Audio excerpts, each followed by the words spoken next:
Peggy 16.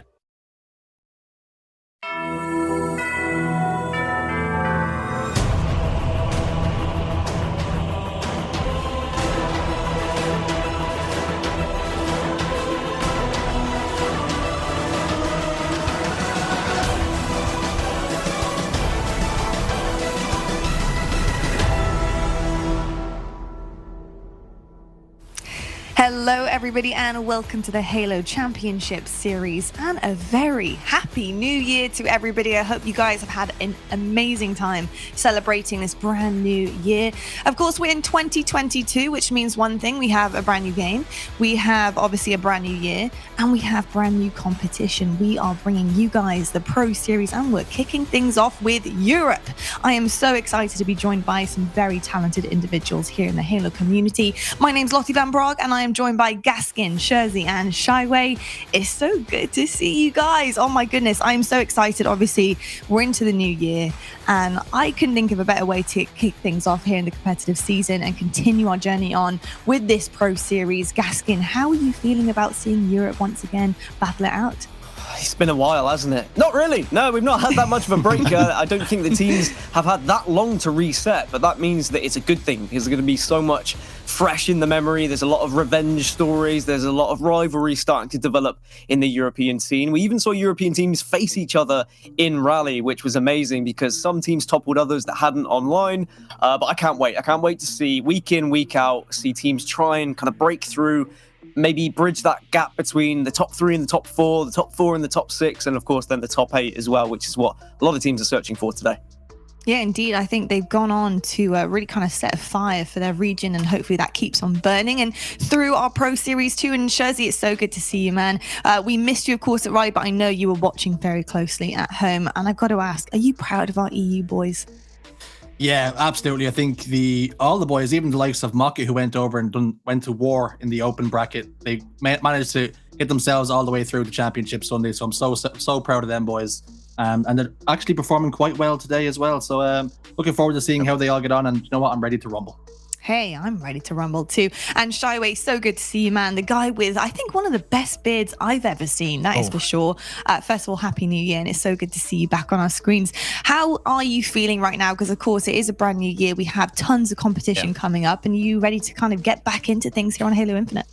So ready. I couldn't be more ready. First off, thank you. Happy New Year. Can't believe it went by so quick. I swear you snap your fingers. All of a sudden, we're back at it. Whole new year, whole new opportunity for competitors, new competition in Halo, and hopefully some new competitors that were inspired by Raleigh. Because like you guys said, Raleigh was incredible. A good test of EU and their standing worldwide. And right now, EU no slouch. I think especially Navi that showed up, got top 8 in the tournament. So a lot of experience coming into this tournament. Can't wait to see how it changes things up. Definitely, and a lot of confidence, I should think, as well for this region, which is going to be absolutely amazing to kind of watch unfold before us. Now, talking about competition, we need to talk about our roadmap because we have quite the journey for you guys this year. Now, of course, you can see right at the start, we have had Raleigh already. If you weren't there for it, I suggest you go back and watch the VOD because it was absolutely lit. But we do have some fire events coming up for you guys. And of course, we do have region-based here as well. That is right, we are global here for Halo Infinite. Now, Gaskin, I've got to ask you, mate, and I think I already know kind of what you're going to say, but are you looking forward to an event in particular? I'm a big fan of Disneyland, so there's a couple events there that I might be able to make a little trip before or after. But what I love is the regional events, right? We've got Anaheim for North America, we've got Valencia for Europe, you've got Melbourne for ANZ, you've got Mexico City as well. Like, this is such a massive chance for teams who might traditionally not make international events be able to go to LAN, play on the biggest stage, be casted by, some of the best ex-pros in the world, like Walshy, for example. And it's going to be so much fun to see like who can actually step up at that time and be the best in their region. And then maybe, be able to take that experience, that LAN experience, and progress to an international event eventually. Exactly. I think there's so much opportunity. Just looking at that roadmap just gives me chills because I know how much competition is ahead of us, but how much, like I said, opportunity there is for so many different people coming on board. And we've hit some crazy numbers already in terms of bracket play, which has been absolutely amazing. So can't wait to see more of that. But I've got to get into Raleigh. Why not? We've got to reminisce a little bit. It was last year, which is kind of weird because it was literally like weeks ago. But Sherzy, watching Raleigh and watch the first ever LAN live Halo Infinite event, what did you make of it overall in the competition? Yeah, fantastic performances out of all the teams, not only just Europe, but the Chiefs over in Australia. They performed admirably as well, it must be said. But there's some of the surprise packages. We didn't expect Cloud9 to go on and win it. They've been finishing runners-up a couple of times and also dropped down to top 4 at one stage. So for them to rally up, clutch up, ice in the veins and go all the way was really, really impressive. And let's not forget about Sentinels, top 4, despite the fact of having formal step in at the last second. So really impressive stuff from them. It was very, very impressive. Shyway, obviously, you being at Raleigh, the atmosphere, the crowd. I mean, just being able to kind of be there and have it all finally, because not only was it the first of Halo Infinite, but it was the first of, live LAN events for a lot of different esports. How did it feel being there in person? For us in Halo, it was the first in 2 years, right? It had been January 2020 was the last time we had a LAN. We come back, and my God, I had never seen a LAN of this size. Of course, I kind of missed the golden era. Unfortunately, I came in kind of the downturn for Halo, but having us come back with a full sold-out venue just dedicated to Halo, it's an experience. You have to be there to fully understand, and I hope that by watching the tournament, if you didn't go, you feel incentivized to go now, because honestly, it was just damn incredible. So many great series too. The storylines. I know you talked about Sentinels beating Optic, losing to FaZe. I lost my voice casting that series, and I'm glad I did. It was incredible. We had Puckett there commentating the C9 and the Optic series. My God, what a series that was too. The Oddball game that was 100-99. I mean, when you have a crowd, you have a live venue, there's nothing like it. You gotta go. You gotta go. Hey, that is the best marketing I've heard in a while.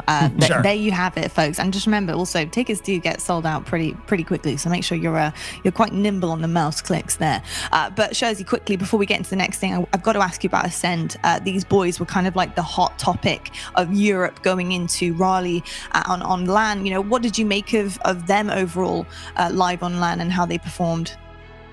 Proud of their performances. You might look at it on paper and say, well, Navi finished top 8, but I think they had a difficult pool play. They had a difficult bracket as well. So I think if they had it back, they would have made some decisions differently. I think they got baited and switched quite a lot against some of the better teams. They stood in some traps that they probably wouldn't have been set up in Europe. So I'm interested to see how they bounce back here today, and what a better place to do it than get your own back over Navi. That is very, very true. I'll tell you what, we actually had an opportunity to catch up with Snipe Drone in Raleigh to see exactly how him and his team were feeling about Halo Infinite and its competitive season.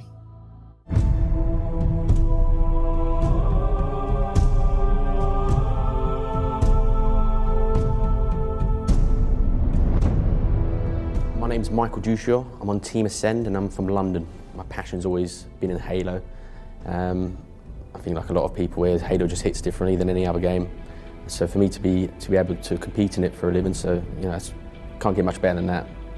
So I actually got dropped from the Navi roster, and I was sort of wondering what my options were, and the 3 French guys hit me up. They've been winning all the online tournaments, and we've been winning Halo Infinite as well, so it's good. In terms of my team, we all just pump each other up. Before even the online cups, we're just getting really riled up. I think that's how you got to be, especially at the high end of the games. I think it all comes down to how you are mentally, how you think, positive thoughts. At the end of the day, this is top Halo being played at the top. And I feel like if you don't believe you're going to win a series, you're probably going to not win that series. So you've got to be confident, got to back yourself and back your teammates.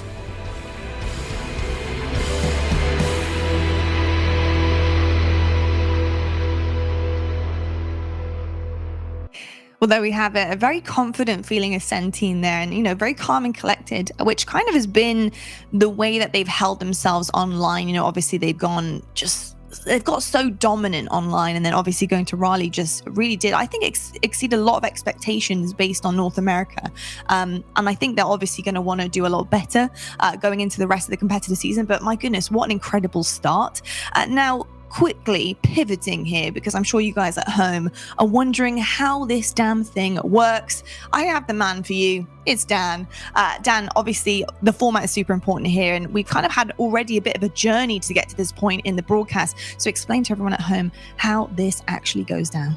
So the Pro Series is, of course, to try and break that gap between open teams and pro teams. And to get into today's tournament, the top 8 seeded teams from Raleigh and previous online qualifiers, they found themselves already in this 16-team bracket. So we know who our top 8 teams coming into it were. But then we had an open tournament this weekend just gone to find 8 more teams to join them. So we get our 16-team bracket of open and pro teams. But now in the Pro Series, it's about trying to consistently achieve that top 8 in this bracket, because then you will progress and go into Pro Series number 2. If you then finish top 8 in 2, you go into number 3, and so on and so forth. So actually, we are at a point today where the bracket's already been playing out, and we actually already know our top 8 teams that are going to be competing next week.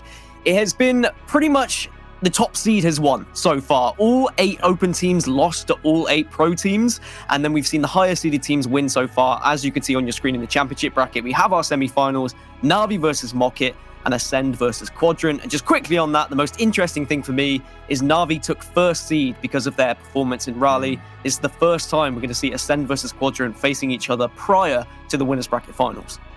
Yeah, that will actually be huge, and we're going to be getting onto that one in just a moment. And like you said, Gaskin, not many kind of major, I guess, kind of like upsets or anything coming forward here right now. Like you said, top seeded teams have kind of dominated so far. Have there been any teams, though, that have come through who aren't pro teams that have kind of given a little bit of a bite to some of the guys in Europe who kind of fancy themselves going in for that top 8?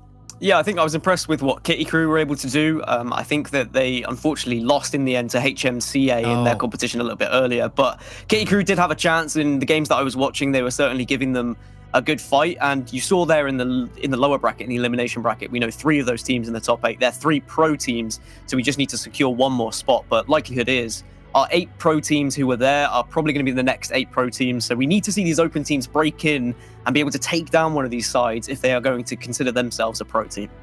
They certainly do. And hey, look, get the reps in, get the competition. This is exactly what Halo Infinite is delivering you guys right now. We have so much competition happening, especially with our Pro Series. That's going to be on your screens week in, week out. It's going to be absolutely incredible. But speaking of some of our teams, if you guys want to know how you can support your partner teams here in Halo Infinite, you just have to head on over to your game, because we have some absolutely epic game skins for you, which leads me on to ask, of course, Shurzy, I got to know, dude, who are you rocking right now in your Spartan? Na'Vi, it has to be said. They were very clever being the only European partner team, because the entire continent's money is going towards them, and to support the players like Jimbo and Respectful to Foxy and Kimbo, some of the best in the business and some of the most decorated players in Europe, particularly in Halo 5. They get all my money and all my support. Oh, I love that. That's absolutely amazing. Shyway, are you on the same kind of train here, or have you got somebody else currently in game? I'm not on the same train. Actually going to take a page out of Wes's book and say that I support the winners. So right now I'm all C9, repping everything C9. They won. They deserve that victory. And because of it, I wear the skin. So whoever wins next, I'll wear your skin. But for now, it's all blue for me. Love that. Gaskin, I can't leave you out. Who have you got? Fnatic, because they still haven't picked anyone up, so I like to believe I am their pro player as long as I am wearing that skin. But we'll see if eventually, they might actually pick up a team, because everyone else has picked up a solid roster now, even SSG confirming their official 4th just a couple of days ago. So now we're starting to see these teams get their lineups. They're going to be practiced, and by the next major, we are going to see everyone at their very best. There's going to be no excuses, no kind of changes just before the event. I want to see people at their very top, very best. So Fnatic, you need to pick up a team soon. Yes. Well, if seeing these stills and hearing the boys talk about how gorgeous these skins are and who they're rocking hasn't convinced you enough to go in game and get one yourself, then take a look at this.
Damn, I gotta say, those skins are bomb. Like they really are bomb. You know what I'd love to do? I'd love to drop into a BTB match and just have everybody in like a loaded different array of all the partner team skins. I think it would look so good.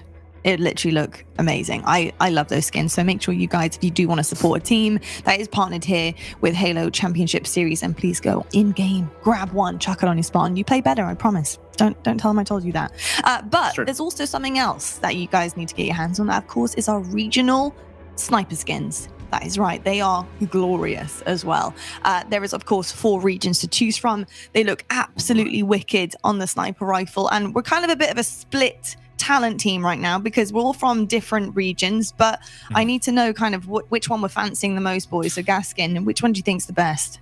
I actually really like the ANZ one, I'm gonna have to say. I really like the skin and I like the design. I know I should probably be getting the European one or even the North American one with my passports, but alas, I decide to just go against the grain sometimes, and I really like that one. Yeah, I gotta say Latam's cute too. I thought we all kind of agreed on A and Z though. No, because I just think that crocodile goes hard. Like we talked about this a little bit before, and I don't know, man. It's just something about the croc and the emblem, right? I think Lottie, you said it, the shield, as well. The combo of the two. They just need to give me more snipers so I can see it, right? I think we only got one sniping competitive on one map. Yeah. Definitely, what I can say is, Lottie says if you buy team skins, it makes you play better. I can guarantee right now that I'm using some of those sniper skins and I'm still shooting cross-eyed. I'm still kind of thing. Right. Hey, look, if you use, I think Latam, which I think had the bull on it, then apparently it's bullseye, right? With sniper, it's got to be. Surely that's definitely. Maybe I got to make a switch. Then. A point. Maybe you have to make the switch. Latam is the snipe to pick up. No, absolutely gorgeous stuff, and really cool that obviously it has the support for our regions as well, which is really, really dope too. But gentlemen, we need to focus on what is ahead of us, which is a match. That is right. We're here for some Halo Infinite action, and we do have round 3 happening in our winners bracket, which is going to be Ascend versus Quadrant. So let's just talk about these two teams, because obviously both of these teams, highly anticipated matchup here in Europe, and both pretty damn good, if I do say so myself. Now, Quadrant, we have the likes of SLG, Neurix, we've got Chick and Fragger, and these guys started actually making some waves in Raleigh. Gaskin, what did you make of Quadrant and how they've been performing recently? I think Quadrant actually impressed me more than Ascend, certainly with the opening kind of stages of Raleigh. They were putting up some really good numbers against American teams, but then as the tournament went on, they seemed to get a little bit tired. Maybe jet lag started to hit them, and they did lose to Na'Vi in the end, which is something that hasn't happened online. And there's going to be excuses that will be floating around. They were tired, they were jet lagged, but so were Na'Vi. So I don't think that excuse can kind of go against another European team. However, when it comes to online competition, Quadrant have been a solid number 2 team, always behind Ascend. Every single European qualifier we've had, it's been Ascend number 1, Quadrant number 2. It's as simple as that. Usually they face each other in the winners bracket final, but today, because of Na'Vi and their performance in Raleigh, it's the winners bracket semi-finals where they'll go head-to-head. Yeah, really interesting stuff. And I love how tables can just ever so slightly turn, especially to kind of separate some of our top teams that we have seen previously to online. And with that being said, though, Shezi, with Quadrant, what was it online especially made them just that step behind Ascend? Why couldn't they quite get the grasp on and take the dub?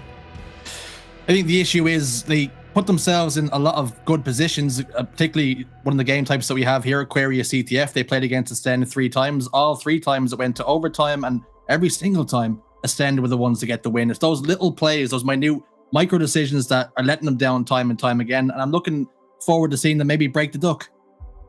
Yeah, I think looking at our series layout right now on screen as well, because obviously this is a best of 3 at this point in time in our semis, but looking at some of our objective play here, CTF Aquarius to end things off there, potentially, which it should be pretty close series if I had to guess, is a difficult one. This map, you have to be on this map. It's quite a short space, and I think, Shyway, looking at the way that you have to control the map and be able to kind of control your closets and figure out where you're going to run and what route you're going to take, who do you see kind of having the upper hand here based on what we've seen in Raleigh? I think statistics showed Ascend taking this one every time, unfortunately. I think Quadrant have gotten very close, too. I think we've had multiple overtimes with Quadrant, Ascend on this map specifically. Just unfortunately, like Gaskin had said, when Ascend have their backs against, or Schurzy might have said it too, either way, we've witnessed it multiple times. When their backs are against the wall, they clutch up. They got the clutch factor, right? Ascend has this level of confidence against all the European teams that I just don't think anybody else has. They look so comfy. They look like they never shake, they never falter. And I felt like They brought that confidence into NA, into the LAN, but they couldn't quite maintain it against some of those top teams. When you come into these online tournaments, though, I feel like for Ascend, it's just another day. They're comfy coming into this, and you see it in their gameplay. Aquarius CTF is action-packed. It's very fast-paced. If it gets there, I'm worried that Ascend will lock it out completely, just based off of what we've seen. Now, let's just quickly talk about the boys in like a deep dive here, because obviously we have Legend, Shady, Seeker, and Snipe Drone, and we've seen what they can do online. We've seen what they can do at LAN, and Gaskin, overall, before we've seen any of the action to kind of break down, generally, what did this team have to do to kind of like push that ceiling that they kind of hit online up a little bit more and kind of, I don't know, become a team that really can compete with North America and really can kind of challenge some of our top 4 in North America? Get more LAN experience under their belts. I think this tournament was perfect for them to get 2 of their players who had never really played on LAN at a competitive tournament before, to get that experience, realize that it is an entirely different situation that you find yourself in, because nerves start to kick in. Your fingers don't start to do the things you used to doing when you're at home. Right. And suddenly you start missing those shots, and people are going to be putting pressure on you. People are going to be watching over your shoulders. But they've got that out of the way now. They don't have to worry about it. They still achieved top 12 or top 16, whatever it was. That was an amazing placement, and they had to play Sentinels, which was a really tough bracket for them. So I'm expecting them to move on. Hopefully they'll scrim some North American teams that will really help with them keep up with the pace that they like to show, which is what Europe often lacks, is just a little bit of pace against these North American teams. But certainly Ascend are one of our quickest teams when it comes to rotations and adjusting to the meta. Yeah, absolutely. And obviously getting that practice under your belt was huge, and being able to do that kind of before the season fully started here in 2022, because obviously we had Raleigh the other side of the season. So it has been pretty good practice so far. That being said, though, Shyway, looking at the way that some of our other Europeans played at Raleigh, what did you make of Ascend in particular? Because obviously some of our other European teams really showed up, like Na'Vi, like Quadrant. We had them all kind of competing at the same standard throughout that LAN. So where do you see this portion of online now in this Pro Series? Where do you see our team sitting? I mean, Na'Vi performed the best as far as standings, right? They got a top 8. Ascend didn't quite reach it, but you could also argue that Ascend had a harder bracket as well. They had to go up against Sentinels, like Gaskin said. One interesting thing about that series, by the way, the only game they won against Sentinels was the Strongholds. They dominated in Strongholds Recharge, and that's what we're about to see right now. So a little bit of a worrisome, opportunity for Quadrant. And then Quadrant played exceptionally well also. They had to go up against Na'Vi. Na'Vi, of course, taking them down, but for Quadrant, they've been a well-coordinated team in all the qualifiers. They carried that to LAN. I expect to see that again today. It's unfortunate that Na'Vi beat them because they flipped everything up, right? Like Gaskin was saying, because Na'Vi has that first seed, Quadrant are in a kind of a troublesome position here. So it'll be tough for them to fight out. If they go up against Na'Vi again, though, I still am favoring Quadrant, just based off of what I've seen in online qualifiers. Either way, all 3 of these teams, very talented. We got a show, regardless. We do have a show, and with that being said, let's head on over to our casters to get things started here at the EU Pro Series. Gaskin, Shyway, take it away. Oh, gladly. Good to be back. Been 2 weeks? Gaskin, it's been a couple weeks, and we're right back at it like we never left. Yeah, I got a little bit of rest. I was able to rest my voice, relax, get ready, but I can't wait for this, Shyway. I mean, I've been thinking about this Pro Series and thinking about the fact we get to see the best teams in Europe, North America, Mexico, LATAM, ANZ, of course, as well. Like, just every single week, we don't have to watch scrims. Instead, we get to see proper competitive games where there's money on the lines, where there's seeding points on the line. This is where people are going to be playing their very best. Hell yeah. No shortage of competition. Looks like we're just about ready to jump into it, too. I said this pre-series. Quadrant, as talented of a team they are, Ascend, very confident in this map game type. One of their best that I've seen, especially when they went up against Sentinels. They dominated Sentinels. And the biggest thing, I think, is their pace of play, their confidence on the rotations. Gaskin, you had mentioned that. I expect to see it here. I'd expect to see it as well. Certainly when these 2 teams matched up against each other in the EU kickoff qualifier, what was a few weeks ago, they played this game type. Ascend won it. They won it 250 to 183. It was relatively comfortable for them, but off the start, SLG with a big double just to try and solidify some early dominance here for Quadrant. If anyone's going to pop off and answer back to Ascend, it's SLG. This man is a master of his craft. I've been talking to him plenty in between tournaments as well, and he's been teaching me quite a few things. One of the biggest updates to the meta is the weapon drop combo, and I expect to see it coming out of him plenty in this game. He will take one, he'll drop as well, but so far so good for SLG and team as they have the early points. Yeah, a lot of people kind of adjusting their controllers so that they've got that extra button on the back so they can drop that weapon a little bit faster. And it is coming down to the point now where if you don't have a controller that can do that, then you are falling a little bit behind. And I don't know whether there'll be any changes when there are patches, but certainly at the moment, it's very important that you have the ability to drop that weapon. And the reason why is because we know you fire a little bit faster when you do drop that initial weapon.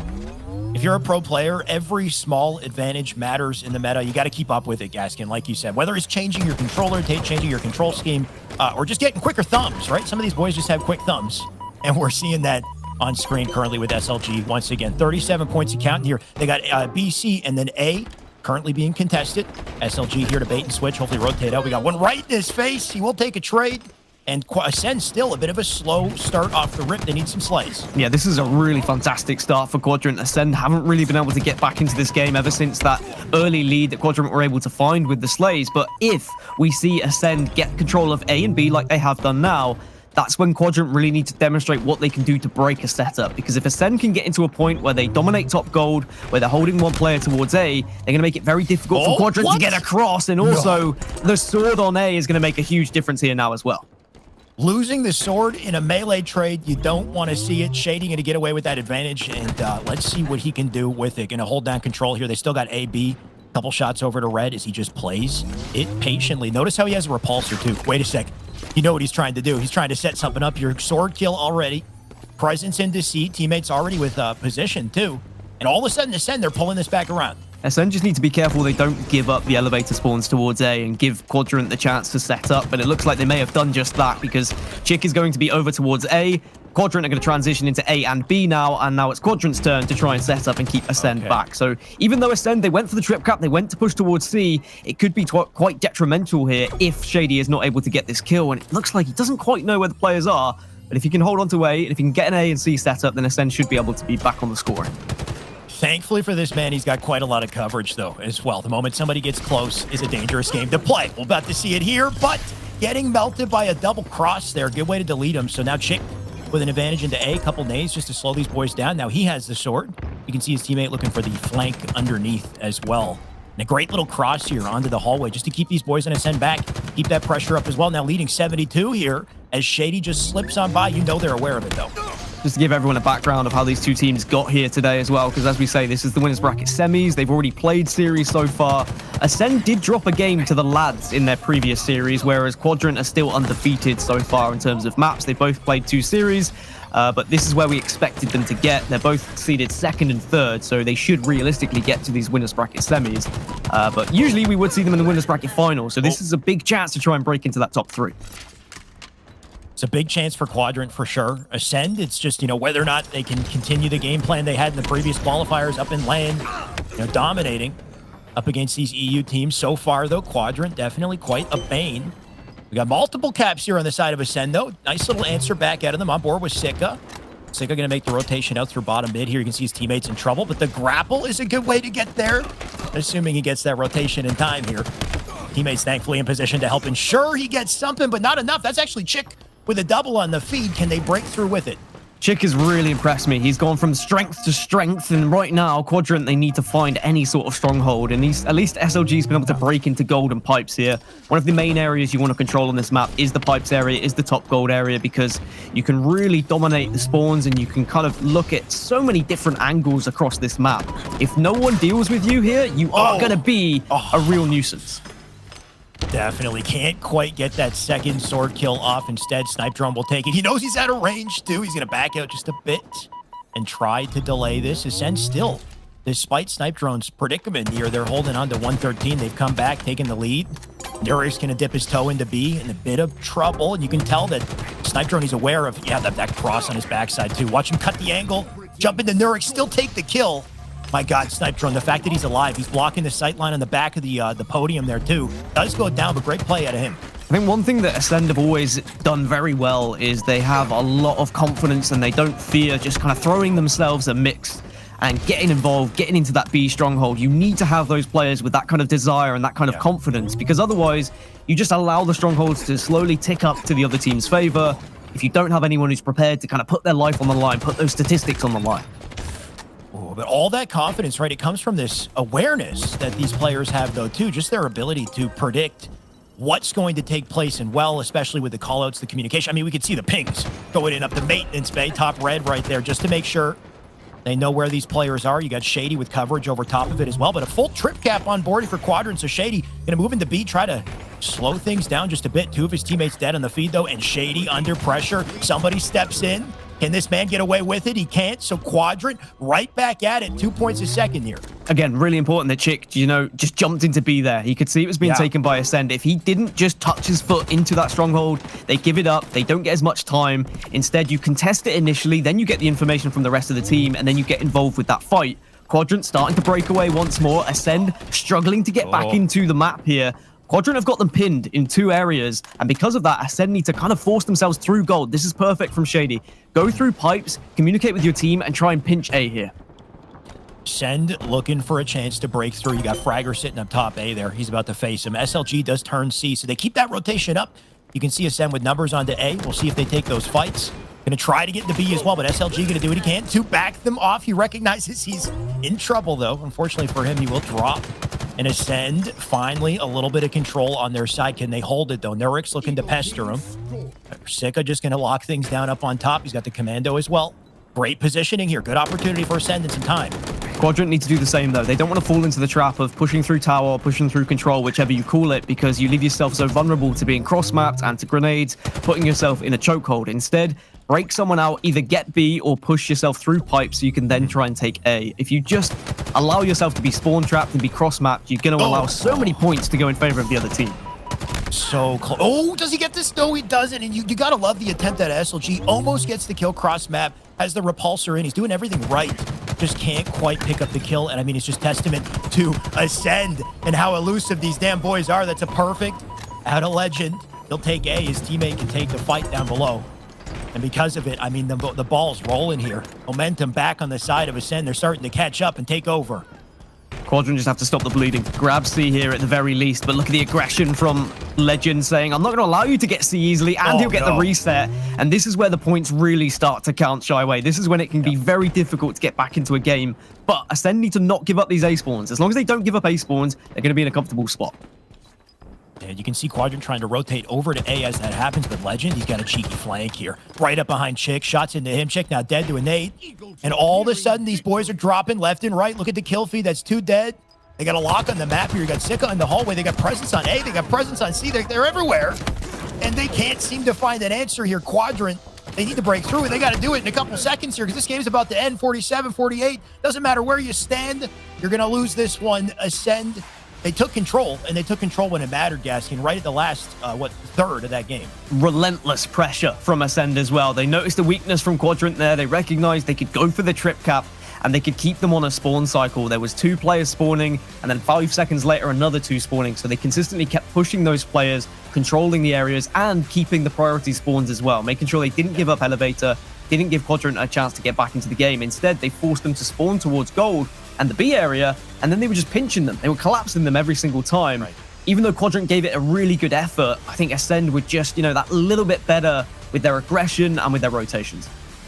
I find they do a really good job of controlling the right spots on the map. So you got somebody up on top A, somebody in top red with an excellent cross. But then there's always a 4th player that's flanking, that's kind of cutting through the middle, that's coming up from below, that's getting right up into the spawn and just disrupting things. And I think Legend was that player in this game. We saw him rotate into that yellow hallway, take out the split spawner, and then take that top map position. And we could see at that one moment in the end of the game, you had somebody on A, somebody on red, somebody in long haul. And at that moment, the spawn it's a terrible spawn. It's a spawn right out in C, right behind that turbine in C. And there's not much you can do there when you're being collapsed on from all sides. So the map control, the confidence, it comes out of Ascend, and it comes out in the end when it matters. We can see it on the scoreboard there too. Didn't get to see all the kills, but I guarantee you, the boys on Ascend, they had a lot of them. Yeah, and it was Legend with over 5k damage as well. I think you hit the nail on the head. He was the player who was kind of making waves for the rest of the team, and sometimes that means you have to kind of be like Moses, separate the sea. You have to get in between everyone, you have to split them up, and then you have to communicate with your team, allow the damage to be put down, like by Snipe Drone, for example. He's a great player at anchoring,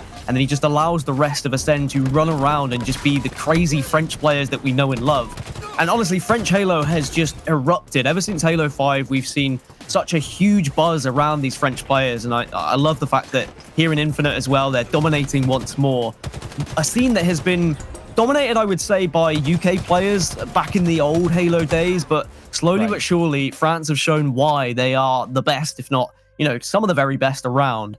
As we look at our series layout once more, I think this series, the map layout, Shaiwei, is perfect for these two teams, by the way, because Strongholds Recharge is traditionally Ascend's one of their best game types, right? And then Bizarre Slayer, one of Quadrant's best game types, where we've seen them beat Ascend in previous tournaments. Okay. And then we get to CTF Aquarius, which has been so close between the two as well. Maybe we'll get that full best of 3. I'm glad you said that about Slayer Bizarre. I didn't know that coming in. So excellent. Like you said, Quadrant with a slight advantage as far as their history with Bizarre Slayer. Bizarre Slayer, a very difficult one, right? Just considering how open the center of the map is and how much of a lockdown you can create on that map, especially if you get into the enemy's locker and you have some of these weapons, right? You can have that presence on BR, have one of your lockers, have that opposing locker. Next thing you know, you're spawning and you can't get out of your house. You can't get through the cafe, can't get out of the BR because there's so many angles that they've got on you and so little cover in center map, especially when you take the rockets, you take the OS, the grapple into the mix here. So a lot to fight with. The moment that a team pulls away off that opening strat, it could definitely set the stage for the first half of the game even. We'll see. It's the most important opening strat that I think there is in any Slayer game type that we have in Halo Infinite right now. But one thing Ascend have struggled with is opening strats. That's where Quadrant usually take their advantage, but at least we are seeing an overshield grabbed here by Quadrant to try and demonstrate again their early aggression. And it is Quadrant up at the moment 3-2. SLG, what a starting strat, by the way. He flies in, goes so fast to the other double doors. He must have grappled. He made it there before his opponent left their own double doors. So just just a testament to the aggression, the confidence out of these boys on Quadrant. And it's showing up just a little bit on the board here. 3 points to start. Legend going to play things slow from BR. As I say it, he rotates down bottom center. Teammates with him here. Shots into Chick. Chick with the rockets. Can he get out? Looks like he can. And some coverage out of Ascend here. They take these weapons. They take this presence. Things could change. Yeah, Chick just not able to get away with his life, and Legend, you know, is going to capitalize on so many players being weak down low, and Ascend will now take the lead. And the last time they went up against each other, Quadrant did win 50-44. So it was a relatively close game. It's not like Quadrant dominated on this map by all means, but certainly Quadrant know they can beat Ascend on this one. And previously they did it because of map control, because they were getting those rockets, they were getting the overshield, they were keeping Ascend pinned in their base. So far, so close. Either way, 6-7 here. Nurix, great positioning, teammate above him. They don't want to dip down the shotgun right away, right? Especially if that player has a shotgun. Risky place to be, and you can see SLG's looking for him. He'll take it. That's a huge kill on the Legend. Can hold on to his positioning here up top. Drops down, does spot another, and there's the combo we talked about. I mean, I talked to SLG about it. You got to be dropping your weapon, switching it out. It's faster, and especially if you want to pick up a shotgun after. I mean, it's just optimal. Perfect time as well to get a couple of players down with the next overshield spawning. You can see SLG already transitioning, getting into a place with that grapple shot to grab it. This one should be an easy one. Grenade. Oh, he's missed it! Oh, no. And that, you know, everyone says it's easy to grapple an overshield, but even with the time on his side there, he's still just about missed. And I love that about Halo, though. It's always deceptively simple, right? If you grab a rocket launcher, you think, okay, I'm going to get a free kill with this rocket launcher. Next thing you know, you either miss the shot or you kill yourself with it because it's so damn powerful. So just little things that we see in this game where any advantage is only a true advantage if you know how to use it properly. And because of that slight mishap, I mean, look at this. Ooh. Legend right now with the OS, he doesn't quite get a kill. Somehow Nurix gonna make a play here and he can flip it back around, but I mean, things can change in seconds. I mean, Nurix just gave him the diddles there. There was no way Nurix should have survived. I think he's gonna be laughing his head off, and that is a big misplay from Legend, not able to finish it off with the shotgun in hand. And again, I don't think there was a reload, so another misplay. Just little things not going the way of either team right now. Big double though from Shady, but not able to stay alive. I guess the slight mistakes on both sides is keeping things relatively even though, right? Someone please reload it. Thank God. Yeah, on the board. I mean, we get a close game. I'm excited to catch it. Chick right now, speaking of close shave for the man. He's going to try to get out to vents. Nice little delay as well to bait for his teammate, who's going to hopefully pick up some kills here. SLG, beautiful shots into Cafe just to keep Fragger up on the map a little longer here. But as that happens, Shady has rockets. Things could change with this in his hands. Was a deep, dangerous area as well, holding the rockets in this kind of position because you can be flanked. You can't watch everything, but at least he's able to secure a kill. If you can secure 2 kills with the rockets, then you feel like job done, right? Because that's going to allow your team to have map control for the most part. How many times do we see 2 rockets wasted? And, you know, it could just be those 2 kills that lose you the game. But there we go. 2 rockets, 2 kills. Shady has done his job. And now they've got control. The overshield's coming up. If Ascend can get this OS, maybe they can start to get a lead. So we talked a bit about map control coming into this. I mean, we're starting to see it. You can see all the boys on Quadrant. They're stuck on their side of the map. And Ascend, especially Shady, has a beautiful position here on Rockets. He does spot one, rotate to Blocker. But while that happens, look at this. OS in the body of Snipe Drone. Snipe Drone going to barrel on straight through Cafe. Needs this kill, loses the OS, but he'll pick up the damage with it. Teammate does pick up the other, and somehow Snipe Drone going to skate out of that exchange and give his team a chance to pick up a couple more. All while I say this, somehow Quadrant continue to trade, right? Still, actually, I take it back. It's a 7-kill advantage. I misread the scoreboard there. Nice little push here from Snipe Drone, but again, just, you know, not maybe recognizing how much ammo he had in his gun. The reload comes through, doesn't get the kill. Does have some sizzle sticks to work with, but Ascend a 4-kill lead. If they can get the next set of rockets, then maybe they can make this difficult for Quadrant. But at the moment, Quadrant are being so relentless with their pressure off spawn. Ascend haven't been able to really dominate the map as much as they would have liked. Oh, okay, he does get the trade. That was the second time there. Nurix sliding in, picking up that kill on the player in Locker. He's just getting by. He's getting away with some kills that you wouldn't expect him to. And it's allowing Quadrant to just inch their way back into this fragger. Gotta be careful here. Nade's now coming back into Cafe. Gonna try to stay up. Does have this shotgun, 7 shots to work with. Plenty of opportunity here. Chick with an opening kill. Shotty out. He grabbed this, does, right in the toes. And a second one there to quickly reverse him, pick the shotgun back up. So Ascend, they're not letting up on the pressure here. Still just a 4-kill game. A very close one indeed, but now it's going to be even more. 33-29. But, you know, as long as Quadrant can keep this within a close distance, then all you need is that one power swing, right? That one set of rockets or one overshield. Just get them on a spawn cycle. But Shady being a real nuisance and somehow coming away with 1, almost 2. And that's always scary when Shady's starting to pop off like that. Nurix not going to let him have it. Can he do more? Legend just sitting out in the alley here. And I like that play, just to double back, pick up shotgun, teammate with him. Can't afford to give up lives at this point. Like you said, just a 4-kill game still. Can he sneak his way through, though? One player directly above him. He's got that info. All while that happens, though, Sika with the OS and the presence here. 2 now dead. And that's going to leave that Quadrant member alone. I think that was Nurix.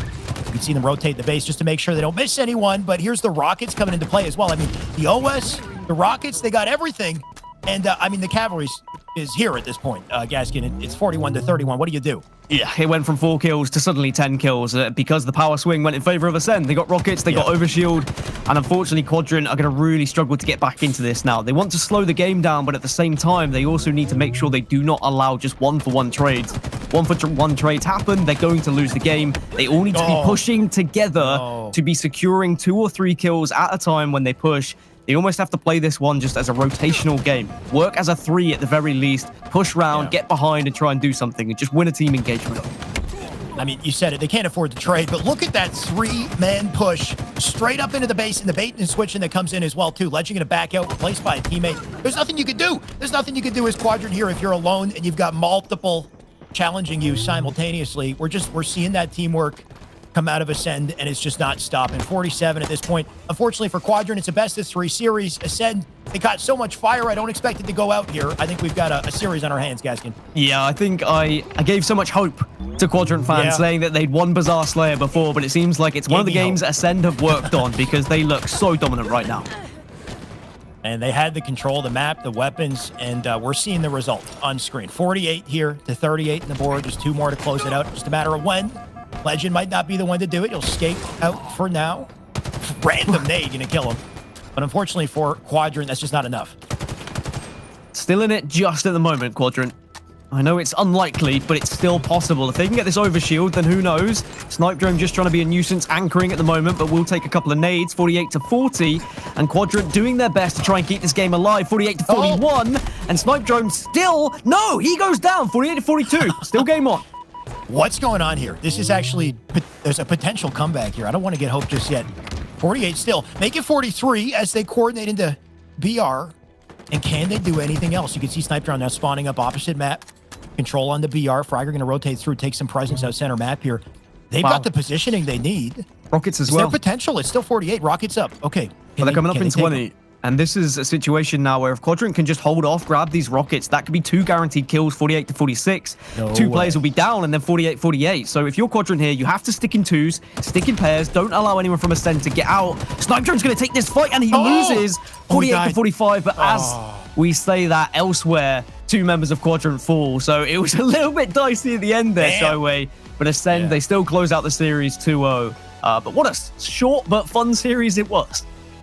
Definitely a fun series. Got to appreciate Quadrant for giving us a show at the end there. I had completely lost hope, thought there wasn't a chance, but they did manage to give us a show, managed to, coordinate and pick up the weapons at the end as well. Just unfortunately, maybe too little too late, right? One slight mistake, one trade. That's really all it was to break the setup. Despite it, very close game. Nurix, by the way, popping off 16 and 12. We said it a couple times. He had no business killing Legend with the OS. Not sure how he did it. That's something I'd want to go back and see. But he had a second kill too in Locker where he's sliding underneath his opponents and getting these cheeky melees and they can't return back to him. And I think that was important for Nurix as well because he had a difficult game 1. Statistically, he was the worst on the team, but I also saw him struggling a little bit individually. Maybe just not quite warmed up.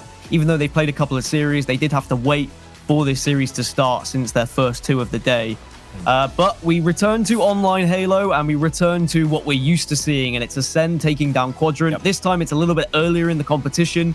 Ascend move into the winners bracket finals where they will play either Mockit or Na'Vi depending on what happens in that winners bracket semi.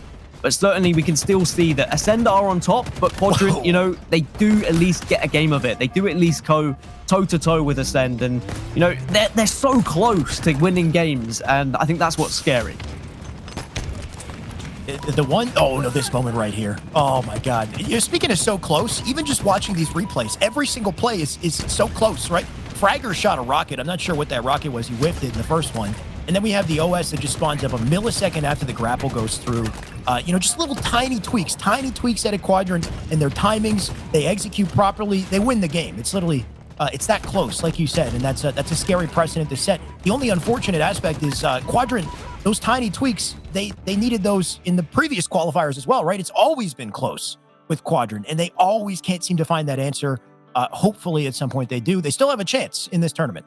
Yeah, they dropped down to the elimination bracket, so they're not out of it just yet, and I'm sure they'll be hoping for a grand final rematch, which we've seen so many times. In fact, every grand final has been Ascend versus Quadrant in Europe so far, but I'm sure Na'Vi will look to try and change that here today, especially after they beat Quadrant at LAN. I think that I won't read too much into it. It was a best of 3. I would rather see these teams compete in a best of 5. Of course, now going into the winners bracket finals, it will be a best of 5, so I'm excited to see what happens there. Can't wait for it. More Halo. I mean, I can't complain. I believe, do we have Lottie and the boys and Shurzy back there to join us and just let us know what they thought? Because I mean, one hell of a series. Good to be back. Good to have some high level competitive Halo. What do you guys think? How is that? Earth 2, Hi. We are back. No, we were watching you guys ever so fiercely on our screens. No, fantastic stuff. I mean, I've got to say, I was hoping for that third map. I really was, especially Gaskin. You gave me hope, dude. Sorry, how could you? I do this. I give people hope you? with my stats, but sometimes the stats aren't everything. Hey, look. Numbers are numbers, man. And I totally get that. But you know what? I think it was just a little bit too late there, I think, for Quadrant. They started to kind of snowball a little bit there when, honestly, Ascend needed a couple of kills. And you always see that, I think, a lot with Slayers. It's the last little fight, the last bit in the tank. And also a little bit of panic, I think, from the team who are literally 1 or 2 kills away from winning the entire series can be a little bit pressurizing there. But overall, I think Ascend are just looking damn hot right now. They're looking really, really good. And I think Strongholds Recharge kind of took me by surprise a little bit with just the beginning section of that, because obviously Quadrant kind of running away with things there for a little bit, and then Ascend being able to stop the bleeding and essentially just completely regain control. And the second that they made those pushes, the pinches, controlling the spawns, being able to kind of put things into the ball in their court, it really just completely changed the entirety of the game, and we saw some superstar moves there from the likes of Legend. Shurzy, I've got to know what you think of Ascend right now, because at the moment, I just think this team are going to be really hard to beat. Yeah, they started off a little bit cold in the Strongholds game, it must be said, but once they got all singing from the same hymn sheet, they never looked back. Once they took over the reins, Unfortunately for Quadrant, they couldn't match the pace towards the latter stages of the game. They had got control in the early game. Mid game was very much neck and neck, back and forth. But then when you turn our attentions towards the Slayer, I think there was a couple of big moments in the game. We obviously seen SLG just the blunder with the overshield. Then every subsequent overshield after that has gone in the control of Ascent. They've only lost by 5 kills in the end, and you're seeing experienced players like Fragger jumping out of bar, challenging a guy down in sewer when he has help for the bait and switch, and he ends up losing his life. Right. So those little moments in the game, they need to just rein it in, and they'll come out on top. They have to at some point, right? Yeah, they do. And I think you said it perfectly. It's very small moments. And I think the margins here for our Pro Series going forward, it is going to be those tiny little mistakes that make these really quite larger mistakes in terms of the entire series, because you miss a 1v1, you miss an overshield, you miss a power up, you miss a power weapon, things start to really kind of snowball in the favor of your opposition here. And we kind of saw that on Bizarre Slayer there as well a lot. And obviously Ascend just kind of picking up the power control throughout the entirety of the map and having control of market, having control of mid map, and it becomes really, really difficult for the team on the back foot there. I want to ask you though, Gaskin, because something that's been sticking in my mind when I think of Ascend is kind of their dominance on the online tournaments, but also the fact that they are hungry to improve. And Snipe Drone at one point in the online tournament said that he personally was having a pacing issue with his team and how they were being very aggressive and the pace is really fast, and he was kind of sitting back a little bit more and trying to understand that. Have you seen some improvement and some shift in the way that he plays now with the rest of his team? Yeah, Snipe Drone it's like walking 3 dogs, right? But he's walking all 3 of them with just 1 lead, and they're not really going where he wants them. He's trying to catch up and they're pulling him along. He needs to get them into a situation where he is walking at the same pace. And I think that's because the way he plays Halo and the way the other 3 play Halo is at a very different speed. And on certain maps, they are really punished for that. But you can see that he is adjusting. He is playing the way he wants, but they also are using it to their advantage. For example, right at the end of that Bazaar game, Snipe Drone was on his own, right? And he lost a 2 versus 1 engagement, but by being in a 1 versus 2 and forcing a 1 versus 2, there was a 3 versus 2 elsewhere, which then Ascend were able to win. And because of that, they were able to get those 2 kills and win the game because of it. So even though Snipe Drone is sometimes on his own, as long as he can make the rest of the team flourish by luring out the other team, then it's okay. And we have to remember that, Ascend have not lost an online tournament since October.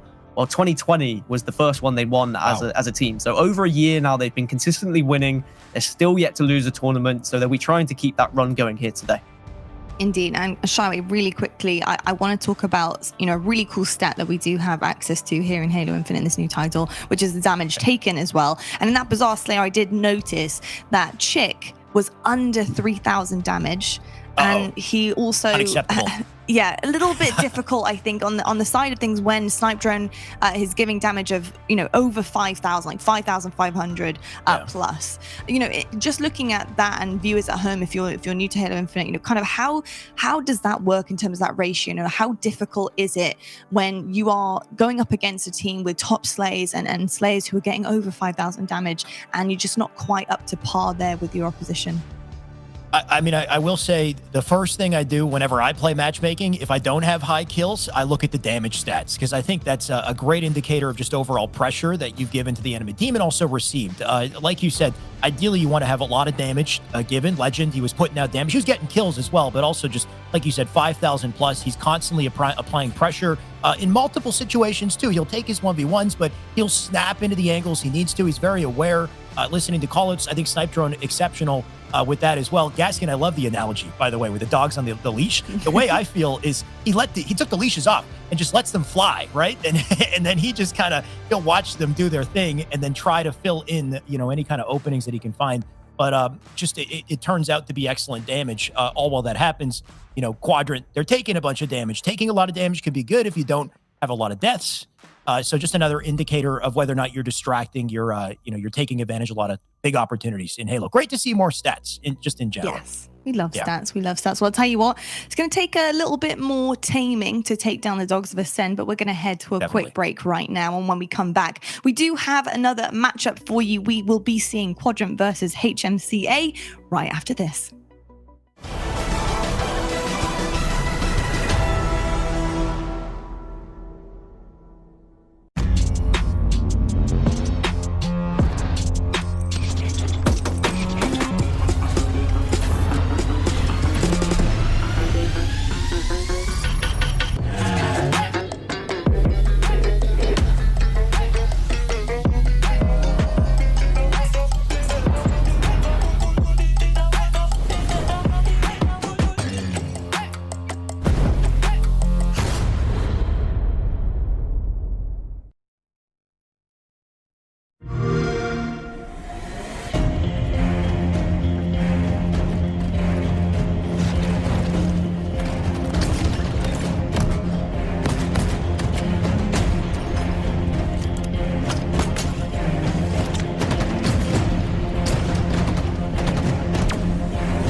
built this facility off the grid to train the next generation of Spartans.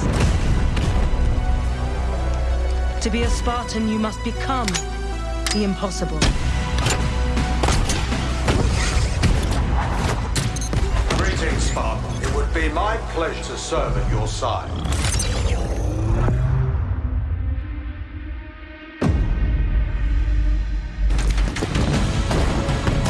Flag taken. An electric kill.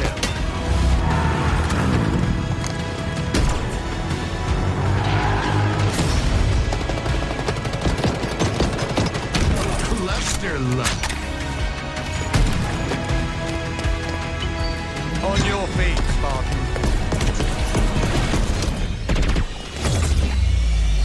Ninja.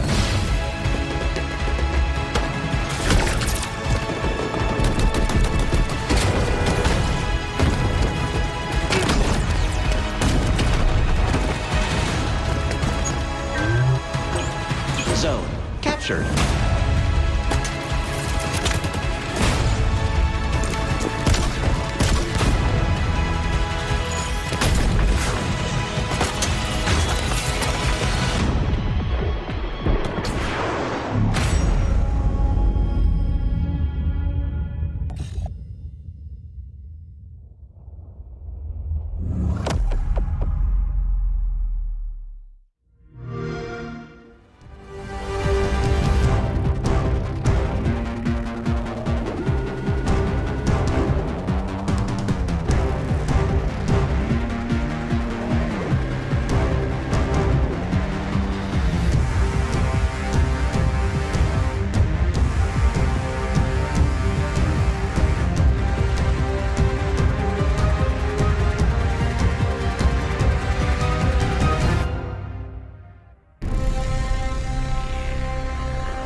Welcome back to the HCS EU Pro Series. Before the break, we saw a very dominant Ascend 2-0 quadrant to move on through the winners bracket. They did it in quite an incredible fashion. These guys are here to stay. They want to continue their online winning spree, and my goodness, are they off to a hot start. Fantastic stuff across the board, and it's great to have, of course, epic Halo talent joining me here today. I have Gaskin, Shurzy, and Shyway. Boys, before the break, you guys were casting this pretty incredible Ascend roster, and quickly before we move on to our next series, I just want to know how good this roster really is in your eyes. Gaskin, looking at the way that they've been playing against, let's be honest, one of our best our best EU teams being Quadrant. How far do you think Ascend can go here? Ascend are the favourites to win this. Like, they've not lost in over a year in an online tournament, so that's how good they are. I think that stat says enough. They struggled a little bit on LAN if you look at their placement, but again, bracket didn't necessarily go their way. 2 players who had never played on LAN before. I think this Ascend roster, they needed that LAN experience. Now they've got that LAN experience. They will be able to take that. They should get better online. They should hopefully be able to scrim some NA teams now that they've demonstrated they can kind of hang with some of the best NA teams. And we'll see a bigger and better Ascend at the next international tournament. Hopefully so. Now, we do have Quadrant playing once again. They're going to be versus HMCA. Shurzy, Quadrant, obviously just going against Ascend. They are a little bit warm here and potentially kind of picking up on things that they were missing out there in that series and bringing that to this current one now. What did you pick up on Quadrant and the way that they're playing currently and what they need to do? They were a little bit frantic at times, right, against Ascend. It's probably because of the pressure that they're put under. They won't come under the same sort of stresses and strains against HMCA. They're only have to make it a team change. We mentioned Cloney has been dropped and Loney has been picked up, so they're still working on some things. So this is the time to reset, bounce back, and get yourself right back into things and back to winning ways. Yeah, indeed. Now, Shyway, Quadrant, do you feel like they need to work on a little bit of their organization and that is kind of a difficult kind of term to bring to Halo here, but obviously just in terms of as the team, figuring out what they want to do on each map and in each kind of situation, because I think a couple of times we saw a few little mistakes, a few fumbles, especially with power weapons and power-ups. So, you know, is organization a big one for them carrying this forward? Against HMCA, I don't think so. Like, I think they know their game plan against this caliber of a team. They're going to be comfy. They're going to be well organized. I think the issue more with Ascend is they know what they want to do, but executing it perfectly against a team like Ascend is very difficult, especially just the sheer pressure that these boys put on them to execute. It can be very difficult. Quadrant against HMCA, though, I feel like it's a matchup they played many times, a matchup that Quadrant is comfortable in. So I expect to see a level of coordination that we didn't quite see in the previous series, just based off of their comfort here. And I'm sure the series layout will aid them as well. Yeah, I hopefully so. Gaskin, obviously HMCA, we haven't seen much of them so far on our screens, of course. But with our series layout ahead, we have seen some of these maps, but we haven't seen the mode combination with them. How does this series layout look for HMCA?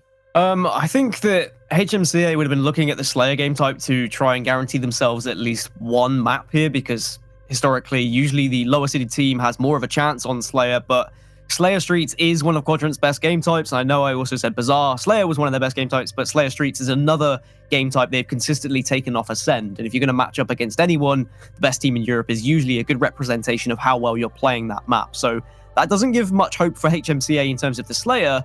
As for Bazaar CTF, we've seen Quadrant lose that many a time to various teams. It just seems like sometimes they lack a little bit of structure here or there. So maybe that will give HMCA a real opportunity. But we did also see HMCA lose Bazaar CTF earlier on in the tournament before the tournament went live. So I do feel like this series favors Quadrant. They are the better team than HMCA. HMCA, of course, recently made that change, and that's always going to make a small hindrance to begin with, because you're not going to have as much practice. But I do think it was a change that has made them improve as a team ever so slightly.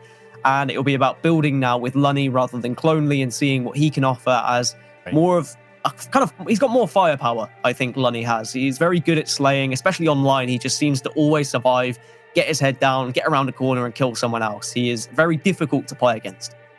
Yeah, that's funny you should say that. That was actually something I was going to ask you guys, is about that change, because obviously making changes after significant tournaments like Raleigh is obviously quite a big move, and obviously online tournaments coming forward here, it's important to have that. With Lunny coming on board there, the firepower, do you think HMCA, this name, my goodness, we were used to Dan being in there, but he's gone. But yeah, with obviously Lunny coming on board here and the overall look of this team, how does that kind of sit with you, Gaskin, in terms of the firepower? Is that going to be a rather big change to how this structure looks? I think on LAN, Clonely struggled a little bit, but it was his first LAN. So there is the possibility he was a bit of a scapegoat for this team. When they didn't perform, they lost to Mocket, which would not have sat well with some of those players, very experienced players. And we'll see what happens now with Lunny being a part of this team. Gents, I'm going to stop talking because we're going to head straight into game. Gaskin, Shurzy, please, let's get this one going. Thanks so much, Lottie. Dan, we've got Street Strongholds up first. And listen, HMCA, they were a 4th seed online historically before Raleigh, and they'll be looking to restore that as quickly as they can. But they've got Quadrant to get through, and that's going to be a difficult task. Yeah, I think I was a little bit annoyed with this team because they were originally HMDA, and then, originally they were TBD. They didn't even have a team name. Then they went to HMDA, then they changed to Bing Chilling, and now they are HMCA. And I think we saw Shyway gesticulate it. We might as well call them YMCA at this point, or start doing the blooming dance and the song. But at least they found a team name that I think it's better than HMDA. It's just something about HMCA, I don't know, it's just one alphabet less. It works, it goes off the tongue. No, it doesn't. Come up with a better team name, please. But game 1, Quadrant versus HMCA. I'm excited for this one. Lunny on the team, he's got a lot to prove to try and kind of fill those shoes of Clonely, and we'll see what they can do against Quadrant. So I've set us up all wrong, Dan, because it's actually Bazaar CTF, so my homework's out the window, but we're going to head over to Bazaar. We've seen them lose Slayer to Ascend, so it's going to be a quite difficult way back for them, but this is definitely where you want to get yourself back on the hymn sheet, back singing the right songs. Bazaar CTF, extremely difficult, and also like Slayer, Bazaar, it's very important you get a good start so you can control the middle of the map, get the overshield, get the rockets, and then try and look for some flag captures. In the early stages, it's Chick with a big double, but doesn't get away with the overshield. Flux picking up that kill means that now HMCA and a triple from Triple Flux kill. actually is such a good response because this overshield still not been found, eventually slammed into the chest of SLG. So triple kill for Flux in the early engagements, but Overshield still somehow finds its way into the last surviving member of the team. SLG not able to do much with it this time though, as rockets came raining down from above and they normally get the job done. Only getting some shots and is forced to back down this time from Chick, who uses that grapple immediately to fire into his bar, put some pressure onto HMCA's spawns, and they're gonna have to give the information that he is there and constantly going to be a threat. Flux is going to take this fight, but he's going to lose it this time to Chick, who hits 4 perfect shots. Lovely movement out of him, starting to get this flag on the move. Just a really nice movement. Unfortunately, Riot was in a position to take him down, but at least someone's there to chain the flag. These little things, the movement, the grapples, the kind of thrusts are really going to play a part in a lot of these flag games because you can push that flag so much further if you move correctly with it. And sometimes it's very fine margins. That flag being a couple of centimeters further could be the difference between a capture or not. And in a game like Bazaar CTF, where it's historically quite difficult to get captures, you need those fine margins. Flag this time though, sent home. Not going to be able to punch that in and put themselves 1-0 to the good here on Bazaar. They're going to have to reset. They went 3 dead momentarily, and 3 dead once again are Quadrant. SLG, the last man alive in his bar, recognizes that and going to try and survive just a little bit, but they've got an opposing enemy player already on the flag, pushing it towards the bar, but unfortunately it's going to be towards 2 members of Quadrant.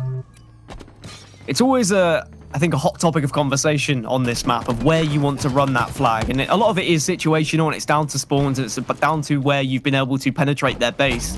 A lot of people like to try and run it towards bar because then you've got the option of going either top, middle, or down to trench, depending on how well the fight is going in the middle of the map.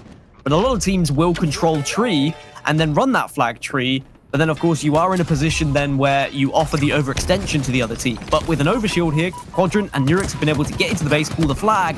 But look at the response. Ramirez there to stop it. But look at the movement. Someone just on top of the doorway being a real nuisance. Flag down then. It has gotten just over the halfway point. Nurex the only man down for Quadrant here, and HMCA recently with Lunny coming back off the respawn after Chick puts down some lovely shots to keep that flag alive. Riots is 1 man down. SLG another. Ramirez is going to try and get the return, but all eyes on Lunny here to see how he performs replacing Clonely. Well, HMCA threw everything in that return, so eventually it does come through, but it looked worrying at a time when Riots went down. Maybe we were going to see Quadrant be able to take map control, but in the early stages, I think HMCA will be delighted that this is still 0-0. They've been able to, kind of be even in slays. I think Quadrant are a little bit ahead when you look at, what they've been able to achieve there. Nurex still struggling a little bit in terms of his personal kills, but overall, Quadrant on top. But, slays aren't everything. It's about flag captures. You've got to get in the base. You've got to get those flags moving. And it's actually HMCA running this one. Ramirez then flag out on the move, but unfortunately, just like the other time, Lunny got it. He's going to run it straight into an opposing player, and that's going to shut that flag down before it can get going in any real shape or form. Nurex looking to get a little bit of a return on it, gets it halfway, but immediately puts pressure then towards his own double doors. They're going to start taking some control of this map. Sometimes it's about bravery, I think, on Bazaar CTF, because I think that was probably a bad pull there from Ramirez. They've just got a couple of kills. You have to play it 2 ways. Either you wait and you slay out another team and then you run it when you're confident there's enough players down, or someone has to sneak round. You have to watch that kill feed. You have to trust that your team can do something in a 3 versus 4, and then you pull it as the other team are dying, because then you're not going to be killed by the spawners when you're running that flag. And that's exactly what Frag is doing right now. He's running the flag when the other team didn't know it was there, but if he'd won that engagement, maybe it would have gone somewhere. Not going to happen though. Fantastic win by Flux. During all of that, Riots picked up the overshield, was taken down by SLG, but it did eventually find its way to the hands of Lunny, who's been able to put a little bit of pressure now onto the opposing tree. Got a member to contend with here in Fragger. Which way is it going to shake out? He's going to lose his life. That's 2 members down now, Riots and Lunny in the respawn screen. Quadrant still playing defense though. Worth noting that both of these teams are currently in top 6, and this is a matchup for top 4. I think that's kind of what happens now when you look at the seeding and the fact that Na'Vi are first seed, Quadrant are dropping into the lower bracket earlier than what we may be usually seeing them. So HMCA having to play a better team for that top 4 placement. But we've got to remember HMCA lost to Mocket in the upper bracket, so that's why they're in this position as well. So both teams fighting for their tournament life and trying to secure top 4. 3 dead momentarily then for Quadrant. Chick, the last man alive, but now his team have rejoined him. Put down a little bit of a presence. We're seeing Riot's just been a little bit of a nuisance now. Step up over towards this lockers area. Gets into a 1v1 engagement. Hits all 4 shots despite the wiggles from the Frenchman. But 4 dead now for HMCA, and here comes the push. Nice dynamos, and thrust spawns means that those dynamos will tick as well. So now they know the thrust spawns are there. They just need to work around, get this bar area, get into a position where they can collapse a little bit on the tree and bar. But they have to be careful about the overextension. I think Lunny's already been able to get out and into the bar himself. So he's going to be the real key player we have to look at here to try and stop this from being a flag run. And it looks like with a grenade like that, they have been able to hold back Quadrant. So even though Quadrant's still on top in the Slayer department, I mean, Chick is 17-7 right now. They're just not able to get those flags going. 6-minute mark, which means we'll see the rocket launcher and the overshield at the same time, and Fragger's going to get 2, while Ramirez also hits the respawn screen. Only the last man alive. This should mean Flag gets out and at least hits the halfway point. Well, Lunny is there to be a thorn in the side once more, takes Fragger down to no shield, but they're going to run that flag towards Lunny. SLG trusting his teammates to take down Lunny, giving that call out. Riot's in a position to try and do something, but maybe this could be the first flag. Ramirez, the last player alive, gets the wiggles, double kill, and this flag should be capped. Flag on the move then. Urix has already gotten towards his own double doors. He's got the soft tires on if you're a Formula 1 fan, which we know some people are watching this Quadrant team. So he's wasting no time getting this flag on the move. 1-0 now to Quadrant. HMCA have it all to do. 5 minutes left on the clock. And considering how the game's gone and how the Slays have been going, I think Quadrant do deserve that lead. HMCA have been defending well, but it has been, for the majority, them defending rather than them going kind of toe-to-toe in the middle of the map and being able to outslay them whatsoever. I mean, Riot's 8-15 at the moment. He's not really been able to get on the board. He's been spawning alone quite often, though. That's been a real shame for Riot. He's been on that kind of spawn cycle and not been able to get with the team. And that is always going to be difficult for you. You have to take a lot of 1v1 engagements, sometimes 1v2 engagements, and that can be a real tough time as a player. Trades come through then. Flux soaring towards his opposing lockers, but he's only going to go straight into his death as Nurix takes him down. We're going to see another overshield in the next 15 seconds or so, Dan. This could be important for HMCA to get their hands on. Yeah, they really need this one. HMCA needs something to give them a little bit of extra firepower going into the Quadrant base, because they haven't really been able to get into a position where Quadrant have been 3 or 4 down and they're controlling the map and running the flag. Instead, it's been 2 members down, maybe sometimes 3, and they'll run that flag, and then off the spawn, Quadrant always have an answer. But it's Quadrant being the aggressors once more. Fragger behind enemy lines, and I'm sure that he'll be looking to pull this flag. Lunny did have his hands on the overshield momentarily, but unfortunately it was going to be a fumble, and he won't get a first down as overshield has gone straight into the chest of one of the Quadrant members. This flag could go to a 2-0 lead if it's played correctly. Nurix soaring out top middle, looking for that overextender. Lunny and Ramirez coming off the respawn again. Have they gotten all the overextenders? No, they haven't. Riot is on the other side of the map, looking to play Sneaky Beaver. Nice flag run, and again, just really good movement from this Quadrant roster.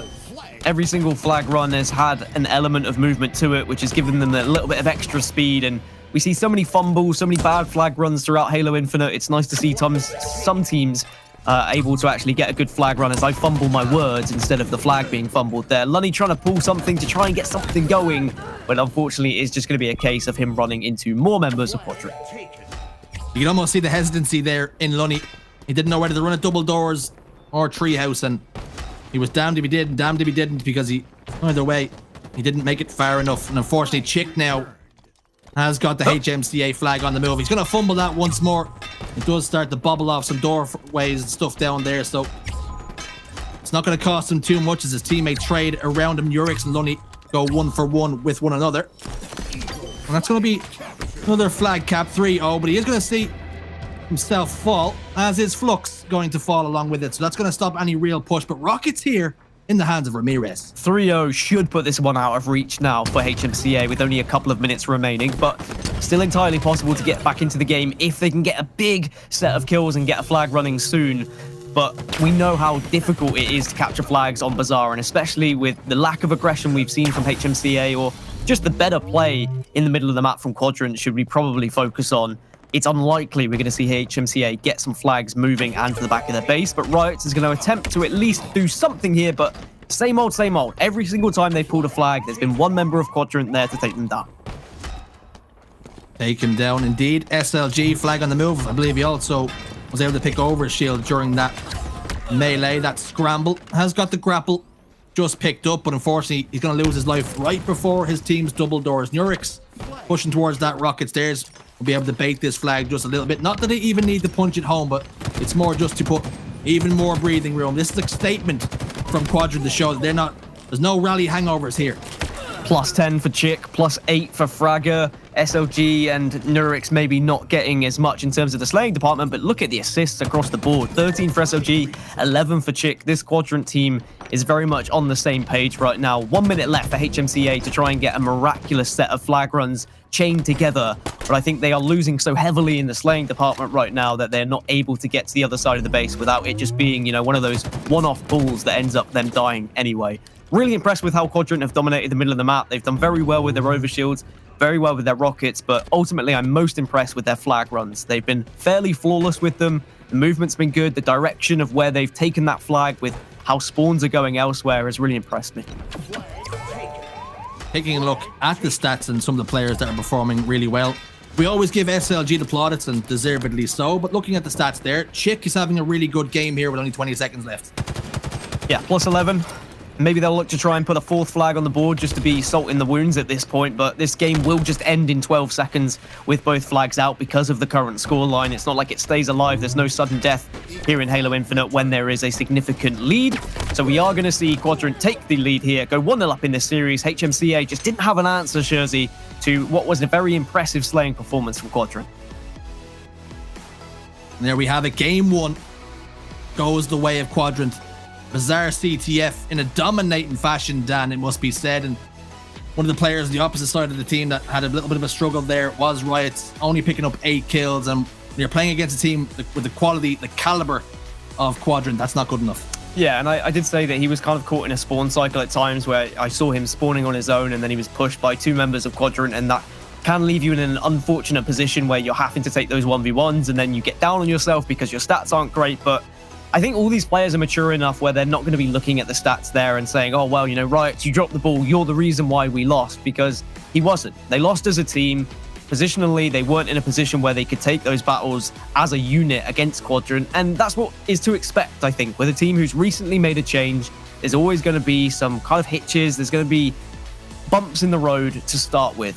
They've already achieved top 6, which I think they'll be relatively happy with. They've got their very bare minimum of what they would expect. But now they just need to push themselves back into that top 4. Mocket have taken that top 4 off of them. They've done it on LAN, and now they've done it online once more. I think that HMCA, there will be a fire in their belly because of that. They will not want to be losing to Mocket. But here against Quadrant, they go 1-0 down, and they'll need to find some sort of glimmer of hope going into the Slayer game. And as our attentions do turn towards the Slayer game, well, we look at some of these highlights. With them being so heavily outslayed, is that going to be indicative of the way the game you expect it to go in Game 2, or do you think HMCA have a chance here clawing their way back into this series? It's always the question we ask, isn't it? That because they've been heavily outslayed, then traditionally you'd expect going into a Slayer game, the team who's outslayed them would naturally perform better. But it doesn't always directly correlate, and I think that HMCA just need to forget about that game, accept that they don't have the same kind of ability when it comes to Bizarre CTF, but they do have individual ability. They can win those 1v1s. They can be a real nuisance and kill Quadrant, and they just need to do that now on what is a very scrappy game type of Street Slayer. But, and it's a big but, Quadrant traditionally are quite good at this game type. They have beaten Ascend multiple times, so I'm expecting them to be confident going into this. There's a lot of aggression, there's a lot of pace when it comes to Quadrant on this game type, and if HMCA go down by 5+ kills, then I think that might be a situation where Quadrant really start to amp it up and make it a very difficult time for the HMCA team. Okay, then Street Slayer. We all know the sandbox can be very, very important, and some of those weapons pickups, the likes of the stock rifle, which SLG is extremely good at. And then you have things like the thruster pack that spawns over towards red. How important is it going to be for these teams to really dictate the pace of the game, but also get their hands on some of those goodies? Yeah, goodies are what you need. Some of the best players in the world. Lucid is a player I always like to highlight because I think he's one of the most enjoyable players to watch in Halo Infinite. He is always off spawn looking to pick something up, whether it be a bulldog, whether it be a thruster, whether it be dynamo grenades, anything that will give him some sort of advantage going into a fight because, it's the buzzword, it's the sandbox, there's something on the map that can help you. and you really need to prioritize these things. The thruster can really throw off your opposition when it comes to them aiming. The reticule just goes absolutely completely skew with, and usually they're going to choke their fights against you, even if they've put a few bullets into you first. Also, the drop ball is something that can really help you prioritize getting those rockets and sometimes just win a 1v1 engagement. Opening slays then going down, and it's going to be 2 going in favor of Quadrant. Rocket launcher as well, so opening engagement in early stages here going the way of Quadrant, and that's not what you want to see if you're a HMCA fan. Wright's going to get caught with his pants down here, get 4 clean shots into the back of his dome. That's going to send him to the respawn screen. 5 kills to 1 now in favor of Quadrant. It's a hot start. Yeah, and I said a 5-kill lead might be a little bit too much for HMCA to get back from, so they need to ensure that they keep this within touching distance, and they do that with 2 slays coming in favor of the HMCA team. Quadrant and Nurix in particular here, just trying to hide, trying to be a nuisance, but he runs into Lunny, and Lunny will fire the rocket unnecessarily, but I think he was a little bit worried he was going to go down. Interesting to see then. Rockets went down. They were originally in the hands of Quadrant, and Urix didn't get that call, or perhaps it was too risky a play to push for them, and unfortunately it meant that Lunny got his hands on them. Now Urix is going to hit the respawn screen again. Lunny with a little bit of a backstab here on these players over towards Shotgun and Neon. He gets that 1 kill as well, prioritizing staying alive. Can he get the second? Yes, he can. Turns 1 into 2. Double kill for Lunny. I think a map like this is perfect for Lunny. I mean, I make a joke and I say that online he's so hard to kill, but on land he'd be hard to kill as well because his movement's really good. The way he positions himself, especially on streets, he likes just kind of sprinting around those corners, making himself an awkward kill. And when he gets in those 1v1 engagements, he always seems to have a little bit of something, whether it be, you know, the knowledge of when to melee, when not to melee, whether he's got a weapon in the back pocket like a heat wave or something that can win that fight. Lunny is a really good addition to this team, and as they grow and as they develop, as they practice more, I think that is going to show more and more so. This is a good place to do it then, to grow and develop. Up against a really strong outfit in Quadrant. Couple of shots going down here. Engagement. Lunny's going to come out on top this time against Urix, and he's having a struggle game again. Him and Fragger both only have 1 kill apiece.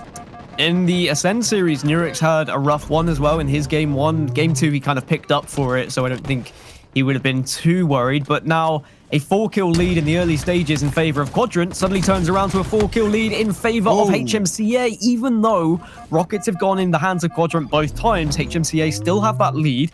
If they can kind of command this game, if they can keep the pace up here, they might be able to tie up this series, but it's still very early stages yet. Right, trying to hold that angle down towards Red. Chick's going to back him up, if only for a moment, and he's going to look to turn his attentions now to help his teammate over towards this tires area. Getting shot in the back, but going to be able to prioritize living here while he escapes and evades the attentions of the boys on Quadrant. During that mix-up, Chick has lost his life, and he'll be back up now very shortly. The shots going down towards B stairs, and we're seeing 21 kills now to 16 in favor of HMCA. Make that 22 to 17. A 5-kill advantage. We're going to see Rockets again in another 50 or so seconds. And I think if HMCA are able to get some of these rockets away from Quadrant, then that gap can be significantly in their favor. And, you know, I said that Quadrant, this is one of the better game types against Ascend, and it's all well and good looking at those statistics, but they're not playing against Ascend. They're playing against HMCA, and different teams are going to have different play styles. And at the moment, HMCA seem to have found a rhythm that is really getting into Quadrant's pants and saying, this is going to make you guys itch. You're not going to be able to enjoy this one whatsoever. Every corner they turn, there is one player of HMCA shooting them in the side and being a real thorn. Well, there you have it, folks. You need to get some sort of cream to cure the itch, and HMCA inflicts onto you. But we've seen SLG with that Stalker rifle, like I spoke about, hitting some perfect shots. And you're going to come back in this game. Players like SLG are going to have to do just that, hit all their shots. We're seeing pushes come through. Another set of rockets, though, go in favor of Quadrant. What can they do? Can they get themselves back within touching distance? They're all grouped together right now. Here comes the pinch, though, from HMCA. It's Lunny who's initiating it, but if they turn and kill him... But no! Lunny still gets that kill onto SLG. Even though 2 members of Quadrant turn, Lunny got the kill, and Lunny got away, may I add, which is just something he seems to have consistently done. 10 kills at the moment, 6 deaths. Lunny and Flux have really turned up in this game, and they have a 7-kill lead because of it. Quadrant, they need to stop this pinch from happening. Can't allow Lunny to be consistently getting behind them like this. That is the second time Lunny has pinched them in the exact same vein. Right behind from Purple to some unsuspecting players. Despite Quadrant having rockets, for what seems like the third time, not able to turn them into any sort of scoring. 28 kills to 32, though, only a 4-kill game. We could see this slow down in just a moment or two. Another minute or so before the next set of rockets as Chick gets caught with his pants down, unable to see that player above him, positioned on top garbage. And that's going to mean that the rotation comes through and the setup is broken. And now we're seeing HMCA move out towards arcade. It's twice we've said pants now. American viewers, they'll be thinking, oh, this is fine. English viewers, however, probably going to start to get concerned. 34 to 30, and maybe Quadrant are going to make HMCA start to get a little bit concerned here, because if they start to close this gap, if they start to get on a little bit of a roll and start to get hot, this could be bad. But Lunny is just, again, being really annoying, getting the job done with automatic weapons, whether it be AR, whether it be Commando. He's always got something to do, you know, just that extra little bit of damage. Only having the extra firepower in his back pocket and using it to the best of his ability, and really showing exactly why this HMCA team picked him up. He has that firepower, that slaying prowess. He's able to open up the map for his teammates, whether it be with a backstab or indeed in a straight 1v1 gun engagement. Riot's going to get into just that now with Chicken. Stalker Rifle going to do enough just to back Riot's up just a touch, but Riot's comes back in. He wants some more. Yeah, Riot's with that challenge there. I mean, I think Chick thought he was going to go the other way, but Riot's saying, you know what, I'm confident in my ability, and maybe that's what HMCA needed. Maybe they gave them too much respect in the Bazaar game, in the individual fights, but they are 4 individually very talented players, can win those engagements, and they have to believe in themselves. The only other player at the moment who probably doesn't believe in themselves, Ramirez, 3 and 10, does have assists on the board, but it's fine. As long as he can stay with someone, as long as he can put that damage out and have the assists, then that's going to be absolutely okay. But if at the end of the game, it comes down to a situation where HMCA lose this one, maybe Ramirez will be thinking, should I have picked up some more kills individually here? Riot wins a huge 1v1 engagement that would have tied us up all locked level, but it does mean that they keep that 2-kill advantage, and Riot wisely backs down to play his life. Gonna live to fight another day, or at least for another moment or two. A 1-kill game now. 50 seconds or so until we see the next set of rockets. We could see this game close and slow down to a crawl here until we do see those rockets pop up, but 2 members of HMCA set up towards tires now and on flowers as they trade 1 for 1. Make that 1 for 2 as HMCA get an extra one on top of that. A 3-kill lead now. Rockets not for another 30 seconds, but all the kills are going in the right direction if you're HMCA. Well, what was a 7-kill lead is now only a 3-kill lead, may we add. So Quadrant, even though they're behind, they've now been able to come back quite significantly into this one, but with only 3 more remaining for HMCA, Quadrant have to play this one a little bit slower, and mid-map control is in favor of HMCA. So Rockets maybe will go in their hands and maybe will help them get these final remaining kills. Here comes the push then. Ramirez, the help of Riots, gets that kill, locks that one in. SLG is going to fall, and that is going to be game 2 going towards HMCA. And Lunny having an extremely impressive game to push his team to a game 3. And it's a Slayer again for HMCA. Well, as I said, Lunny is one of those players that if you give him an inch, he's going to take a mile. He was just marauding around the map like he owned the place, and Streets really became his home there. He was just kill after kill dominating Quadrant, and that will give so much confidence to the rest of the team that, you know what, we can actually match them in the slaying department. Let's do that on an objective game, and maybe look towards our players who are more objectively focused, like Ramirez, for example, to be able to get that objective work down whilst Lunny is still doing that slaying work for them. It was a Slayer game. They were able to take off Mocket earlier in the upper bracket as well, so they know full well they can get the job done. And you know, that's what happens when you're a new team. That you can win those 1v1 fights, you can win as a team, but when it comes to objective games, you need a bit more strategy, you need a bit more practice as a lineup, and we can clearly see that, you know, the fireworks are there for this HMCA roster. They've just not quite been set off yet, but when they do get set off, they're going to let off some beautiful and fantastic explosions. We highlighted during the game how Ramirez was 6 and 12, and we talked about, you know, how that might not be good enough to get them over the line. But then we see SLG's had a game to forget as well there, Dan, going 7 and 14. He did have the same kind of damage as his teammates, but unfortunately they're not able to get the cleanups and turn that damage into kills. Yeah, it's all well and good us looking at statistics as commentators and being like, oh, well, this player, you know, they only went 6 and 12, or they didn't. The damage is what you want to be looking at, and also how that team has played and where the positions were of a certain player. We can only see kind of a quarter of what is actually happening on screen. When you look at an individual player's screen for an entire game, that tells a far better story of how they're performing. Ramirez was doing the job, he was doing the dirty work, he was getting into the positions and maybe baiting out Quadrant at times to allow Lunny and the rest of the team to shine in a slaying department. But now with Oddball recharge, this is where things get a little bit more tricky for HMCA, because Quadrant are going to have more practice on this game type. They're going to know where they need that ball. And don't get me wrong, HMCA, they know where to get that ball as well, but sometimes it's about putting that knowledge into practice, which takes some time when you're a relatively newly formed team or a team who's just made a change. They have just made a change, but the team is stacked with experience. We've talked about before how you mentioned Ramirez, one of the best in-game leaders in all of Europe. Then you have players like Riot who's been there and done that, and he had a really impressive game, that Slayer, on streets as well, it must be said. So what do they need to do? What are the keys for success, particularly here for HMCA, to break the mold and beat Quadrant? I think for HMCA, they can't allow themselves to panic when Quadrant get a little bit of a setup here with the ball. If you are a player who's just spawned and the rest of your three have gone down, you have to wait, you have to be patient, and you have to have a game plan of how you want to break those setups. You can't just aimlessly push through top middle or consistently run in 1v1s and try and take a slaying game against Quadrant, because Quadrant are going to have a little bit more structure here. So I want to see HMCA have a game plan if they go behind, but that isn't if they go behind. Maybe HMCA get a setup here and they might be comfortable enough to hold it once they do. Here we go then. Game 3 of our losers round 4. Quadrant up against HMCA, all tied up. It's do or die. Ball will go into the hands of Quadrant to begin with. One of the priority positions is going to be pipes, is going to be gold. You can hold the ball for a significant amount of time here, but it's about rotating in Oddball. It's about recognizing where those spawns are happening, when your teammates are going down, where you can move that ball to get the most amount of time to be effective so that you can get closer towards those 100 points. Here we go then. First setup is going to go the way of Quadrant. This is something that Dan spoke about, how HMCA don't need to panic. There's plenty of time left.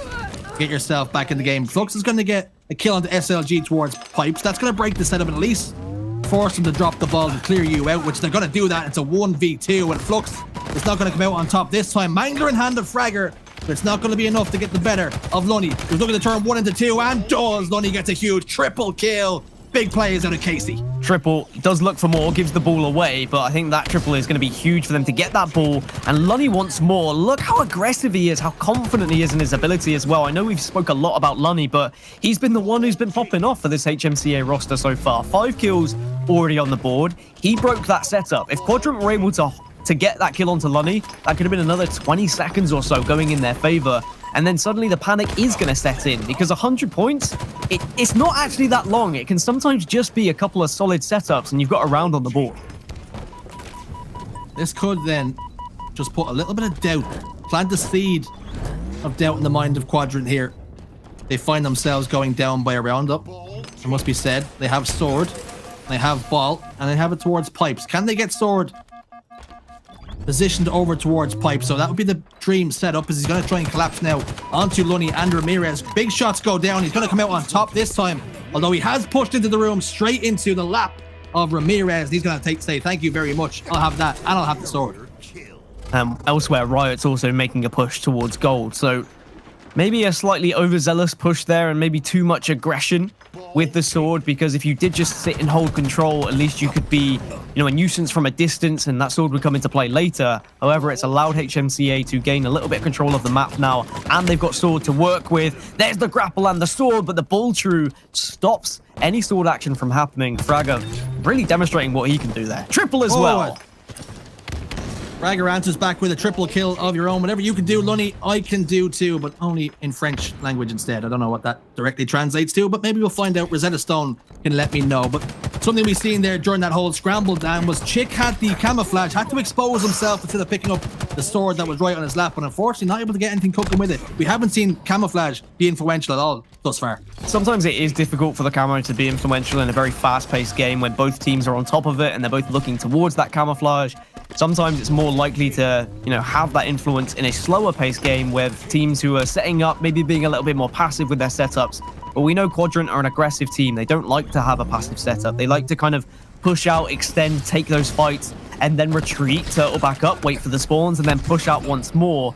And this gives the ball quite a lot of protection, because the ball isn't going to be, you know, grenaded when you are making their focus on the players who are actually pushing out and getting aggressive. But if you do die, you're likely going to leave that setup. You're going to lose that setup to the other team. 70 seconds then to 30. 2 minutes and some change left on the clock as Riots overextends there, and Yurik says thank you very, very much. Shock rifle in his hands as well, not able to find any faces just yet, not able to make people's hair on the top of their head stand up. Camouflage though went towards Ramirez's chest, but it's been cut down and stopped once again, Dan. Still plenty of time, 2 minutes 30, so you don't really have to worry about maybe pushing too aggressively right now. But what is the bigger concern for HMCA is the fact that Quadrant are nearing that 100-point mark. But if they can break this one setup and get a solid setup of their own, then they might be able to get closer themselves. But this is good rotation from Nurix and Quadrant. Similarly to Bizarre CTF, where they impressed me with their objective work with how they ran the flags, I'm equally as impressed here with how they're moving the ball and recognizing when they are under a little bit of pressure. Pressure then, and here comes Flux. I love that play from him, recognizing he's going to lose his life regardless of what he does. Runs in, throws the ball off the map, and at least, at the very minimum, he can reset the map. But hang on a minute, Fragger's got his hands on the ball, although he has died to Ramirez in the process. And those are the players you need. You need people who can recognize when they are going to go down and how they can make a difference even in those final moments. By throwing that ball out, they've stopped Quadrant from getting maybe 10 to 15 seconds, which would have won them the round. I know they're probably still going to win the round now they picked up the ball anyway because of slays elsewhere, but very impressive from Flux. Round one then, just 2 seconds away from being ended here. And there it is. Round one's going to go the way of Quadrant. HMCA, they showed signs of life. They had a triple kill in there from Lunny, but unable to put down some sustained pressure to turn the pressure that they have got into points. All to do here then, they're 1 round away from elimination in this tournament. Yeah, I think the script is going the way we expected it at the moment. Just objectively, HMCA not quite there, even though they're matching them in the Slayer, and they beat them in the Slayer, and they are picking up some impressive kills and having some impressive moments. They just need to find that objective work. This is where I'm looking towards players like Ramirez to step up, be able to get that objective work on the board, command the team to put them in a position where they can pick up some real points. They've got the ball in the early stages of this game. If they can stay alive in positions like this at top attic, you can really command the map. Starting strats then to talk about. Quadrant lost all 4 members, but somehow HMCA only able to put down 12 seconds during the opening scramble. Ramirez is going to turn 1 into 2, get himself a double kill there to clean out pipes and make it HMCA's. Can he now get his hands on the ball as he transitions down towards? He's going to push it towards long haul, and Nurik's like looking to head him off the pass. He runs right into the giant that is Riots, one of the tallest men that you'll see in Halo Esports. And he manages to kill the giant, and now he'll go to battle with Lunny instead. And Quadrant, they want to try and stop this bleeding a little bit. There has been a significant amount of time found by HMCA, but at least they've been able to pick up some kills and force this ball towards them. And just like that, they've broken the setup, and they're rewarded with a setup of their own now. They can kind of get the poor man setup around blue, which always gives you the possibility to throw the ball off the map. Lovely plays out of Nurix there, just to take down Riots and then Dipsy Doodle his way, evade the attentions of Lunny long enough to bait and switch with his teammate Chick, and that's going to result in even more ball time. Lunny, though, they're going to fall and break the setup. 4 dead for Quadrant, but there has been a play ball, and that will reset the map. Flux has got his hands on it, rotating it towards Turbine. I love that from Flux. Again, he was watching the kill feed, he recognized that his team were getting the kills, and he straight away pushed to get the ball, but he rotates that ball towards Turbine. They get elevator spawns, do Quadrant, and the ball gets ran straight towards them. Maybe you could have had an idea they were going to spawn elevator because no one was in position to block those spawns, but I guess it was a 50-50 there. There was a couple of places they could have been spawning, but unfortunately for HMCA, it was in the worst. And a lead change then for the first time in the round. 30-24 now in favor of Quadrant, only ahead by the 6 seconds. Big gunfight goes down, and SLG, he doesn't lose them often, but Lunny's on fire. Lunny runs into trouble though, Fragger in a position to do damage once more. And it just seems every time that Quadrant have the ball, they're moving with it. They're not necessarily going for a static setup. They're moving as a unit, and they are watching those spawns and pushing out when they need to. And HMCA, even though they are breaking it from time to time, it's the significance of the points they're picking up, Quadrant here. They're getting very scrappy time, which is allowing them to keep ahead. Getting scrappy. HMCA looking to get Scooby. 1 dead for Lunny. 4 still alive for Quadrant then. As we will wait to see. Can they break the setup? No, they can. Pipes set up fully in effect now. 4 dead momentarily for HMCA. And that is bad business then. If you're looking to try and keep yourself and your tournament alive for HMCA. Love this strafe back and forth from Fragger, downloading information all the time, passing it towards his teammates. And the writing's on the wall here. Unless they can get their hands on some sort of camouflage, it's not going to come quick enough. Maybe a sword's going to be the one. 20 seconds or so until we do see that camouflage, Dan. It could be big in the right hands. Keyword wins information as well there. How many times do we see players just with the ball kind of sit in a corner and hide away and hope that the rest of the team do the work? You've still got to do a job with the ball there. You can give information, you can watch the lay of the land, and sometimes you have to drop it and take those fights. But it's Quadrant again rotating that ball towards Elevator, giving up the pipes because they knew that there was the possibility HMCA could have collapsed on them. And because of this ball movement, because of this rotation, they're still picking up points, and HMCA now have to push through control towards Elevator, which is a difficult push. Here does come the push though. It's going to be traded out. SLG will lose his life. Riot and Ramirez for the last 2 alive, but Camouflage has gone into the chest here of Nurix, and he also turns that double kill into a triple kill. Riot's the last man alive. It's not going to be an overkill just yet, but he's going to be able to put down some serious damage. Nurix is going off. Gets the wingman, doesn't get an overkill, but the triple was enough, I think, to allow that ball to get away. But as I say that, Flux with the double at least keeps HMCA in this, but they are quite a distance behind the Quadrant roster. If they lose one more team fight, if Quadrant get one more setup, then this series is done, and HMCA will finish top 6. Well, that push stopped almost immediately as Flux and Riot, now Lunny, all meet the demise at an untimely time. Nurix has the ball, only needing 8 more seconds, and they're going to spawn them over the opposite side of the map. It's a long way away. There has to be perfect Halo here, but he's going to be able to milk his life just long enough. And Quadrant advance to our next round. HMCA are eliminated. It loses round 4. It was a good performance from them. They look good in patches, but Quadrant remained dominant. I think this HMCA roster, I mean, they'll take a lot away from this tournament, even though they'll be frustrated, I think, to drop to the lower bracket, losing to Mocket and moving from a top 4 team now down to a top 6 team, technically, to placements. They're still guaranteed a spot in the Pro Series next week, so they can take this away, they can practice, they can try and find out what went wrong. At least they played against some solid teams, right? Quadrant are the second best team in Europe when you look at online performances, so they can at least look at it and say, hey, we gave it a go, we took a map off them at the very least. What can we learn here? What were we doing wrong? And a lot of it was just down to lack of practice, lack of awareness, little things like Flux when he grabbed the ball, running it towards Elevator. Maybe if he recognized the likelihood of spawns being in that direction, he might have turned around and ran it towards Longhold, towards his team who are holding kind of the blue area. But again, sometimes it is guesswork and sometimes it is just about flipping a coin. And I think in that situation, they got a little bit unlucky. But ultimately, Quadrant were on top. They had the Slayer power. They were better at their objective work. They rotated the ball so efficiently and effectively that it was a pleasure to watch. As an objective-minded player myself, I always appreciate that kind of movement, but also the individual ability we saw at times from Quadrant. For example, that triple kill from Nurix, a really impressive one, but they were playing as a team. There was assists around the board, which is why we saw wingman medals popping up here, there, and everywhere. A 2-1 victory for Quadrant. They move into the top 4, and they'll be trying to battle back through this lower bracket to get a chance at once more playing Ascend in those grand finals. That's going to be all she wrote then for HMCA. Perhaps showed enough signs of encouragement there, Dan, to prove that they can hang with the big boys, and not only that, but maybe cause an upset or two. But we will head back and jump over with Lottie and Shyway to break it down. What do you think of that series, folks? Well, thank you very much, gents. Yeah, I mean, honestly, I'm first of all, obviously, kind of like, well, I kind of expected it from Quadrant just in terms of the, the caliber of team that we're looking at, the way that they just played Ascend as well.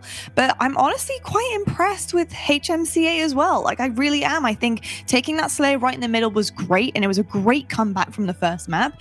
And Gaskin, you were right. Lunny is a huge addition to this team. The firepower was absolutely incredible. And I really do see him as one of those swing players who can swing a game in the best way possible for his team. Like he kind of was a little bit like a Lucid, like an EU Lucid to me, watching him, because he was picking up absolutely everything on the map and using it to his advantage. I absolutely love the way that Lunny plays. I think, really Shyway, Quadrant were just a little bit more well-versed. You know, they were very good at reading situations, reading spawns, knowing where players are. And objective-wise, obviously knowing all of that and being able to play objective is absolutely crucial. And that's where HMCA were kind of on the back foot there. What did you make of the series overall?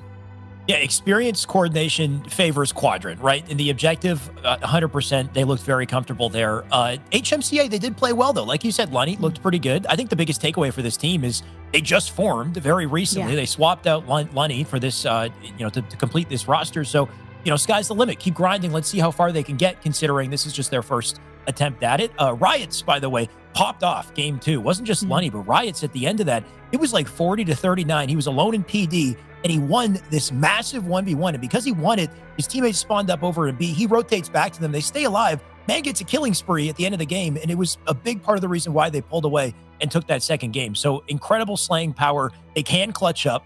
They just couldn't quite do it in the objective, and really just because Quadrant, it just seemed like a been there, done that type of experience. Like the bizarre CTF, my God.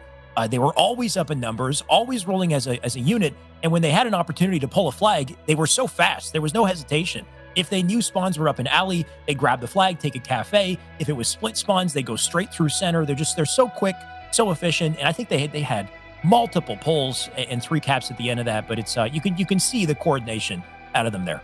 Yeah, absolutely. I think honestly, definite mention to Riots there as well, because he at the end of that game had some pivotal moments that really allowed them to kind of take the last kills that they needed to try and swing that series and keep it going to that third map. Like being able to chase that tire jump up and then push around and able to pinch there from B as well was really, really nice. So being able to get those crucial kills at the end, because everyone knows it's hard sometimes to finish a Slayer even when you're ahead. We've seen terrible things happen to teams that are winning, but absolutely incredible effort from HMCA, and I'm sad to see them go, but there's always next time. So that's always really, really good. But let's take a look right now at the bracket though. Let's see exactly where our teams are at. There's a lot to follow here, and as you can see, we do have Na'Vi versus Ascend. Ascend do beat Quadrant 2-0 to continue onwards in the upper bracket. We saw that first today, and Na'Vi did beat Mocket Esports 2-0. Shurzy, are you kind of surprised at that Na'Vi Mocket result here, 2-0? Were you expecting a closer series? No, I think on paper that's probably the way you expect it to go. I think Mocket have done a really fantastic job being able to take down HMCA, not just once in Raleigh, but now starting to do it consistently. So they're starting to show signs of improvement. So it's great from them. That roster's been together since the start of the game. So perfect stuff from them. But I think Na'Vi was probably just a scalp that was a little bit out of their reach. Looking at the lower side of the bracket though, Quadrant going to have to wait to see who drops down. But Mocket playing against the lads could be a really good series to watch as well, if anybody's checking out some of these players' streams. Yeah, absolutely. I would also love to see Mocket versus Quadrant. I mean, I'd love to see the lads versus Quadrant too. I'm excited about Mocket. What do you make of Mocket overall, Gaskin, and where they're kind of sitting at right now? I'm a big fan of Mocket. They've stuck together for a long time now. 4 players who are really hungry, that really just want to grind the game, and a lovable bunch as well. If you meet them as people, they are fun to be around, and if you watch them kind of Mocket documentary, the vlog, they had a lot of fun, and I think that's what's important here. I think sometimes it's very easy to forget that even though this is it's esports and it's deadly serious, it's also about fun. It's about 4 friends like having a good time. Sometimes that chemistry into game does actually allow you to win games as well. So I really love where Mocket have come, and it's going to be a difficult game with them going up against the lads. I think the lads' new roster is certainly going to be an impressive one and a difficult one for them, but ultimately they'll be delighted to secure top 6, and they'll be pushing for top 4 here. Well, as we like to say in Europe, come on the lads. We need to get that chant going once again. I tell you what though, folks, we're going to head to a quick break, but when we come back, we're continuing our winner's journey here. We have our next round, and it's going to be Na'Vi versus Ascend. You don't want to miss it, and we'll see you right after this.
built this facility off the grid to train the next generation of Spartans.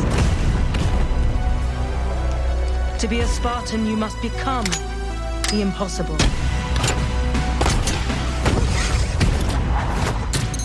Greetings, Spartan. It would be my pleasure to serve at your side.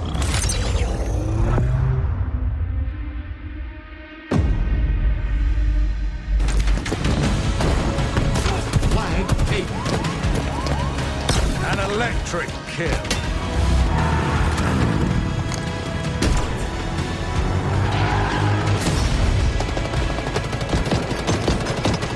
Cluster luck. On your feet, Spartan.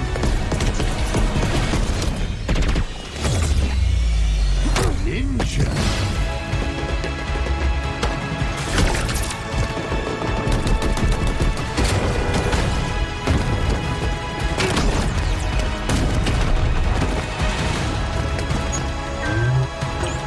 Zone captured.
Hello everybody and welcome back to the HCS EU Pro Series. Now before the break, we saw Quadrant take down HMCA, but they weren't going down without a fight right bang in the middle of the series. They did manage to take that Street Slayer, but did see their end here on recharge. Unfortunately, Quadrant were just too strong and did take them down in 2 oddball rounds. And I got to say, I'm pretty impressed with both of our teams that we saw there in that series. It was very entertaining, and I love a game 3, so I'm not complaining. But coming up next, we do have Na'Vi versus Ascend, and it's going to be apparently our winners finals, if I am correct, if my source Jersey is correct. Winners final. Yeah. Never trust Jersey, but you are correct. Never do it. Yeah. Never do it. That also is a This rule to time live he by was- for sure. Yeah, just this time though. Just this time. But I actually just want to quickly talk about Na'Vi because, you know, this team made a little bit of a move in Raleigh. I think they shocked the rest of the regions, and I think they did EU proud. I think there are some kind of arguments to it that they had an easy kind of ride through the bracket. However, they worked hard to get there. But I kind of want to note here that they did beat Quadrant 3-2 when they were in Raleigh, to then go and see FaZe, and then obviously got taken down 3-0 against FaZe. So I think there was a little bit of a jump in competition and in kind of, I guess, caliber of teams, but quite a close series with Quadrant in Raleigh. Gaskin, where does that put Na'Vi in your mind right now as a team coming into this Pro Series? I feel like Na'Vi Online and Na'Vi Online are 2 entirely different teams, and I still think they are a little bit off Ascend and maybe even Quadrant Online. I'd have to wait until they match up again, but on LAN they're different because of the experience that they have and what they've done and what they've achieved in the past. Some of these players, they are the highest ever EU placing players, some of them, so they have that experience, and that just does wonders in a LAN environment. But online, when people are comfortable and at home, maybe people are a little bit more comfortable and they take challenges they wouldn't, and they win fights they maybe wouldn't on LAN as well. We've not seen Na'Vi play Ascend online in any of these competitions because they keep losing to Quadrant and they keep having to play Quadrant in the bracket. So this is the first time we're going to see Na'Vi actually play Ascend in a competitive environment. So I'm very excited for it.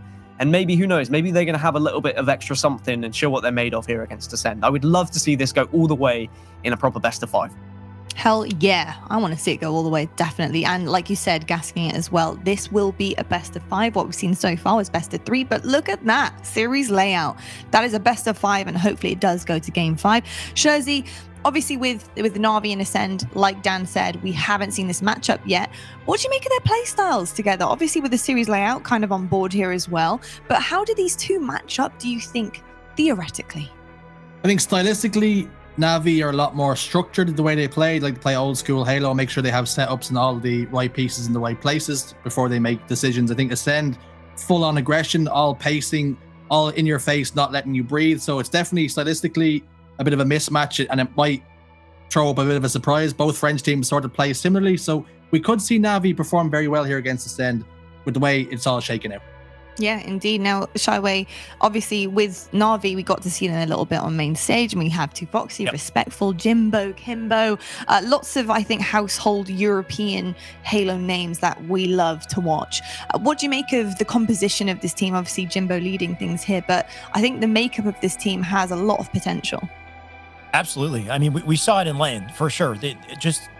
Gaskin talked about it. There's a ton of experience across the board with these players. My biggest worry with Na'Vi, they should match up well with Ascend. Ascend does typically take it, but Na'Vi tends to defeat themselves even when they're playing well. And this is a pattern that happened even on LAN up against G2. They had that series in pools where they won the first 2 games confidently, started shooting bodies, starting to get, a little cocky, and then they got 3-0 sweeped. So they got to stop whatever that is. Stop defeating themselves. And I hope that if they get a lead, they get momentum, they play every game like it's their last still. So we'll see what they do, because apparently we're just about ready to go.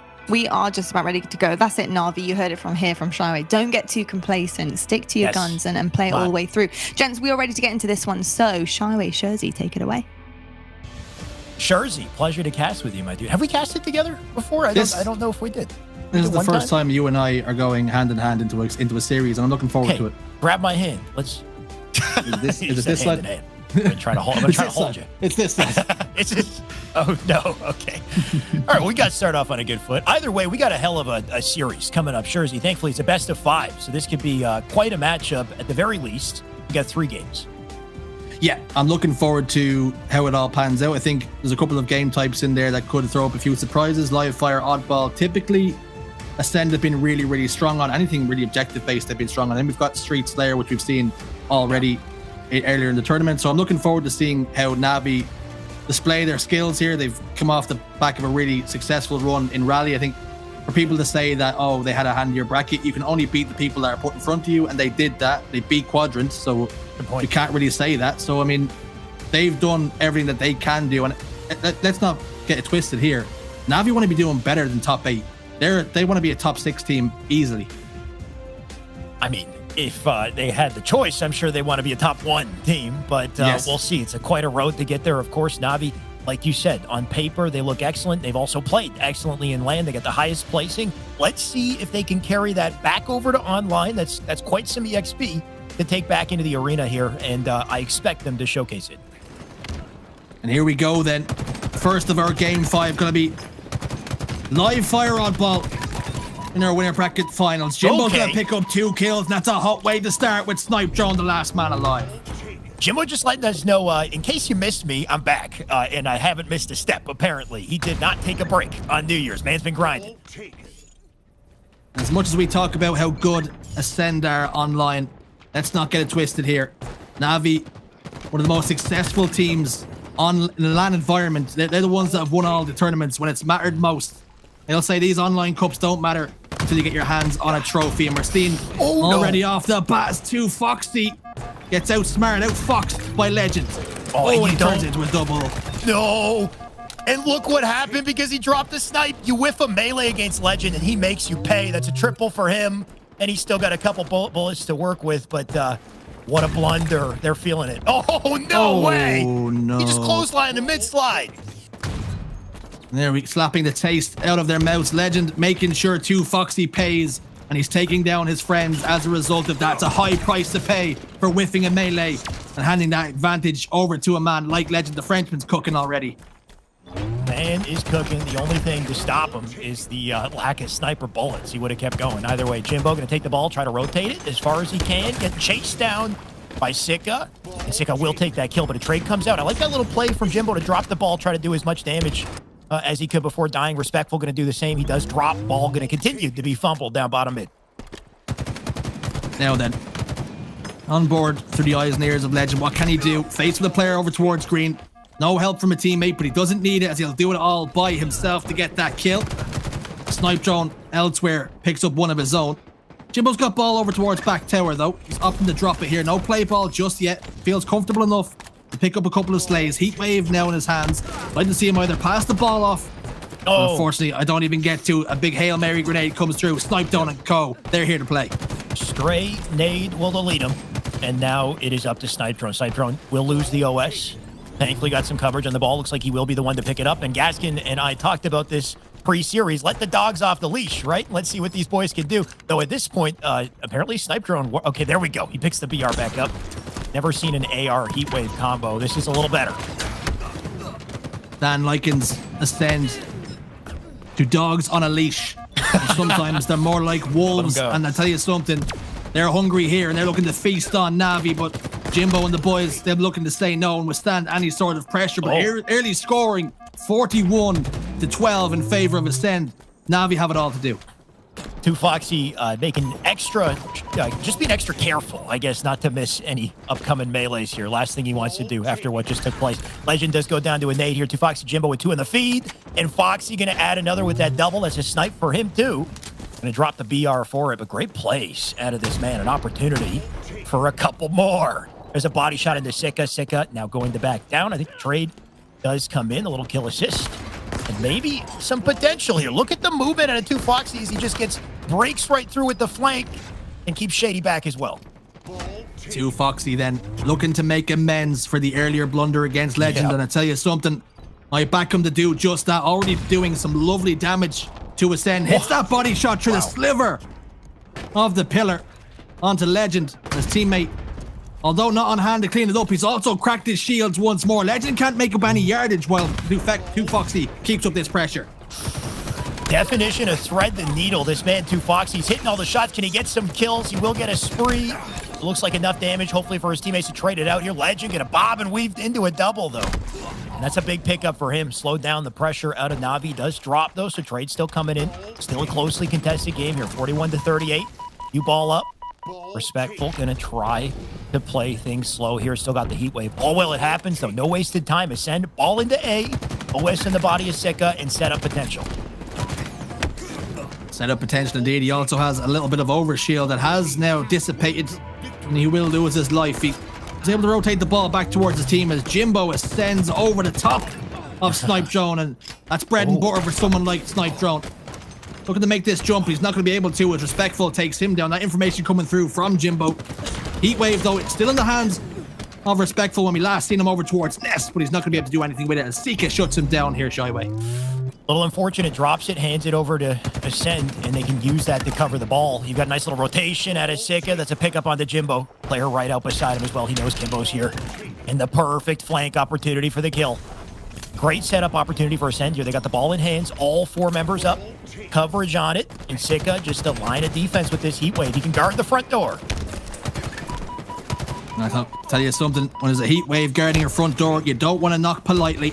Sika, though, he's going to lose his life to Kimbo, and it wasn't a gentle knock. It was a frag grenade right to the mouth, and that heat wave is going to go down. And Kimbo turns 1 into 2, trying to get Snipe Drone, at least help his teammate to do so, but Too Foxy and Kimbo going to lose their lives. 2 members left alive towards sandbags. Going to be in the shape of Jimbo and Respectful to put some pressure onto Legend. Snipe Drone, I don't know how he lived that long. I would have loved to see his POV on that, because massive play out of him, right? He was alone with the ball. He dropped it out as a bait, and then Legend, who was alive here, managed to pick up the trades and the damage around him. So that delay at a Snipe Drone led to massive opportunities for Ascend that they are currently capitalizing on. 64 points here. Ball still sits out in center. And Ascend don't want to get on it just yet. They got the OS to worry about. They got the snipe as well. and respectful. Oh! This is the second clothesline we've seen in the same spot. Respectful, the man's just started. This stream is not sponsored by Head and Shoulders, but he's just blown the dandruff clear off his scalp there as Brandon Stones. Lovely shots out of him. Snipe Drone's going to get touched tight with him and be met with a heat wave, but it's going to be a trade. Legend last man up for Ascend. It's a big drop right there. 2 weapons now down. Opportunity for Navi to pick him up. Kimbo with the ball, looking to rotate it as well. Sika, he's got a beat on him. Kimbo got to be careful here. 70 points and counting. He can get this rotation through. To Foxy here to cover him. To Foxy, going to do a little more than just that. That's a big bank shot pickup. Shots into Shady for the double.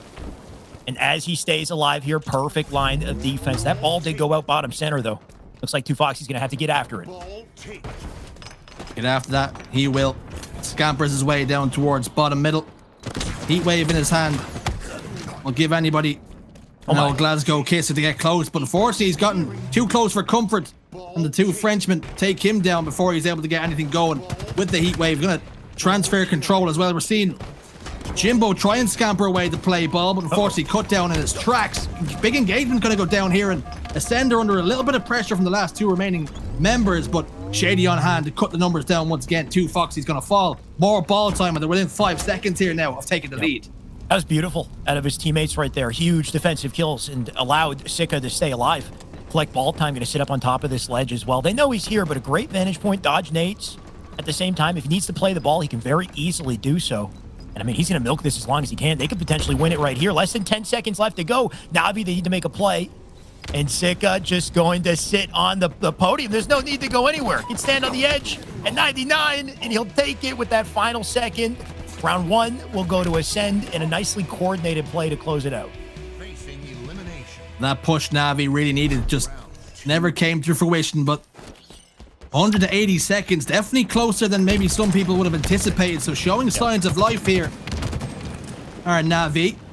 Ascend, though, going to drop down towards bottom middle, pick up that heat wave, not opting to pick up the ball this time. Seeker, though, is going to run straight at our Snipe Drone. Going to lose his life there. 2 members make that 3 dead momentarily for Navi. Legend, the only man down on the side of Ascend. Overshield, though, gonna come up here very shortly. Heat wave and Overshield gonna transition over towards Seeker. Yes, he will. Heat wave in his hands. Big shots going down. Jimbo's in trouble, and is the sound because his trouble is coming. Jeez. Unfortunately, Seeker's gonna lose his life, and Kimbo's got the sniper rifle in his hand and some time to play with. I was thinking, give this man Sika some help, right? The dude has the OS, he's taken 3. He does manage to get 1, but he does die. All while that happens, Kimbo still has a sniper. And he pulls something off here. 1 player dips down bottom mid. Does he chase it, though? That's a risky chase. Got Snipe Drone with the ball as well, still looking for him. But Legend knows he's there. Kimbo has an opportunity to make plays. He just needs to find it. Especially with a man just diving on him from above. That's Shady. And because he didn't burn the snipe, now Shady has the chance. Showaway, the issue that I have there is Kimbo's just sitting top middle. Not a good spot. Snipe Drone's just sitting back tower, taking all the ball time in the world. He's not going to peek you, so what are you waiting for there? But all the while, despite the early engagements somewhat going the way of Navi at the start, it's Ascend who have gotten 60 unanswered seconds here. A single ball hole, top tower. That's all this game has been. And we've got 66 and counting here because of it. They just can't seem to break through. Sika here. A defensive line. He's got Shady with him. Shady already pestering him bottom mid. Here's the flank up through tower. Multiple dead on the feed, though. Do they play the ball out? I think they might not even... I mean, do they need to? They're just getting their slays here. Kimbo finally lives. And as that ball gets played and reset, Ascend is already in position to pick up the new ball. I mean, what do you do as Navi? They can't keep up here. Sika stops the push from 2 players over towards tower, and he's finally taken down Showaway. The ball's been moved from tower all the way back over towards garage in the blink of an eye, and they're scoring all the while. They only need 14 seconds here. Oh my god. Oh, yeah, Sika won't get that kill. It would have been nasty if he did. To Foxy will get by. He's got to do something here. The only opportunity Navi have had so far to get some points and potentially a setup. You can see he does need some team help, though. Teammates out center. He's got 1 above him. And I like this from 2 Foxy. Going to try to rotate it somewhere a little safer. Sika's here to cut him off. 2 Foxy going to have to take this dilemma. Teammate with him to help out. That's Jimbo and team. Oh. He does die. A little unfortunate. Jimbo now 1 shot as well. And the pressure is on from Legend and team as they look to stop this in its tracks. 1 good play out of Ascend, and that could be curtains. That good play is coming through in the shape of Legend and Shady picking up a kill apiece, and that's going to put the man advantage in numbers. Now tipping the favor of Ascend. Another gunfight's going to go against Na'Vi here. Snipe Drone's going to hold the ball even more. Game 1 of our winner bracket finals goes towards Ascend. Talk me through that last round, Shyway. What do I say?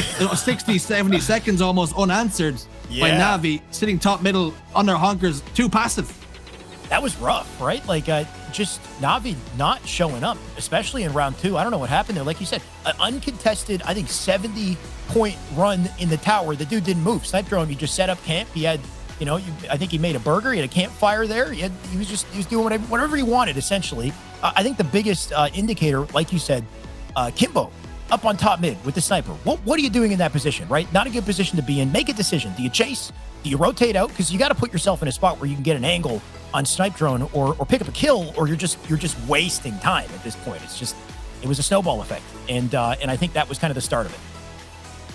Taking a look at the damage then, Jimbo putting down 5,700, and also 2 Foxy breaking the 6k mark, so definitely able to go in terms of damage, evenly spread across the board, but seconds heavily benefiting, 290 in favor of Ascend. So when you think about it, 110 seconds in the difference in ball time, and damage still remains the same despite Ascend having a man down for much of the fights. Yeah. Which goes to show how good Ascend are, right? They're so good at answering back. You make a slight mistake and you really feel the pain. I think the perfect example of that was just the intro to the game, right? Jimbo comes in hot, gets a double kill, things looking great. And then next thing you know, Foxy whips a melee with the snipe, gives it to Legend, who then proceeds to get 4 kills, I think back to back, followed by like a clothesline headshot snipe. You give them a tiny inch, they take it a mile. So they really can't afford these mistakes, and they need to be quicker and answer more quickly when they are at a deficit, right? Because you can't let 70 uncontested seconds go by in an oddball. But Slayer, different game, different ballpark, different opportunity here. Hopefully they can coordinate and show us something. Just got confirmation then, game 1 going the way of Ascend. Now our attention is turned to Slayer on Streets, typically a game type in which the French have excelled on, but give or take, as Na'Vi have been looking good in that, particularly in scrims, they've been looking quite decent as well, playing against some of the other teams, particularly against the likes of Quadrant. So is this something that they can look at now to bounce back in the series? Because we always say it's a bit of a coin flip on a Slayer, and they can dictate the pace of play here. They could be getting themselves right back into things. Curious to see who spawns on what side, because generally speaking, I'd say blue side does have the advantage off the rip in this map. They got high ground, and because of it, they can throw excellent bank nades to deny really the driveway. I think the driveway is the scariest place to challenge if you're spawning on red side. So going to be tough to kind of coordinate towards mid game. You expect them to flip the map, try to get to blue, and hold on to it, because generally speaking, I think the team that holds that side of the map wins the game. Okay then, time for Na'Vi to bounce back and show signs of life, showing that they're able to trade damage back and forth. Well, it's now time to show that you can do the same in the Slayer. Evidence will point that they definitely have a chance here, and there's a chance, there's always a way that they can come out on top, and I'm looking forward to seeing how they do get on. Let's talk about some of the, you talk about how blue spawns might favor whatever team gets it because of those nades banking down, but also there's a few things you can pick up along the way. The drop shield at the advantage there, and you might be able to get to the Bulldog a little bit quicker too. You don't have, as far as just like raw speed, I do think the red team can get to Bulldog faster, but it's that height advantage that we'll see really come into play here, especially as they push down that alleyway. You got 2 Foxy there with the coverage. See the drop wall come in too, just to take the damage as he rotates out center. He grabbed the shotgun with it, and I don't think he stayed alive. The multiple trades coming out here bottom center as Respectful gets out of the fray. The rocket's still up in center, and Shady gonna try to grab him, but such a risky play to get those rockets, right? It takes a long time to raise them. Respectful taking advantage. Okay then, 5 kills to 3 on the scoreboard. Sika gets a kill there onto Respectful, who was trying to prioritize staying alive, unable to do so when there's a Frenchman lurking behind you. 7 kills to 3. Rockets also in control now of Ascend, Shyway, so they've got the goodies to play with. Still 2 rockets in the chamber, yet to fire 1, and the push is coming through right where he needs them to be. It's like he just wants to lock the doorway down. Nobody's getting close to this man. Rockets in play here. Does he use them, though? A little too close. That's always the worry. I find every time I pick up rockets, I get so damn nervous because you never know when somebody's going to get right in that close range and kind of ruin your game plan. Either way, I think the rockets might have gone down with 1. All while I say that, rotation coming in, Legend picking up 1-2. You got Snipe Drum with the rotation behind Jimbo, and that's the little team collapse we're talking about. Look at them just pick up kills left and right here for a 14-6 start. I love that from Legend as well. Many players will make the mistake of waiting until their shields fully regain, but what he did is he hid long enough for the player that he was originally shooting to look somewhere else, slides out, helps his teammate clean up the kill. Lovely stuff out of Legend, showing heads-up experience there. Killing spree for him too as he finishes that onto 2. Foxy will lose his life, but it's going to be 3 dead. Jimbo last man alive. Lost his life, but no momentum lost for Ascend as they shoot the gun. This is the advanced form of what is it? Not teabagging, body disrespect, right? You just shoot their logos now. Let them know. Ascend, of course, not a partnered team in the league, but they're putting the partnered team down today, apparently. Ascend will be asking questions. Where are our skins? Maybe only time will tell whether they can get themselves involved. Even give them a little purple team skin or something to play with, but showing disrespect by the ways of shooting the Na'Vi logo. That's not going to impress the Na'Vi boys too much. Now, if you want to really get under their skin, maybe these are the sorts of things that you start to do just to throw them off a little bit. Skin. Like I said, get under their skin, though. Very look at me. topical. Look at me do the thing. Look at me do the thing. But speaking of the thing, what is this? The thing. My God, Snipe Drone. Almost turning 2 there. Does drop the shotgun, but the damage is done. I mean, 28 and counting here to 13. A double kill out of Legend. Shotty in his hands, and I mean, he's got a thrust, too. How much destructive power can this man put together? I think he's only just getting started. Bulldog then in his back pocket for now. Trying to whip that out. Break in case of emergency. 2 members of Na'Vi on B stairs, though. That's going to be enough to start some sort of a push. Initial entry damage coming in, but Shady's got full shields, and now he's got a player none the wiser that he's there. Bulldog in his hand, and it hurts. It bites hard. It bites down and gets that kill, and he's out of here. Thruster pack used. That Bulldog's got bark for sure. Jersey, things looking damn good out of Shady here. He gets out, comes right back in. Now he's got a teammate with him as he goes down driveway. Little collapse onto C here. Respectful in the corner. Can he get into him in time? Yes, he can. Big pickup, and the chase is on. Look at Shady holding forward. This man moving so quick, finally dips back to get out of the line of fire of Kimbo before coming right back to pick him up. And he's just not stopping. I mean, you know, at this point, I would be shooting bodies too, Jersey. My God, the destructive power out of this man. Something that's surprising to me is Shady gets the kill on the Respectful, but Kimbo still hasn't reacted to the call out. That's definitely come his way to turn around and take that fight. And instead, he loses his life. And when he realizes Shady's there, it's far too late. The damage is done. Shady was able to backstab there for almost for free. And then you can see just how he's feeling himself, shooting bodies, really putting the hurt onto Na'Vi boys. Only needing now 10 more kills. This could be a steak dinner. It's looking like it might be 41-21 as Legend picks up yet another double. Na'Vi, I don't even think they have time to answer at this point.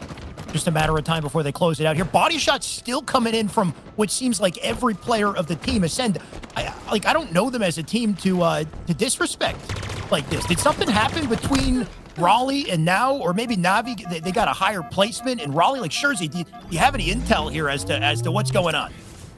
I think outside of them just dominating a team that, let's face it, one of the most decorated teams in all of Europe, but when you're doing this to them and you're making them look average at times, unbelievable performance out of Ascend. You have to be really, really good to do this to players like this. I mean, really good is an understatement. I have not seen Na'Vi run over like this in any qualifying matches last year, Jersey. I think this is the most dominant showing of Slayer we've seen in this matchup so far. I think that was 50-23, so a stake handedly. On top of that, a lot of confidence, a lot of disrespect. Not sure where this energy's coming from with Ascend, but even I'm feeling it. I'm getting nervous. Watch it. I don't know. I'm thinking about when we've ever seen Na'Vi look like that before, and I don't even think it's anything that Na'Vi done wrong. I think Ascend just all played so well. Is that something that they picked up from Raleigh?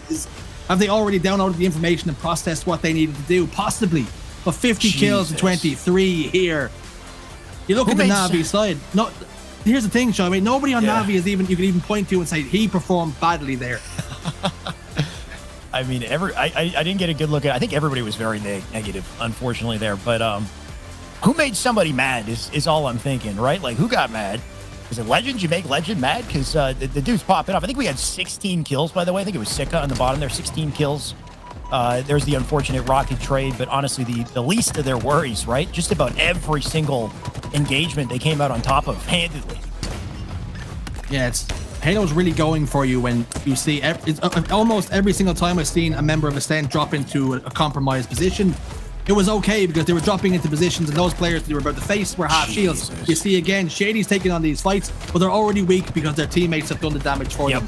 Lovely bait and switch from these boys, and so impressive.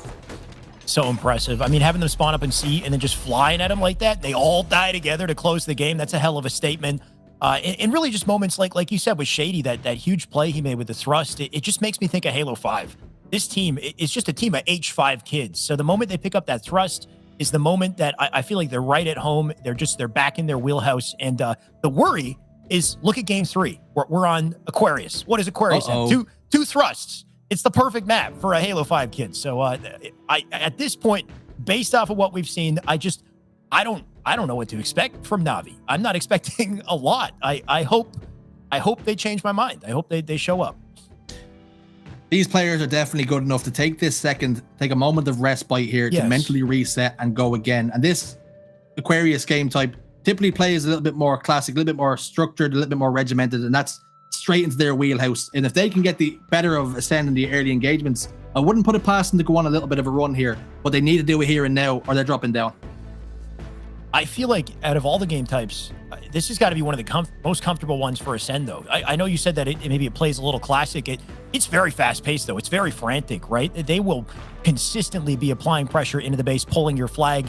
If you don't have that overextension in position, even if you do, they're locked on it, right? They've got presence up on top mid. They're watching those types of crosses. So Ascend, they're very confident, very comfortable here. And coming off of what we saw in game 2, Na'Vi, they got to wake up. And like you said, a team like Na'Vi, they're no stranger to this position. They're no stranger to being under pressure, to receiving this form of disrespect. They've dished it out several times as well. So let's see them wake up. Let's see what they got. They still got an opportunity here. Okay, then. Game 3 of our winners finals. There is that thruster pack that Shoyway mentions can be pivotal in turning the tides in any single gun engagement, and the way the French are playing right now, who could really argue the point that this is going to be a clean sweep? Well, I'm going to do it, well, as best as I possibly can. I think Na'Vi have got the goods that they can come out on top in this game type. We have seen holes in Ascend's game, particularly when they played against Quadrant on this game type. They've gone to overtime 3 times. And with Na'Vi beating Quadrant in Raleigh, surely that opens the door for at least the possibility to conversate about this.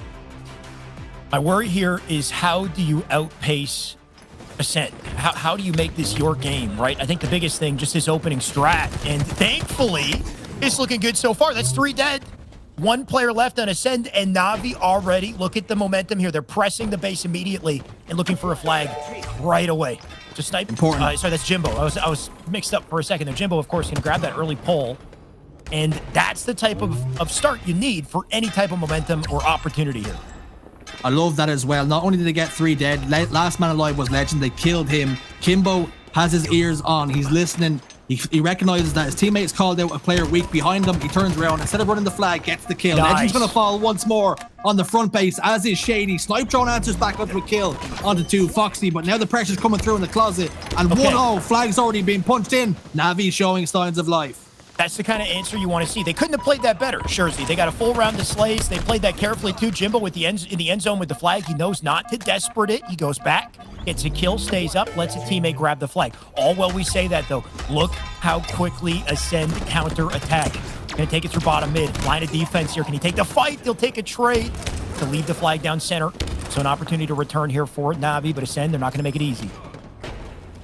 One thing you can say is the flag's in a really precarious position. It's going to get returned as well. I feared the worst when they went 4 dead, Na'Vi, but they've hustled and they've bustled, and they've made sure they send that flag back home, maintaining that 1 flag cap advantage. Now on the eye is near as a snipe drone as he positions himself towards top middle. Not going to see another camouflage for another 20 seconds or so, Shoyway, but that could be important. We'll keep our eye on that. Still great out of Na'Vi, though, right? If you come in with a lot of force, you get that early flag, you need to understand that you're committing your resources to capturing that flag. So very likely, the enemy team's going to come in with a counter, and you need to be ready to defend on that counter to stop that flag early so that you don't see a counter cap, which we see very often in Aquarius CTF. So Na'Vi, so far, they're fending it off. Can they maintain it? On board with Kimbo. Shots into Legend. Legend, who's compromised, somehow slides out. He'll take Sika instead.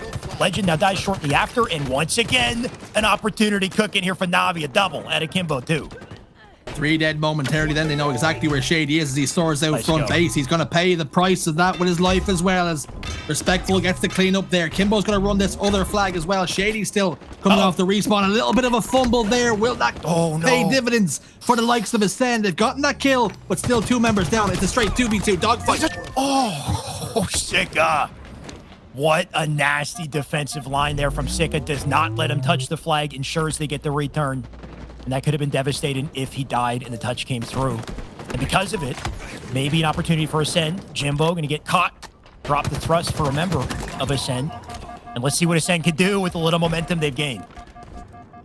Here's my worry then. Now we're seeing Ascend start to go through the gears. And it's 4 dead now momentarily as Jim comes off the respawn. We're going to see, can they stop this push? The problem is all 4 members of Ascend still alive, so we know they're picking fights across the map to ensure this flag gets escorted all the way home. A trade comes through in the kill feed. A little bit of pressure then as Legend makes a meal of this, making this flag run. But he is going to be able to punch it home. Yes, he is, just about as he loses his life. We might see a counter cap here. Jim moves it out, but he has got a member of Ascend behind him. Well executed at a Legend, though. Despite the minor fumbles, he managed to pick it up, get it through, and make that flag cap work. Can they defend for the counter here? You got Shady now dropping to Foxy. Going to try to get on. He can't do it. Kimbo needs the fight. He gets some help, but he does close it out. That's huge. Flag still sits out center. Can't risk it just yet. Instead, goes for the spawners. I like this. Kimbo is going to hold the line here. Give his team a chance to get back into good positions. You got the camo coming up as well. Kimbo being here pestering them is massive. Look at this. Snipe drone now dead. Drawing their attention too. And giving a chance for Na'Vi to get in here and really start to apply pressure. Sika finally kills him, but what a play out of Kimbo there. Kimbo doing a great job of just staying alive. At one point, I'm not even sure he knew what he was doing. It was just a point of trying to stay alive. But the problem with that is all his good intentions and all the good work that he put in, they still have a flag out on the move against him. Shady turns around and gets that kill onto 2. Foxy, a lovely slide straight into his face, not messing around. Gives him the 1-2 punch straight to the visor. Jim's going to do it best he can with that sizzle stick. It's going to do the job. Legend, the last man alive. He is going to die. That flag could be stopped in his tracks. They need someone to get on the return. I don't know who he just killed. I might have missed it there, but Shady just world starred that guy. 2 Foxy. That was nuts. It was 2 Foxy? My God, dude. He hits the drop slide with the flag to take it through, and then drop slides again into his face to get that melee and finish him off. Just a nasty way to close that out. Well, down shields. All well it happens, though. Not too much change on the board here, right? Still 1-1. Still an even game. On board with Sika.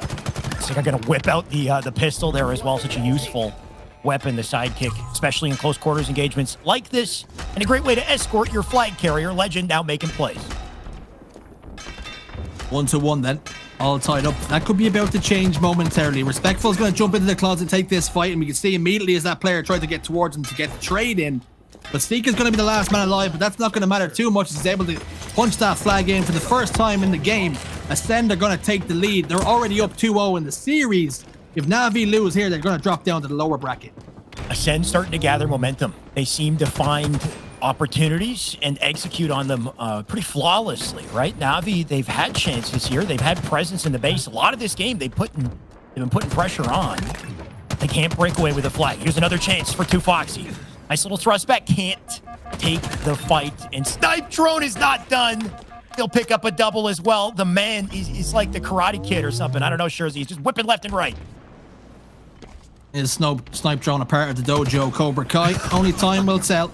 Is he being trained by Johnny Lawrence? We'll have to get the information in perhaps some sort of post-match interview at the end of the stream if they do indeed make it that far. First time we're going to see Respectful using the camouflage. First time really at all we've seen camouflage being used. Certainly getting through the eyes and ears in the POV of the player. Let's see what Brandon Stones, the Englishman, can do with it. 2 players pushing out towards Fridge. He gets that information and relay that to his team, excuse me. Not opting to get too aggressive. Gets that kill, gets the cleanup. Stika, though, going to even out the scores 1-1. Gets up face. He's in his face here, but not going to be able to do enough for the camouflage, and he almost got too close.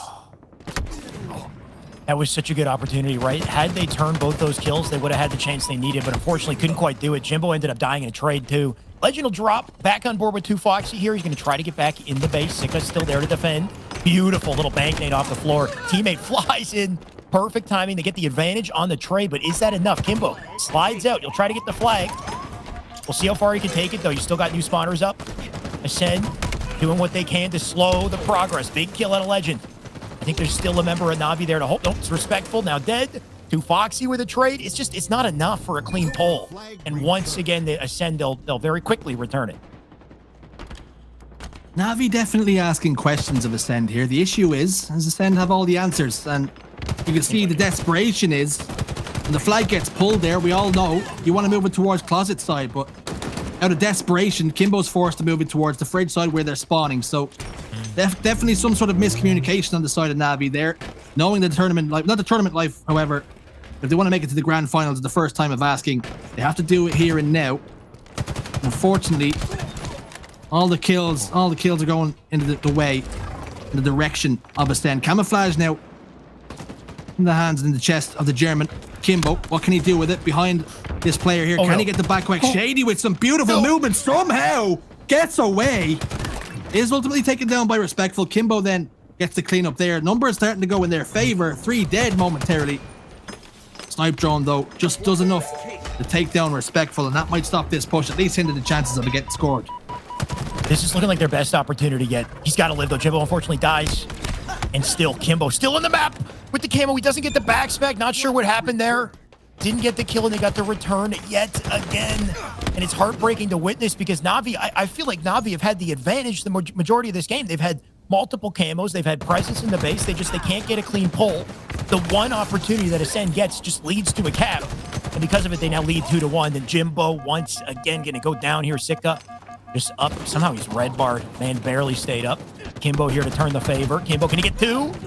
Would have been beautiful, but Legend, he's not an easy man to take down. Flag out on the move then. 2 Foxies got it in his hands, trying to relay it at home. Down to no shields though. Kimbo already looking to play a little bit of defense, helping to ensure they can get this scored in. Unfortunately though, Snipe Drone and Shady gonna get taken down. Legend gets a kill of his own. 3 members down here for Ascend, and we could see Navi tie it up here with just over 2 minutes left on the clock. But unfortunately, another member dives in to get that kill, but it's not going to be enough. Navi tie us up here, all square, 2-2 with 2 minutes left. It was a hard-fought battle, but finally they managed to bring it back, give us a tie game, and anyone's game at this point. 2 minutes left, like you said, on the clock. Time now a factor. Camo about to pop here, and Sika about to pop off. Apparently, 2 picks up 1. He's in perfect position for the camo. Looks like he'll slide and grab it. Can he get out? Just barely. Still under pressure. And nice play at a 2 Foxy, not to give him a chance to breathe. 2 Foxy immediately off that kill. He's back behind enemy lines and a chance for a pull. You can see the members of Ascend, they've already pushed forward as well. So we might see a bit of a standoff situation unless everybody dies at the hands of 2 Foxy.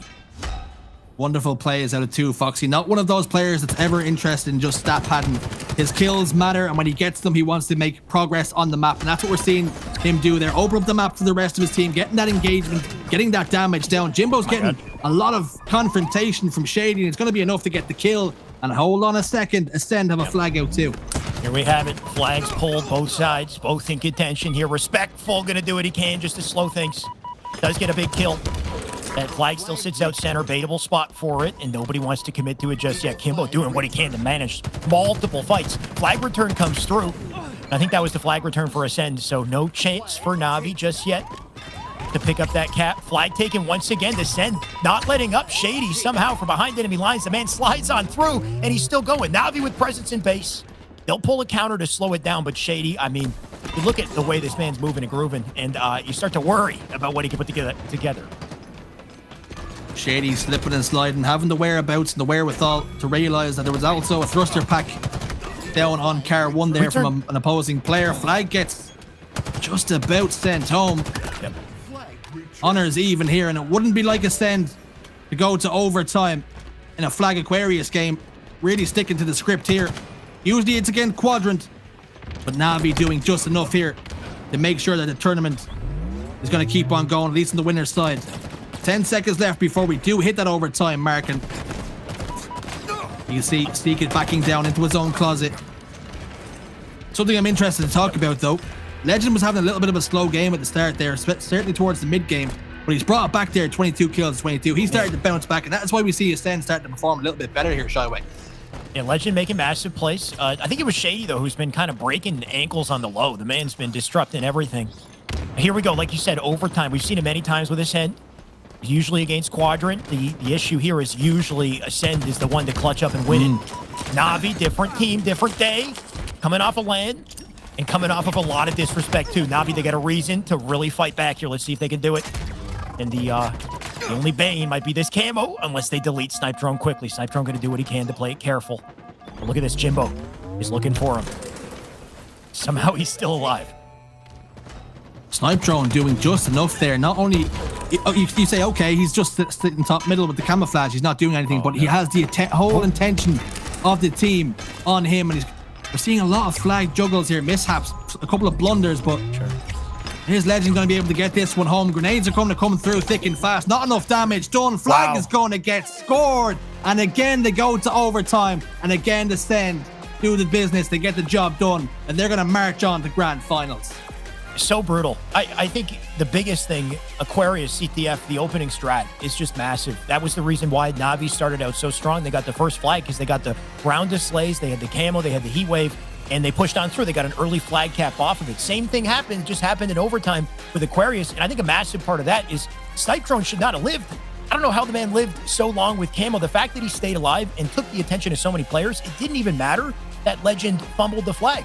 Man fumbled, he came back for it. It didn't matter because there was so much space created by Snipe Drone, who lived top mid, who had no business doing so. We got the final tally on board here, and it's nice to see how even the Slays are. It was a deadly close game, but at the end of the day, I mean, Ascend, they just clutch up. Indeed. And just to touch upon a little bit more about that play with camouflage, you know that he's positioned top middle, but you know the comms of Na'Vi are stressing so hard about where that camouflage player is. Yep. It just puts so much attention on that player top middle that the rest of the players of Ascend, they can just do what they need to do. In the meantime, it's been a massive distraction. And we're seeing it pay dividends here as Ascend march on. But like you say, the stats, they don't really benefit either team. It's very evenly matched, but unfortunately for Na'Vi, they weren't able to clutch up at the right moments. If anything, it felt like Na'Vi had the advantage most of the game, right? Based off of what we witnessed, Na'Vi spent most of the game in the enemy side of the map applying pressure. We had multiple plays with camo out of Kimbo, one out of Respectful as well, where they're sitting behind enemy lines. They're waiting for an opportunity to pull, and the opportunity, it just seems like it never comes. Or when it does come, it's scrappy as hell. They don't have the timing they need. As opposed to Ascend, it seems like every time they pull a flag, they solo run it. You know, it's just one guy running straight through alone because the timing is so perfect. And his team is doing such a great job of controlling everything that it seems so free. It seems so easy whenever they have their chance. Even though their chances, as far as I could tell, came far, fewer than the chances Na'Vi had. Definitely things to work on, but signs of improvement from Na'Vi, it must be said. Confirmation of exactly what way it did shake out. Live fire going 2-0 the way of Ascend. 50-23 in a dominant fashion towards Ascend, but Na'Vi clutched up, well, at least as they seemed to, in the flag game on Aquarius, but still not able to get the job done. Fantastic performance out of Ascend, but I'm seeing enough signs from Na'Vi that they can start to play and dictate some of the games. Certainly those flag games look very, very good. We had some body disrespect, Dan. Lottie, what do you think about that? I gotta say, I love it. It's entertaining. She loves it. I do. God, I love it, man. I absolutely love it. I also love what I'm seeing, of course, coming across from Ascend here. They are so damn dominant. I think they really did put their kind of mark on the series right in the middle with that Slayer, just steak dinner for Na'Vi. Unfortunately, they'll be chewing on that one for a while. A little bit tough, I think, that steak. But across the board, I have questions. Gaskin, a lot of them are going to be coming to you because I think there's probably a lot of people who are fans of Na'Vi, but not just the org. They're fans of those players. They've been around for such a long time. And I'm sure there's a lot of questions about this team's ability right now. And I kind of want to put a finger on it, what is going on? Because, in that Aquarius CTF specifically, we saw them being really aggressive. Like Shozi said, they're pushing into the enemy's base. They're trying to be aggressive, trying to get some of those flagpoles. But, whether it's miscommunication with routes or whether it's just pressure, I'm not sure because of lack of numbers. At one point in time, we saw them actually having to take the route of Fridge where the enemy is spawning rather than going to their closet, which is the preferred route there. And then at the end there, we did actually see Jimbo and 2Foxy managed to kind of get that all-important flag to kind of tie the game. And that's because they had numbers, because 2Foxy was behind Jimbo, able to be there and pick it up when they needed it, take that trade for Jimbo's life and cap that flag. Do you think, with all of this being said, that Na'Vi are just lacking intuition? They're lacking the ability to actually kind of push forward and do exactly what they have to do as a team? I think I need to phrase this carefully. Yeah. And I said it before the series. Shurzy, watch me a second, all right? Just make sure I phrase this carefully. Watch yourself. Na'Vi Online and Na'Vi on LAN are two very different teams. Yeah. But also, Ascend Online and Ascend on LAN are two very different teams from what I've seen. I am not going to take anything away from Ascend and how they performed, but I do think that this game would be very different if these two teams played on LAN. But that being said, Ascend showed us enough that even if it was on LAN, with the way they played and the way they rotated and how they were actually playing some of those game types, I was very impressed. And I do think that that would transition naturally to LAN. But on the other side, there were certainly times where I think Na'Vi would have got trades where they didn't get trades, maybe just because of connection, or whether maybe, you know, they didn't have their heads switched on correctly because it's an online competition rather than LAN competition. But certainly a 3-0 is a 3-0, regardless of the fact that whether it's online or whether it's on LAN. But this certainly isn't the same Na'Vi that I saw just a couple of weeks ago in Raleigh.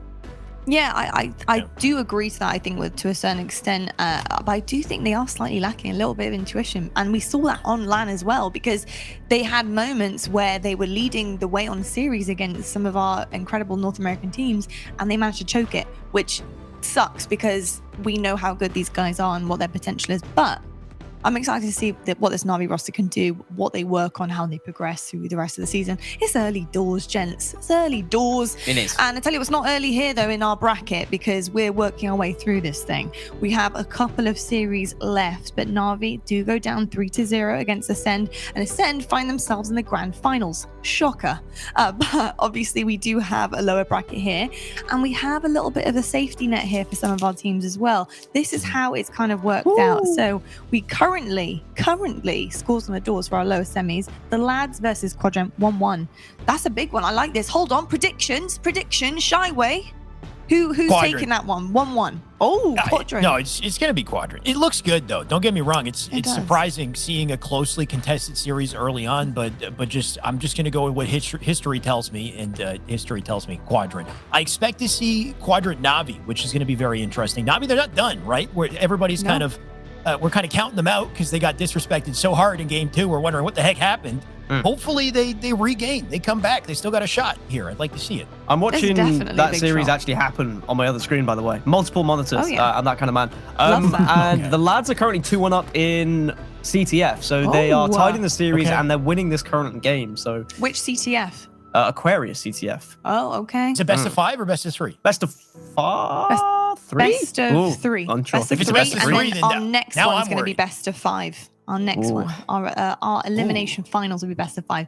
Okay, hold on then, Shyway. Hold on for this prediction, son. Maybe you're right. Maybe I got to hold on. It's I don't know. It's interesting though, because Shyway mentions, you know, historically Quadrant have gotten the better of, you know, the lads, or they were called the boys, Have but they not? they've actually made, well, the thing is that they've made team changes. They've got 2 new players now in replace of Snipeball. Oh. They brought in Sandel, indeed. They actually brought in Cristola and Quadios. So they brought in a couple of extra numbers to go along with Steptic, the experience that he has, and then also Morgan, who's a very, very talented player. So they're starting to show that they've got some signs of life, and they were making top 6 long before they made those changes, and they've improved. So maybe they're looking for a top 4 spot of their own. I mean, I would say prove me wrong. You know, why are we here? We're here for good high level trying, Halo. We're Shyway. here to They're see trying. to see stars rise up and prevail. I mean, let's see it. I want them to win now. If any, you know, no bias, but come on. Hey, who knows? Let's Who get a knows? show. The fresh thumbs of the lads might Fresh just hit thumbs. that edge over Quadrant. We'll have to wait and see. We're going to head to a quick break right now, but when we come back, we do indeed have our elimination finals. We have Na'Vi versus the winner of Quadrant versus the lads.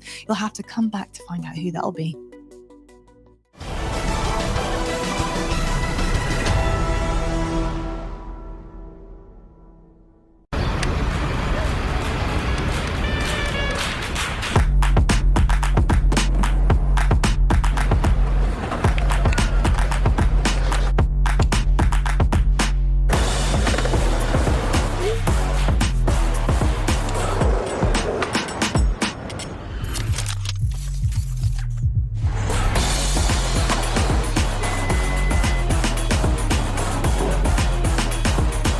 Nice play.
Built this facility off the grid to train the next generation of Spartans.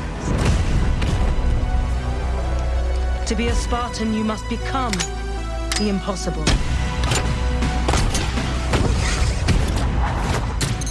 Greetings, Spartan. It would be my pleasure to serve at your side.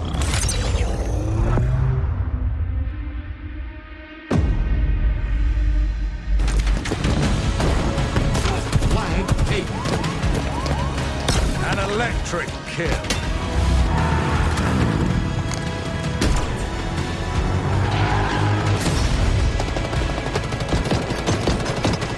Cluster luck. On your feet, Spartan.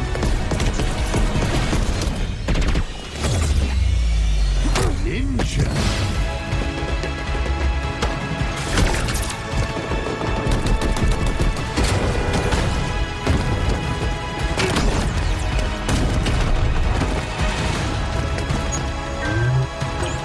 Zone captured.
Hello everybody and welcome back to the HCS EU Pro Series. Now before the break we actually did see Na'Vi get dropped down into the lower bracket where they're going to be waiting their opponent, and we have had word in that we have their opponent and it's going to be the lads. Shyway? I spoke too soon. You spoke too soon, said but it's okay. I did put you on the spot. So, and to be fair, you had total right to say Quadrant. They have been playing really, really well. They played really well against the Sen. So I'm actually a little bit shooketh that the lads are actually in this position right now. You know, Shyway, what are your feelings about that? Knowing that, you know, Na'Vi now going up against the lads and have potential to bounce back up. So first off, I mean, the lads taking a series against Quadrant, that's massive. Good for them. This is a team that we haven't quite seen as well. It's been recently, they've cycled out a couple players, added a couple new ones. We'll see them in just a second. So unreal, always a fan of underdogs coming out of nowhere and taking places in the tournament. For Na'Vi, they probably feel pretty good about this because historically, Na'Vi have gone down to Quadrant many times in the past. I mean, maybe Na'Vi were looking for the rematch, but after the hammering they took against Ascend just previously, I think they could use a confidence boost, a momentum boost, and that might be this, unless the lads are looking to upset two teams today. I'm not sure. They're looking pretty good, apparently. They are looking pretty good, but Na'Vi also are looking pretty good. Yes, they have some things to kind of shake off, especially after that series against Ascend, but coming up against the lads, let's just quickly talk about this team a bit more. Shurzy, you know, this lineup, we have Septic, Morga, Quadius, and Cristola, or Morga or Tom Cruise, if you'd like to call him that as well. What about this lineup here makes them kind of I guess, like somebody to look out for going up against Na'Vi and potentially either take a few maps here or take the series?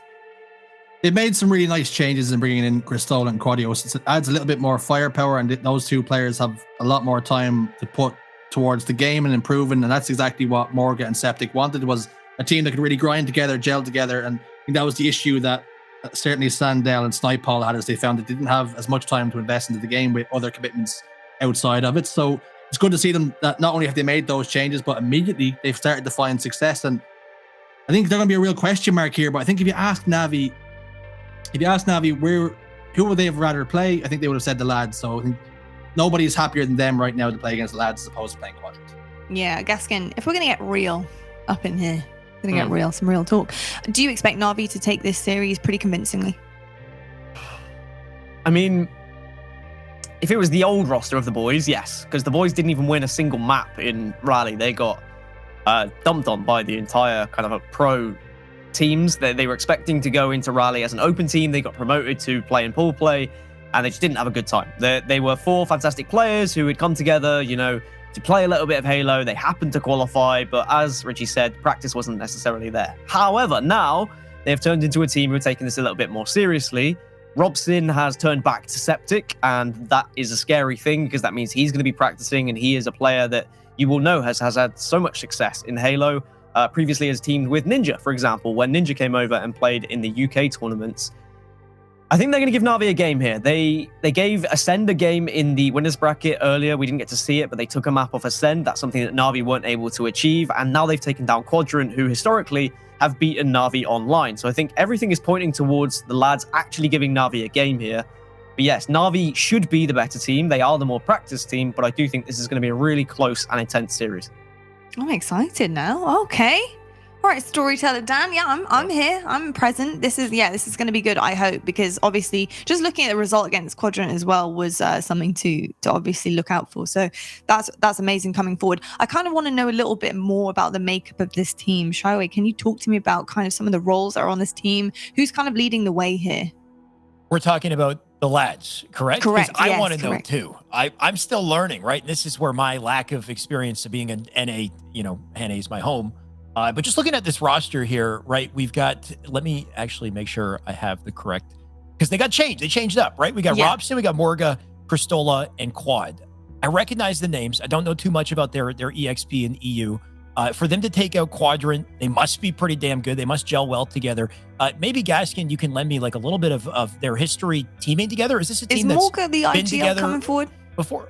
Well, I think we've got players who have teamed together before. Quadios and Cristola have played a lot previously. In Halo 5, they had so much success. Cristola actually is Jersey1's cousin as well, so maybe he could be the real one to tell you about Cristola. But there was a lot of drama that came with this team, and I think that this is the perfect way to respond to all of that drama by achieving top 3 at the bare minimum, and now they need to try and push themselves on and get into those grand finals, because that really would answer any questions and shut down any drama, because they could just say, well, we got the job done as a 4. Well, I'll tell you what, let's just see if they can do it, shall we? Why not? Gaskin, Shaiwei, you up for the challenge? Sure. Definitely. Bring it on. Let's see it. Best of 5 series. Great opportunity here for the lads. I didn't expect them to win against Quadrant. All of a sudden they're here, and all of a sudden I get to witness not new players, but for me, it's a bit of a new experience. I haven't seen these boys in action together. Can't wait to see it. And if you're going to go up against Na'Vi, now's the best time, right? Na'Vi, I mean, no shots to them, but they could not be weaker after that series they just came out.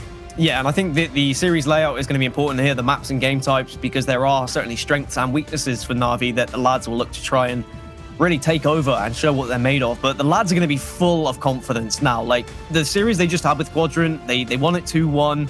I heard the comms after because I was watching the player streams, and they were saying, oh, I wish that was on stream because it was such a good series. Quadrant have always finished second in EU tournaments. Throughout Halo Infinite, they have never not finished outside of the top 2, and now they finished top 4. So that is a mammoth and monumental performance by the lads. But now they need to take that momentum and try and take down a Na'Vi squad who will be looking for, a little bit of payback, a little bit of revenge after what just happened to them. So Quadrant going to hit the theater, that's for sure. Like you said, didn't think about that. 4th place for them today. Lads, confident lads coming into this game, and then a disappointed Na'Vi.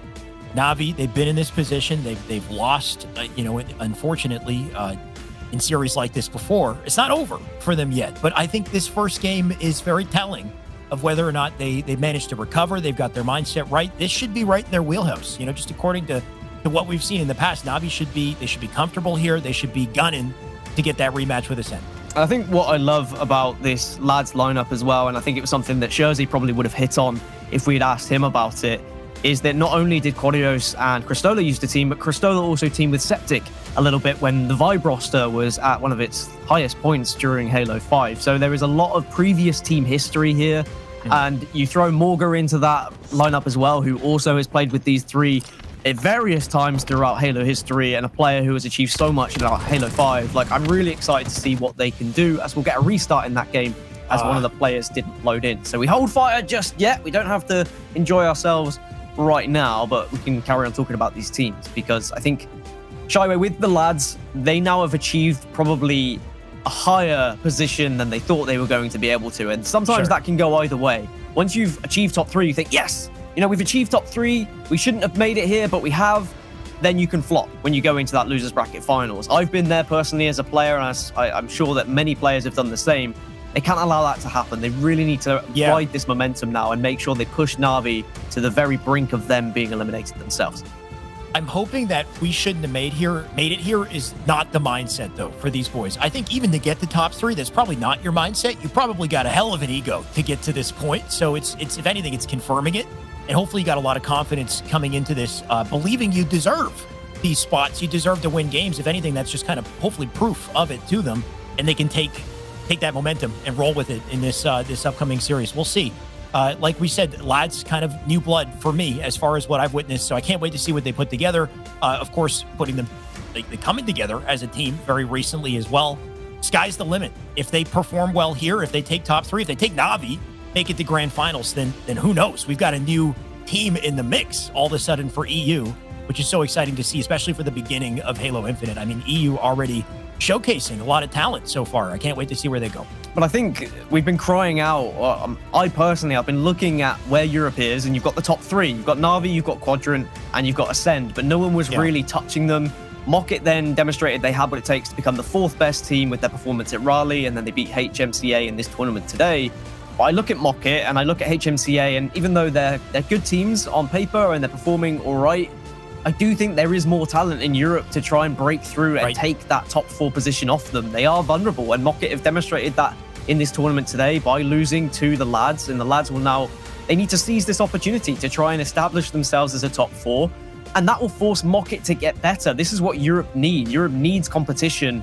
We don't need just 3 teams sitting at the top saying, oh, well, we're the best, we don't really need to practice that much, and maybe we'll just practice against the other top 3 teams. We need 6, 8, 12 teams in Europe that are all going to be able to go toe-to-toe with one another, push each other to improve themselves, and then maybe when they go across to North America, help each other to actually try and break into that top 6 once more, maybe even further to that never been said before top 4 in international competition. But now we'll get this one underway. Na'Vi versus the lads. Certainly there's a lot of pressure on Na'Vi here not to slip on this potential banana skin.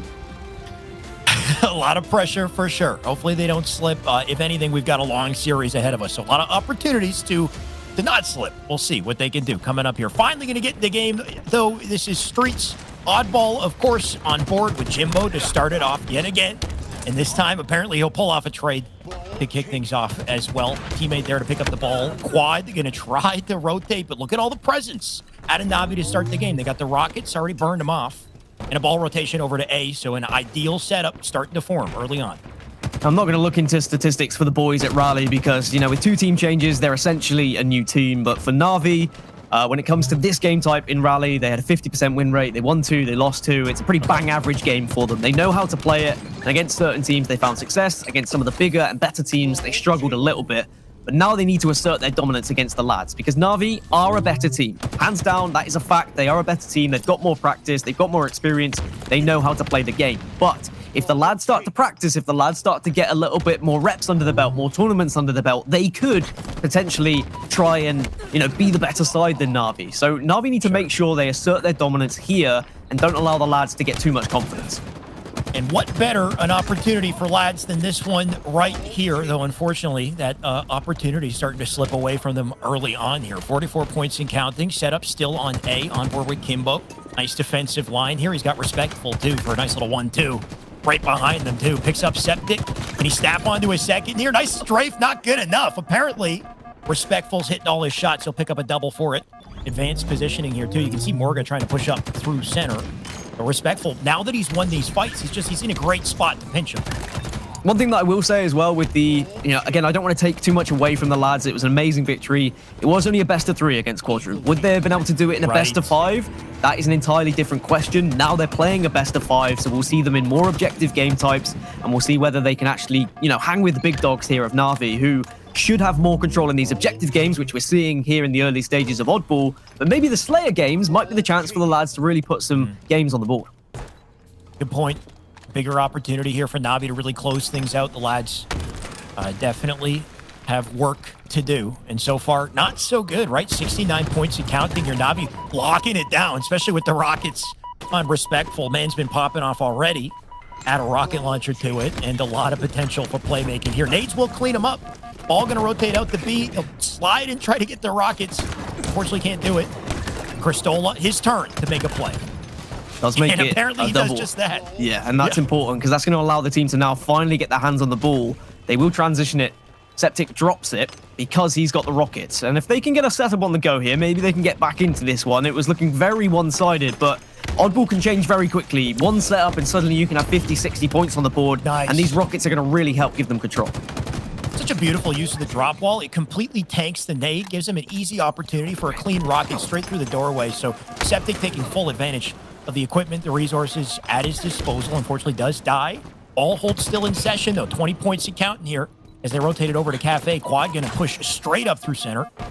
Doesn't spot the player, tagging him out from behind. It's a bit of a rough spot for him. Jimbo will take it. And with the numbers here, they're gonna push on through PD. Jimbo gonna take a couple numbers here though. Not seeing Cristola slip by. Good bait and switch there from Cristola and Cordios, the 2 Qs that have been picked up by this roster. And as I mentioned previously, 2 players who have played a lot in other iterations of Halo, and if you can work in tandem with someone that well, you really can dominate a map just as a 2 sometimes. But this is a good push from Na'Vi. They've been able to stop the setup from the lads and stop the bleeding ever so slightly, but they still have a significant lead. Oh. And Na'Vi breaking through. The lads doing what they can just to close the line here. Jimbo, coverage over the ball. Foxy going to go down in a flurry of bullets there. That's a shoddy in the back pocket of a blue player here. I think it might be Septic. We'll see as he gets shots over to Jimbo. Got to watch out for PD, though, and he knows that right-hand side is dangerous spot to consider here. Kimbo right below him as well. 2-man push up on the ball, but not seeing Kimbo behind them is going to be a bane, and if their setup is disrupted, I mean, that might be it for Na'Vi. One more secured ball hold, and they can get away with it, but somehow Septic, he still survives. He does, but there's rockets in the hand of Na'Vi. I mean, that was always going to be my concern when I saw the kill feed. Respectful had found the rockets. They only need 7 more points. It looks like round 1's going to go in favor of Na'Vi. The lads, they gave it a good go. They got 1 setup, but it was not enough. They allowed far too much time to go into the hands of Na'Vi in the early stages. So maybe that's down to starting strategies. Again, something...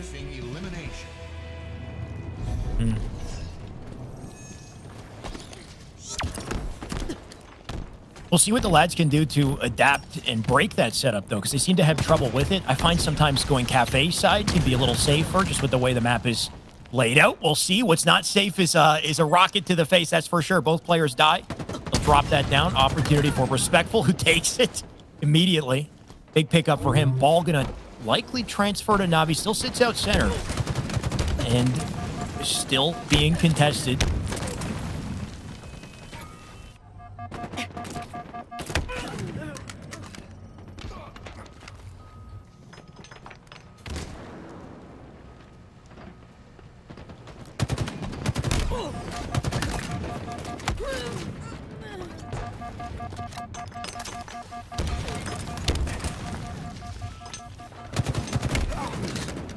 Absolutely. Jimbo going to lock it down from, or try to at least. He'll die immediately to Cristola. That's a double for him. Nice little curb slide out to center.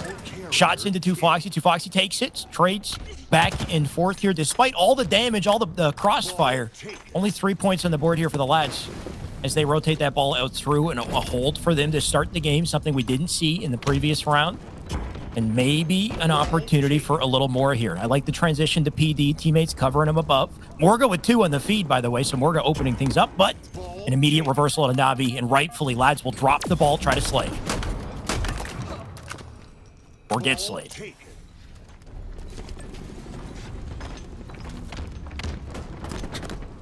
Looks like Gaskin will be joining me briefly in just a second. Till that happens, I'm going to keep watching. I mean, good Halo on screen. Can't complain. We've got ball in the hands of Na'Vi right now. shoddy in their hands as well. Kimbo going to get deleted immediately. Morga and team going to try to bait and switch their way up through A. Unfortunately, can't quite do it with 2 Foxy behind them. And a double for him. Rockets now up. Cristola slides in. Big pickup for him. Can he take the Rockets out of Frey? I think they might be sitting down center map. So, unfortunately, going to die there. Respectful. All well it happens. Ball time for him. 25 and counting here. Set up onto A. 2 Foxy out front. Jimbo going to push on through just to make things difficult. Make it tough for them to make advances here. He's got the drop ball he can work with as well. And a thruster. So, plenty of resources and great opportunity to milk time. You can see Na'Vi are so efficient at taking these trades and just slowing their progress. 46 and counting here. Gaskin, not sure if you got to see it, but Na'Vi just locking down control. Yeah, I was here the whole time. I just thought, I'd kick back, watch, relax, enjoy everything, and make you work just that extra little bit harder. But no, I'm not sure what even happened, but welcome back. I'm back, and yeah, Na'Vi again, from the starting strategy where they were able to get those rockets and get that early slay, that early map control, it has really just proved that if you do have the ability to control the middle of the map in the early stages, get those rocks, and maybe even move around as a unit, it makes it so difficult for the other team to get back into the game, as the lads have found here. You definitely see that. Respectful with the ball, 56 and counting. Gonna try to get it through C, drops it temporarily here. You can see all members of lads now up. Cristola Septic with 2 in the feed. Respectful will try to turn a trade, but look at that 4-man presence out front of C. Ball hold opportunity for lads as well. Cristola going to push up through center. Or sorry, that's his teammate. Cristola going to sit back with the ball, pick up time. Maybe this is going to be an opportunity for them to get some real time on the board. They didn't seem too comfortable when the ball was over towards kind of cafe area and tower area, but some teams do prefer holding it in station, but it looks like it's not going to be lasting too long as Na'Vi were able to transition, pinch, and get the kills, and they may be rewarded with more ball time. Morga's got a big double there, and is being a nuisance staying alive, and that actually allowed the rest of the team to get back into a position and regain some more ball time. Lads just skating on by, managing to close the distance just a little bit. One step at a time here. And of course, Na'Vi not making it easy. Nice little trade here. Rockets now up. Huge opportunity for Morga, but he can't give it up right away. Picks up the kill under Respectful. Drops a rocket, who knows where. It looks like he does do damage. Kimbo gonna die for it. Rockets now sit down. All well that happens. Lads still picking up scrappy time. And a 3-man push coming up through B. Well, at the same time, my God, what a play here. At a Septic, though. Picks up 2. Making 1 more. And the lads, they are maybe going to put themselves ahead very shortly, and it does seem like station setup is far more comfortable for them. Septic now starting to feel himself a little bit, getting more aggressive, but just needs to be careful. You don't want to give an opening to the other team, and with that kill, it means it's going to be a 4 versus 3, and Na'Vi need to push right now. Lads slowly taking the lead here, though. 63 and counting, and try to rotate the ball up driveway. Quadios is alone here. Man still manages to push through, get Jimbo down to no shields. Picks up 2 as well in the feed. Sliding back in for a triple as well. And nobody can take Quad down. He's doing it all. He picks up the ball too. Can't quite rotate it, but a double at a Respectful to answer back immediately and ensure that the lads don't get too far with that ball. Still a nail-bitingly close game, though. A huge triple from Quad, but maybe if there was a little bit more information gathered, or maybe just realizing that the last player from Na'Vi was also going to be coming from station, he could have pushed for that over, could have pushed to try and take down Respectful, but instead gave Respectful the chance to get the double. Instead, I think he's more concerned about moving that ball, getting some ball time on the board. And sometimes those are the fine margins between gaining like 10 seconds or just gaining a couple of seconds on that ball. But here comes the movement, and again, the rotation from the lads. Good play from Cristola, just getting that ball into a vulnerable area in case they go down. Starting to set themselves up for the Rockets coming up shortly as well. Here, Cristola, shots into Kimbo. They try to make use of the thrust. Can't quite do it, though. Cristola will put him down. Opportunity for Rockets here as well. You can see Jimbo and Na'Vi trained on it. And how does Cristola play this? Can he flank through? Would be a massive opportunity. Look at the timing here. Shots into Respectful. Needs the kill, though. And he doesn't kill Respectful. He does damage. Does take a spree. Honestly, that might be enough. Bit of a dicey situation for him, but as long as he stays alive and draws attention, they can make plays. And Septic, it's on him to do it. It was good movement from Cristola. Okay, he choked a little bit on the initial shots, but he drew the attention away from the Rockets, allowed the lads to pick them up. And with only 53 seconds left here, you have a 10-second lead. You can just play Slayer. If you outslay the other team and do not touch the ball, you will win this round. That is entirely a possibility here for the lads if they want to play that way. But if they give the ball away at any point to Na'Vi, it's just one setup, and then they throw not just this round away, but the entire game away. That's the worry here, is it's just 10 seconds between them. So he will pick up that ball, try to do as much as he can to separate the scoreline. Rotate it over to C at the same time. I mean, sure. This is the dilemma, though. Do you drop it and slay? Or do you just hold on to your advantage? And right now, it looks like holding on to it is the play. Septic going to try to maintain it. Cristola with a pivotal opening kill here. Shot set a quad just to keep the defense up. And I mean, 10 seconds left. They might be able to do it here. Sits at 89. He's got to play defense. Tosses it out center to a baitable spot. Deletes Jimbo. He still shots into 2 Foxy. Septic doing everything he can to slow it down. Ball taken.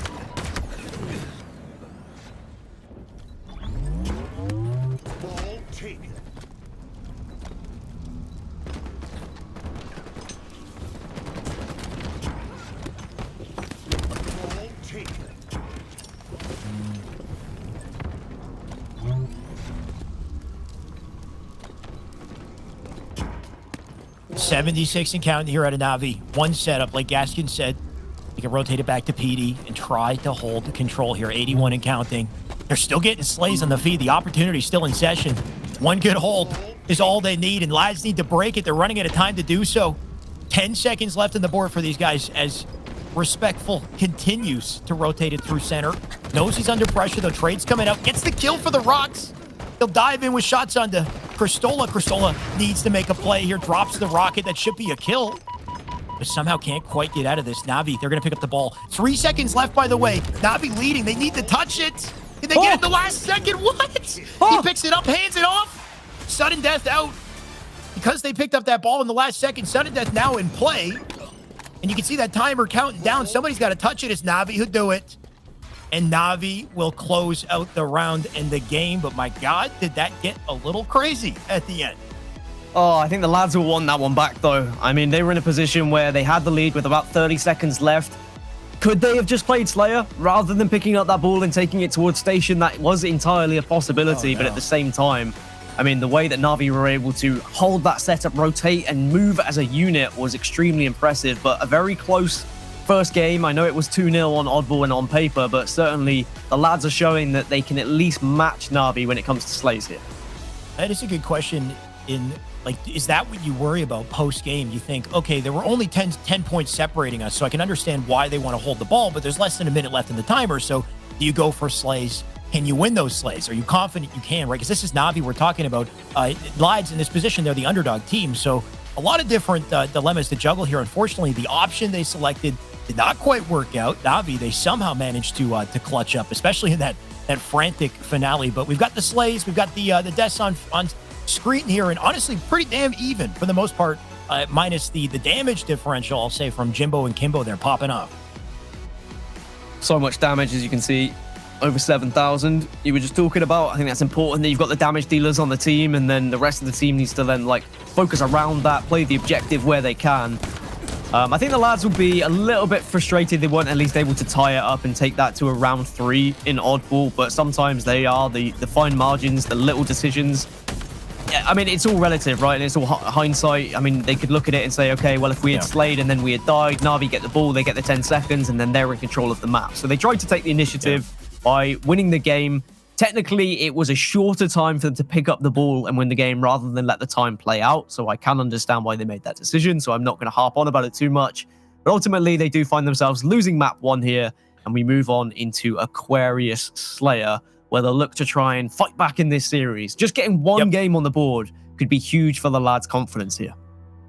Before we do that, even just to double back to another situation I thought was really interesting was the hold out of Respectful had a ball hold at the end, but Rockets were coming up. He was 10 seconds away from winning the game, and he started losing teammates center map. So he brought the ball center and fought for Rockets. I thought that was a very interesting, probably high-level decision-making out of Respectful to do that, right? He could have maybe hit in the corner, PD, just hoped that nobody would come there with Rockets, but then there'd be a numbers disadvantage. They'd probably give up Rockets for it, and it could be a last-second game changer. Instead, he gets right in there and just brawls, and somehow they pop out with it. So really cool to see that type of mindset coming into play. You always have to be so aware, even as the ball player, of where to rotate that ball and what fights to be a part of, because you are a member of that team. While you're holding ball, you're down numbers. So great little play, little sequence there. Yeah, it's making sure the ball's in a vulnerable position if you do go down as well. Some people will just toss it into middle, but Respectful played it in a way where he fought alongside the ball as he moved it, and that's difficult to do, and it does take a good player to be able to achieve that, and Respectful has always been a very individually talented player. So he's always going to have that in his arsenal. He's always going to have that ability to take on 1 or 2 players at a time. And I think that's what's scary about this Na'Vi roster, is when they're firing and where their best players are at their best, they are terrifying to play against. But going into Aquarius Slayer, this is one of Na'Vi's best game types from Raleigh. They were undefeated in this game type in Raleigh, actually. They played it 3 times and they won it 3 times. So that isn't necessarily good news for the lads. But at the same time, sometimes when you look at your better game types, you might not play them as much when you look at your practicing and your scrim schedules, because you say, okay, well, we're already good at this game type, so let's focus on other things. So maybe they've dropped the ball a little bit and will allow the lads to get back into the series. We'll have to see.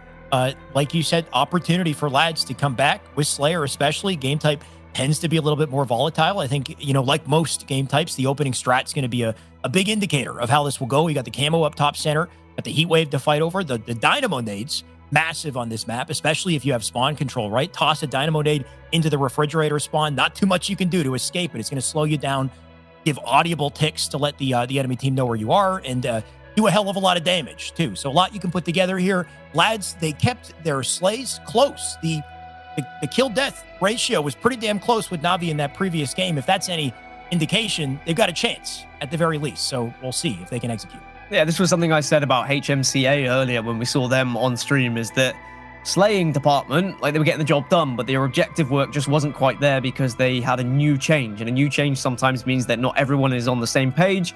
And that's even more so for the lads because they've made 2 changes to their roster. And even though they've put in a decent amount of practice in the last 3 or 4 days, got to remember it's been over the holidays. So there's not necessarily as much practice to be found.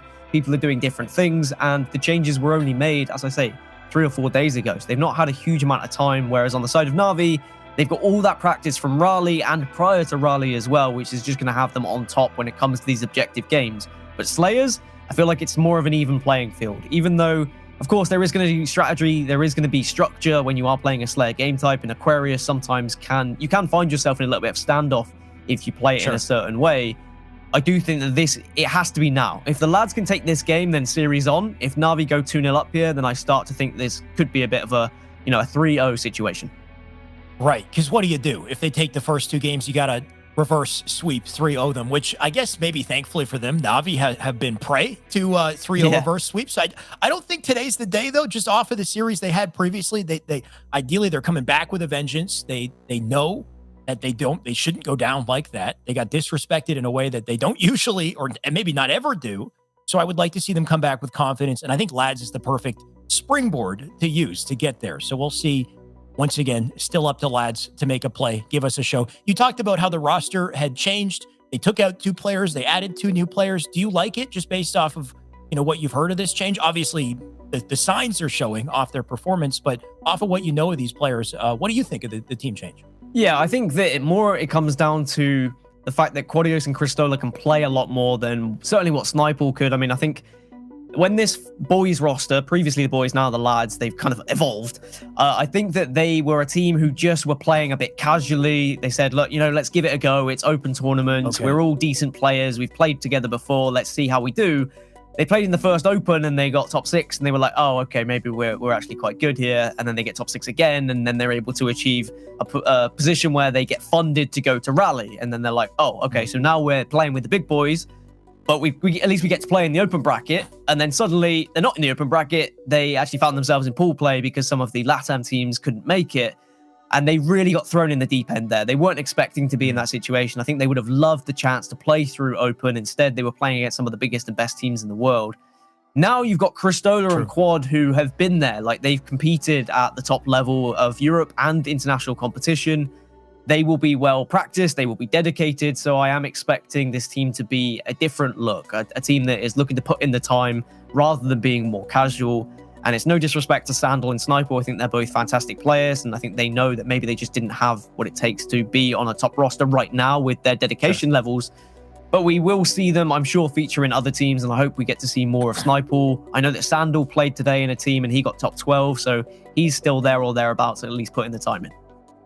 Okay. So it's more than just a team change. It's an entire mindset shift, I think, is the biggest thing that I took away from that. Of course, they picked up 2 very experienced players with a lot of accolades in competitive EU Halo at the very least. And then the whole mindset shift of recognizing that they have potential to to be a top team and gunning for it. And now we're starting to see that before us. Of course, we will be jumping into this match shortly. By the way, we are still getting it set up. The moment it's ready to go, we're going to jump right in. We're not just here talking to talk, but while we are here, Gaskin, let's talk a little bit more about just Aquarius Slayer and some of the strategies that you might expect to see coming up in this map. We have what we didn't talk about, the thrusters that sit out bottom center to work with as well. So you've got that equipment in play too. Yeah, if you're not prioritizing the thruster and you're playing in matchmaking, then you're probably doing something wrong, because it really does give you an advantage in every single individual fight, or just escaping at times, being able to project yourself either direction or any direction away from a team or away from a player can sometimes be the difference to, you know, not just one kill, but several kills, because you can get your shields, you can distract the other team, and then you can get back into the fight.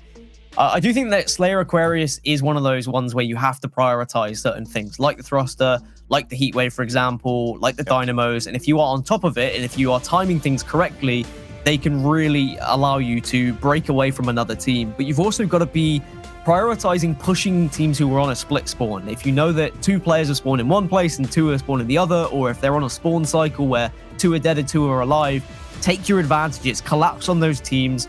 Really make sure that you get as far away from another team as you can in terms of a kill advantage, because all it takes is one momentum shift of them to get maybe a camo and get 4 of you dead, then suddenly you're going to be in a spot where they're collapsing on you and they're going to try and take advantage of those kills. So it is a very fast-paced game type at times. Certainly some teams will try and slow it down and they'll try and play at a distance, have players kind of anchoring in the base. And I do think it's important that you have a player who is capable of anchoring in a base, because it's not easy to sit in a base, shoot from a distance, and actually be able to relay that information and stay alive. Because especially when it comes to LAN anyway, if 2 players look at you when you are stood vulnerable in the middle of that base, you will be shot down immediately. Yep.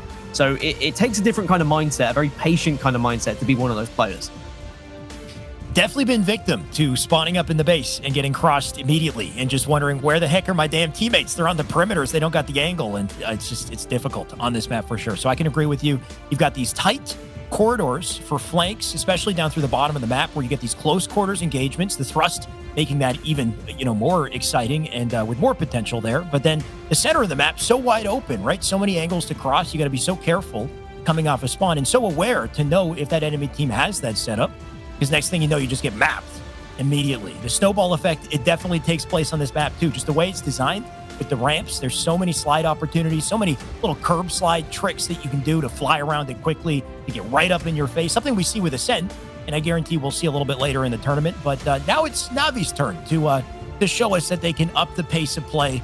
They can handle a team like the lads, which, like we said, recently formed. They're kind of newer to this as far as this composition, but so far they're taking the spotlight. Yeah, and I think Na'Vi, they know how to play the game. Na'Vi do. They're not necessarily as aggressive and as quick to react as Ascend may be, but that's just not their playstyle. And whether that's a detriment to them, I mean, I guess we'll wait and see, but they outplaced Ascend when it came to Raleigh. So at the moment, they'll just look at that and say, when it came to LAN, we outplaced Ascend. It doesn't matter if we're losing to them online, but we'll see whether these two start to compete or when they start to compete on LAN. I mean, we know it will happen when Valencia comes around and we have a regional tournament. It's guaranteed we're going to see these teams match up. But international competition, it's just a case of, are we going to see that team match in their pool? Are they going to be able to play each other when it comes to winners bracket or lower bracket? It's just a game of chance at that point. As we hear in our ears that the game was restarted, but then as we restart it, one player wasn't able to connect. And unfortunately, these things just happen sometimes, but we can be patient and we'll get there in the end. Yeah, understand that we are, of course, in constant communication with the producer. We're getting updates on whether or not the game is ready to go. We were almost there. We were so damn close. I was getting excited on the edge of my seat, and then, bam, we doing a little reset real quick here. We will be in the game ASAP, so stay with us and enjoy this lovely fly-through. I mean, if one thing's improved in Infinite, the graphics. This map looks damn beautiful. This is also the one map that I dropped in, Gaskin, and immediately I was like, okay, this is a Halo map. I feel comfy. I feel cozy here. It's got the midship kind of vibe to it in the setup, but also a bit of like an MLG Onslaught kind of vibe. Just your typical symmetrical, straightforward, great play space for CTF. Yeah, I think this was my favorite map when I started playing Halo Infinite, and I think it still may be my favorite now, just with how it plays and all the fun things you can do, as you said, with the kind of slides that are there around, how quickly you can move from one side of the map to the other. And, that's what both of these teams have to do when they do get, a couple of players down. push on those advantages, utilize those slides so that you can get in the face of your opponents and collapse on them quickly, but not only collapse on them quickly, but also get back into position to control the top of the map. Also equally as fast, because if you collapse too slowly and maybe only get 1 kill when you should have potentially got 2, then the spawners will suddenly be top middle, they'll be shooting you in the back, and that fight gets very difficult. So you have to be quick and efficient with your pushes, otherwise you do leave yourself vulnerable. And of course you have to time it correctly as well. You have to really be watching when that camouflage is going to be coming up, because that can make a difference, especially if it's a tight game. Sometimes you just need that 1 kill to break a setup. That camouflage is going to be extremely important, and it's very difficult to get the camo. I know some players are better than others at being able to just shoot their way across top middle and pick it up on their way, but if you've got another team who are focusing it well, then you are going to struggle to pick it up. You got to be quick. There's a nice little curb slide you can hit to pick it up as well. Just slide in, grab it immediately, and then hit the other side and take cover. We've seen a lot of the players. Actually, I would say everyone at this point has been utilizing it. But whether or not you break away unscathed is, like you said, very, very difficult. There's a lot of easy angles to get picked off. And hopefully it's something we get to see very soon. We are getting ready to jump back in. I think we're almost there. Fingers crossed. We got the fly through just to tease you a little longer here and to let you know that we will be jumping into this game very shortly. But I can't wait for it. I think we've covered everything we need to cover. All we need is the damn game. So here we are, thankfully on screen with Jimbo to kick off our Game 2 Slayer Aquarius. And I'm hoping that the success rate from Na'Vi, the 100% success rate they had on this map in Raleigh, translates now to online competition. I want to see why they were so good at this on Raleigh. I only got to see them play it once on stream, and what they did very well was what I was speaking about earlier, was taking those advantages when they were presented to them, but also prioritizing weapons like the Heatwave, as Jimbo's doing now with the camouflage. This is where you have to stay alive. You're weak, they know where you are. He gives away his position, maybe at fear he was going to be seen by Morga there. The worry there, too, is the moment that Quad dies, he calls that out. He lets him know. He's sitting on the stairs. Throw your nades. Look there. Do anything you can to delete Jimbo, because, of course, the man had everything. So, big counterplay out of Lads. That keeps things even as well. 5-5 to start the game here. Morgan going to play it slow. Well, he does that. You can see Na'Vi making strides on the map here. Nice timing, too. That's beautiful out of Morga. Just backs up, waits for the communication there, and then when he comes back into the fight, he's got a team cross for a distraction. Something I didn't speak about with this map and how to play it as well is you need a lot of confidence as a player to stand out in very exposed areas and hit your shots. Hit your shots from a distance as well. If you get de-scoped and the other player has got you scoped in, then you can be beamed so quickly and so fast, and you're probably going to get called out if you are stood in those exposed areas. But you can also command the game by standing in those exposed areas. If you are the one de-scoping the other players on spawn, you're the one applying the pressure, you're the one calling out other teams. It's a difficult way to play, but certainly all of these players are capable of doing so. 13-10, a nice double from Respectful. Yep, Respectful, no stranger to little openings like that. And also, like you said, exposing themselves out in the open, nailing your shots despite it. Jimbo going to lose Respectful out front and try to play this slow here from the locker. Can he do this patiently? There's one above him, too. This is where audio cues become so important. Those footsteps so loud in this game. It looks like more than just a couple footsteps there. There's 3 members in that locker. And all well, Jimbo gets the distraction. Kimbo can walk away with a double, a camo, and a little bit more. A kill on the Morga, too. So potential momentum on their side. One thing I will say, and I haven't mentioned it as well, is because I didn't want to give people too much hope, because I was saying how good a game type this was for Na'Vi, but I guess with a lead here for the lads did beat Ascend on this game type earlier on in the bracket, in winners bracket 2. They have what it takes to beat the higher teams. They seem to know how to move around Aquarius Slayer, and they are going toe-to-toe right now, but a double again for Kimbo finally gives Na'Vi the lead. It's a pretty huge update. If they defeated Ascend on this game type, then I think anything goes for these two teams here, especially considering I would give Ascend the advantage on this map against Na'Vi any day, but still early here, 20-18. Kimbo going to look for the fight. Too Foxy there to help. Make it 21. Kimbo going to bait and switch his way out here. Jimbo with him to hold the angle. Nades flying off from all directions here. There's the Dynamos coming in too, which are such a threat. You got to get out as quickly as you can. Looks like the full team going to stick together. Rolling as a unit here, but the risk of playing together is one nade is all it takes sometimes to damage multiple. They've got so much information from the Dynamo nades, and actually Septic taking down Quad with a nade of his own, a little team nade coming in there. That's something you hate to see.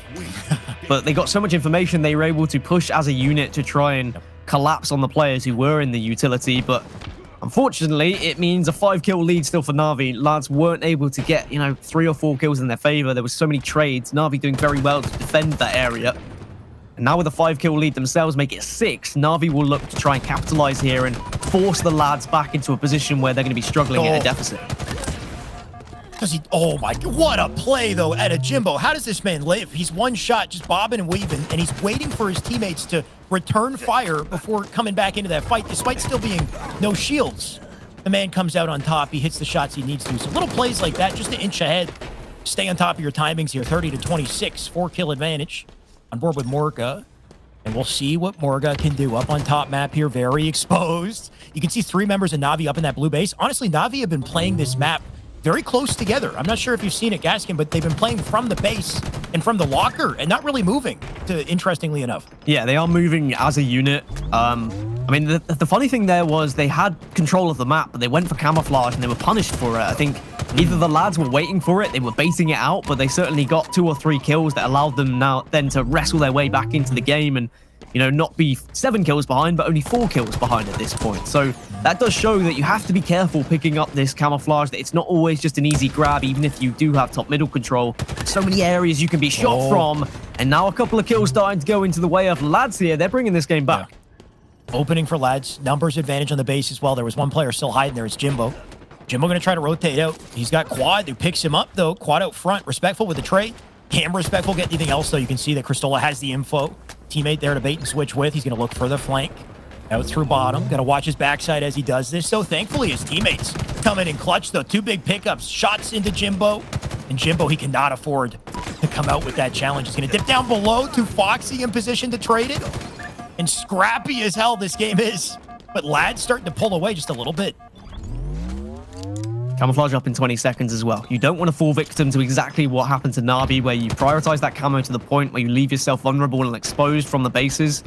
So instead, you want to try and time your kills. You want to try and kill the other team just before that camo pops, so it's easy to grab. I know it's easy to say it. It's very difficult to actually perfect it. But maybe the lads can do it here. They've got 3 up, and there's only 3 members of Na'Vi as well. So it's a 3 versus 3, but make that 3 versus 2. Some big kills coming in. We're all tied up 39-39. Huge opening kill. Respectful needs to dip out of this engagement. Now 1 shot. Can't have that presence top map. You can see the camo still up. Morga, I believe, closest to it. You got Quad with the lockdown on that right-hand side. So Respectful going to have to very carefully make his way through center, and the man cannot do it. 3 reticles trained on him. Morga going to get right up in the face of Kimbo. Big pickup for him, and that's the opening that Quad needs to walk away with the camo. All members of Na'Vi trapped in blue base, and Septic. Morga on the attack. This is the timing to do it. Look at this, 46-40 as they pull away in the end zone. And that's the collapse that I was talking about, right? They got that first kill, they had camouflage, they had heat wave, and they jumped right in, got in the faces of Na'Vi and said, let's take the advantage now, let's win this game, let's not allow Na'Vi to get back into it. And the camouflage is going to give them the information, they can take down Foxy. 2 more kills for the lads. Looks like we got a series on our hands here, Gaskin. You said they beat Ascend here. Looks like they beat Na'Vi here too. The lads, Aquarius Slayer is their game. They're going to pop out 50-42 to take game 2. And really that finale, that final play with the camo, I think set that whole thing in motion, right? To stay alive. They actually went full dead about 10 seconds before camo spawned. They all died. Na'Vi had control, but it was like we said, the timing is everything. They all spawned together and they coordinated. They picked them off despite Na'Vi's setup on top map when camo actually did spawn. Yeah, and I think that Na'Vi, looking back, maybe will play it a little bit differently. Would have played it a little bit differently, but that's always hindsight. And I was going to jinx either team, right? I was either going to say, Na'Vi have got 100% win rate from Raleigh. This is one of their best game types. Or I say, oh, well, the lads, they beat Ascend earlier, so this is one of their best game types. I went for it being one of Na'Vi's best game types. And I got you all prepared for maybe a Na'Vi 2-0, but that just makes this win even sweeter for the lads. That they do take down Na'Vi on one of their better Slayer game types. And it just seems like this lads roster are the real deal. You've got 4 very impressive players when it comes to individual talent who just seem to be gelling so fantastically at the moment, doing everything. No one on the team is kind of sandbagging. No one on the team is being selfish or trying to play just for statistics. They're all doing, the nitty gritty. They're doing the dirty work. They're putting themselves in a position where they can help one another. The baiting and switching is really good right now. And as you say, we've got a series on our hands. Na'Vi will be annoyed. They would have loved to have gone 2-0, make it a 3-0, and then just breeze on into the grand finals. But it looks like the lads are going to show up. and we're going to get a fantastic series. Similar to what we saw with Quadrant, kind of taken aback by it, right? The lads, they come together. Sometimes you form a team and you just click. I guess that's what it is. It's also the switch in mindset that you had mentioned from Raleigh to now, understanding their potential as a team and fully realizing it. And the confidence shows, taking game 2, giving us a series and pushing us into Strongholds on live fire. Very different games, Strongholds live fire. So far, Na'Vi, they came out very confidently in Oddball on Streets. Of course, objective game types, they win you series. In the end of the day, the more coordinated, better team typically takes the objective. Strongholds live fire, a little bit different though. And what would you be looking to see in this, Askin? I think that, it's very important you know how to rotate and prioritize spawns when it comes to Strongholds on live fire. There's 2 different ways you can play it. You kind of hold 2 of the setups, force the other team, 2 of the Strongholds, and force the other team to be down towards the kind of garage or house area, whichever you want to call it, and just wait for them to come towards you and pick them off as they run towards B or as they come across top middle or towards dummies. Or you can play it the kind of French way, which is how Ascend and Quadrant play it, is they like to constantly go for that trip cap and they're always rotating as a team. They'll start at C, go to B, they'll go to A, back to C, back to B, back to A. Them. Yeah, and it's so difficult to play against a team that does that whilst having the slaying power that some of these French players do. I do think that both of these teams are more structured when it comes to their Strongholds play. I'm expecting them to try and prioritize kind of holding the 2 better Strongholds and forcing the other team to be forcing down towards, spawning down towards the house area, the garage area. Sure. But certainly I'm excited for this one. I think that now the lads, they're going to be confident. They're going to be wanting to take this one because top 4 was already good for them, right? That was already something they probably wouldn't have expected. Top 3 even better. But a grand finals potentially on the horizon here would be, it would just be so amazing for them.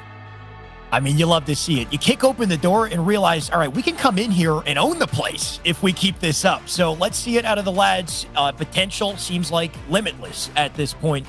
And I think this map is a good indicator of whether or not they're going to slow down or speed up in the remainder of this series. Of course, Sniper up center, going to be important to contest. We got the heat wave down below. We've got the camo, I believe, to fight over.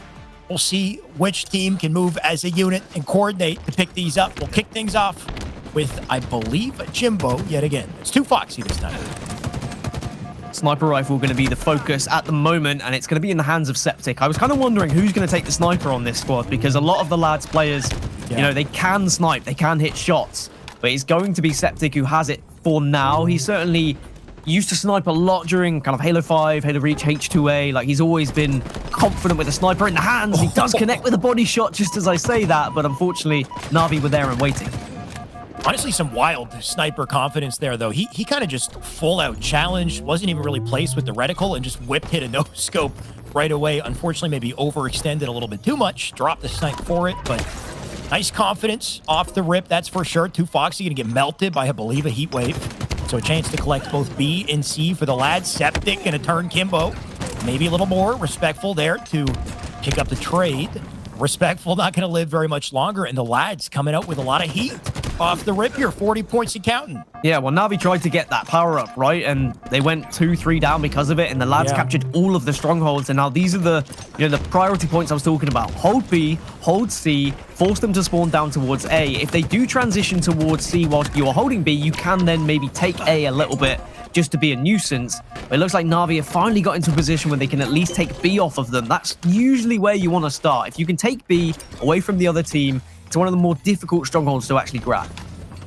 Especially being so open and easily contested. We'll see, though. Quad going to pick up C. Nice little rotation out. He's got Morga and team looking at B. So he's going to snap back over to that camo spawn. And you can see that he doesn't have numbers for it. So 2 Foxy pushing up through center. Nice little impact onto Cristola. Can he get more? Hopefully. Okay, he does turn the trade. A little bit of a windmill on the reticle there, but he'll take the double. And an opportunity to push up onto C. You got Jimbo there to step in it. Yeah, sometimes the observer mode, the shots are a little bit off, but that certainly was a windmill. That looked off. But he recovered well, and that is veteran play. Just being able to recover from maybe just some drastic work with the BR initially, but getting the trade, very important there, as Na'Vi starting to put some serious points on the board. They were down by 50, but they are going to tie things up now, 51-51. B and C still being held. Morga is the most annoying player in this lobby right now. He had no business living, just working the pole there until his teammate comes in and picks up the kill. And because of it, this man lived a little longer, does get taken down by Respectful. Respectful, well, one shot. Okay, Quad will take it. But the confidence out of this man as he tries to pick up multiple. Quad going to come out with a double. And once again, teammates going to push up over to C here. Spawner's now outside. Quad doing what he can to stay up. I think he's got Septic up above him for coverage. And then Cristola out front. So potential trip cap here starting to form for the boys on Lads. It's funny because they were called the boys, so the boys on Lads just sounds really strange at this point. I'm sure Lottie's head casing in the background. But B and C still being held. They're the priority ones that you want. Cristola's got the sniper now, so it's his turn to show what he can do with it. They know there's a player down at scoreboard, but Jimbo with the heat wave has been such a nuisance here. Any other weapon, and they probably take down Jimbo. The fact he had a heat wave allowed him to stay alive. Damn, okay, Cristola putting it together. The man's just snapping. For a second, I was wondering what he was doing. He didn't shoot that guy out front and snaps onto him, hits him in the back, collects 2 because of it. And B and C still held. Points in their favor, rotates it all the way back to a comfy position and an opportunity to pick up a couple more. If they can take an objective here, the Lads, I think they put themselves, well, of course they go 2-1 up in the series, but with a Slayer still left and they're guaranteed to play one, with how they just played the Slayer, that suddenly is very much firm advantage for the Lads, and it will give them so much confidence, and also it will take the confidence. It will suck the confidence out of Na'Vi. Na'Vi have been a team since the start of Halo Infinite. They were picked up by Na'Vi. They were meant to be the roster for European Halo. They finished top 8 at Raleigh. The Lads, these 4 only formed 3 or 4 days ago, and they are currently running Na'Vi ragged. I mean, you said it perfectly, Gaskin. Just what the heck is going on is all I could think. I could barely form sentences at this point because I don't know how Na'Vi is having such a rough day. It's been so heartbreaking watching these boys play because they're getting stomped currently by Lads who come out of nowhere. Cristola going to pick up another Tufoxy here to get the trade. But Na'Vi need an answer. Just a blow to the confidence in the previous series, and all of a sudden they're flailing here, and Lads looking to upset them. They need to stop this bleeding, Na'Vi, immediately. They need to get 2 strongholds on board and just start to outslay the Lads. But at the moment, that's where they're really struggling. Every single time they've tried to push to transition from one side of the map to the other, the Lads have had an answer. They've had someone just there waiting as a human wrecking ball to take down the other team. So many melees being traded here and there, but at least Na'Vi now, they get some time on the board. They get control of A and B. That's what they wanted to at least do. Just stop the Lads scoring, at least momentarily, to get them back in the game. It's definitely not over yet. One little surge of momentum and things could change for Na'Vi, but they need a good series of plays here. You can see B already being collected. Tufoxy with a flank on the C here. Doesn't step in yet. Takes a couple shots. And he's going to try to rotate out here. He's got a teammate with him, but it's not enough. The coordination out of Lads here is they pick up a trade. Got Kimbo sitting up top tower to slow it down. Does take one of his own. He'll now step into C. So maybe an AC hold here. I think I might have seen a sniper in the hands of a Na'Vi player as well. We'll see if that comes into play. Na'Vi will look to collapse on B now and take this one off of the Lads, and the Lads need to choose whether they want to prioritize C or A off of spawn. They're spawning at dummies, so C will be the natural point of interest, but with the position that Kimbo's found himself in. Oh! Cristola giving him the wiggles, and shows why Cristola's been such an important addition to this squad. They up the strafe speed in Halo Infinite, and all of a sudden, we just can't hit shots anymore. My God, was he moving quick, man. Skating. Cristola just, anyway, what a shutdown. And it's not done yet, apparently. The Lads still putting in work here, 200 and counting. The Tufoxy looking to make a play with the camo. That's 3 dead. Should be a nice little cleanup here. Morga somehow takes 1. Morga will drop. And a chance to pick up B, so Na'Vi with control yet again. But Tufoxy not going to waste time. He's trying to get advances on the spawners. Unfortunately, get nicked by a nade in the process. Yeah, that was so unfortunate. He loses his camo as well. At least he's been able to flank to a position where they won't know he's there. But he really wanted to make more of that camouflage. I love that he did just leave B for the rest of the team so he could get aggressive and try and work out who was where. But 2 kills going in favor of the Lads. But that's a big perfect from Kimbo. So 1 versus 1. This is a really important exchange between Cristola and Foxy, but it looks like they're both going to retreat and instead take strongholds rather than take the fight. Probably a smart decision. Na'Vi got to up the tempo here, starting to run out of time to do so. 2:03 on the board as Na'Vi control both A and C. Presence into B as well, and Cristola. What can he do to disrupt it? Oh, no way. Does he hit the... Oh, that would have been so sick.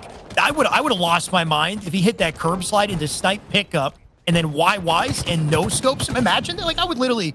I could hear the YouTube video being made already. It was there. It was waiting. I would immediately make a video. Your green screen was already up, and you were in a position. Get it done. Unfortunately, doesn't happen just yet. But certainly this is an impressive performance from the lads, but my question was always going to be, when the lads are this close, with the lack of experience they have as a team, do they crumble when the going starts to get tough here, when the Na'Vi start to get back into this game, as slowly but surely they are crawling back into this one, and it was a significant advantage for the lads. Oh, no. That could play to their advantage here, Na'Vi. They could maybe say, hey, maybe we can get in the heads of the lads.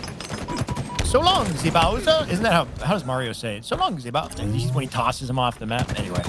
Was that? I don't know if that was Italian, German, or French. It was like a combination of all three, but sure, it works. It didn't come out as planned. Let's just say. He tossed him off map. I think you brought up a good point, though, right? The moment that the lads get their backs against the wall, pressure's on them, despite having an advantage, things can change very quickly. We're starting to see it. Respectful, camoed up, pick up on the quad here, and then Morga will take the trade. They still have 2 to their name, though. Snipe in the hands of Morga, who needs to do what he can just to stay up here. Pressure on the B immediately, though. And you can feel the confidence building at a Na'Vi as they close the lead here. You said Morga was one of the most annoying players to go up against. He was dancing for a while, but not long enough to allow the rest of the team to get there. And still, Na'Vi are scoring. So lads who had, what, a 50-plus point lead at one point, may have even been more, 70 perhaps, slowly starting to slip away from them. They need to be very careful. They need some big kills to allow them to get back into the game. But every single time they transition to either A or C, Na'Vi are doing well to outslay them and then rotate and recapture that stronghold. So the points still heavily going in favor of Na'Vi. In the last 2 minutes, I think the lads have secured 1 point to their total. They went from 203 to 204, and now Na'Vi take the lead. Presence on the map here, pressure on for sure. Nice little trade here, but it's not enough. They need to break through. A and B still being held. Kimbo gonna bob and wave his way up into C, just pester him.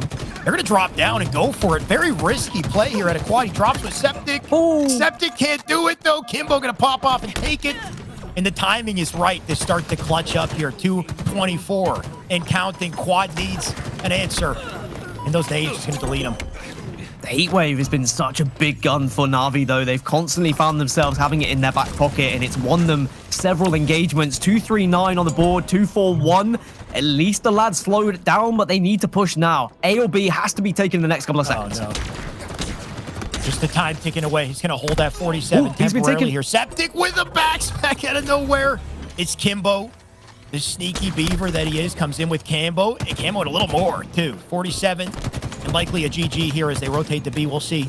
They got the counter onto A. Presence in A is going to slow it down. But once they get the cap onto B, all they need are the 3 seconds here. 48. We'll see. Oh, but they step into C. It's not quite over yet. The lads doing what they can to out-rotate.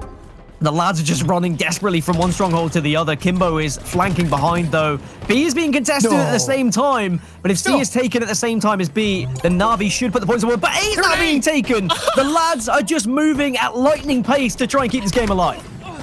Oh, and he gets backsmack onto Kimbo, too. They've got A and B held down all of a sudden at 2:49. The lads managed to step into hills the moment their hill is contested. I can't believe they're doing this. You got Quad sitting in C, A being capped by Na'Vi. Na'Vi need to start moving quick here. 2:13 and counting as they continue to defend it. Quad with shots into Kimbo. Cannot afford to die here. So he'll rotate out for now. That's the thing. One mistake, that's huge. one death, and then the lads will be out of it. They have to play perfect Halo. They got to play perfect, and can they? Na'Vi's starting to feel pressure here. Getting tagged up left and right. Kimbo needs it. Can he do anything, though? 2 members going to fly into B to clean him up. They got presence here. C currently being captured, though. They got to do a little bit more. You can see they're in A.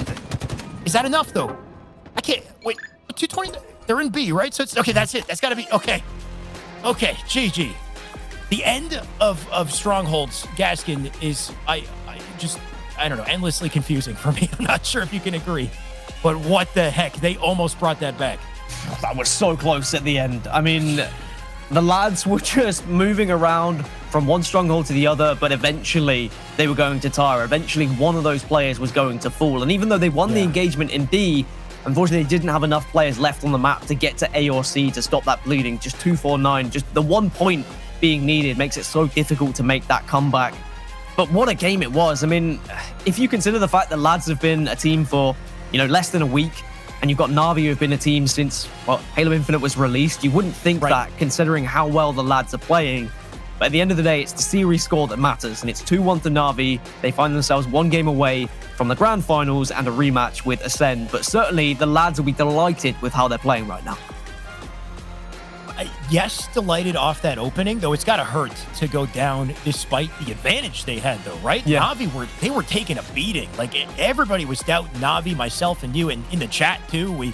I saw a couple jokes, like, might need to refund my Navi skins or something, but Navi, they pulled it back together. They showed that they can, even under pressure, despite some of these situations here, the moment you get control, the game's not over, especially with Strongholds. But man, what a performance we saw out of both teams, really. Like you said, just a nail-biter close. And that's the thing with Strongholds that makes it so wild and difficult to keep up with, is the fact that you can instantly stop the timer the moment you step in, but you need to stay in it to keep the time stopped, right? If you step out before you finish that cap, then the time is going to continue to go up for the team that has 2 captures, even if it's halfway there. So it can be tough, and you don't always know who's standing in what capture. Either way, what a series to witness.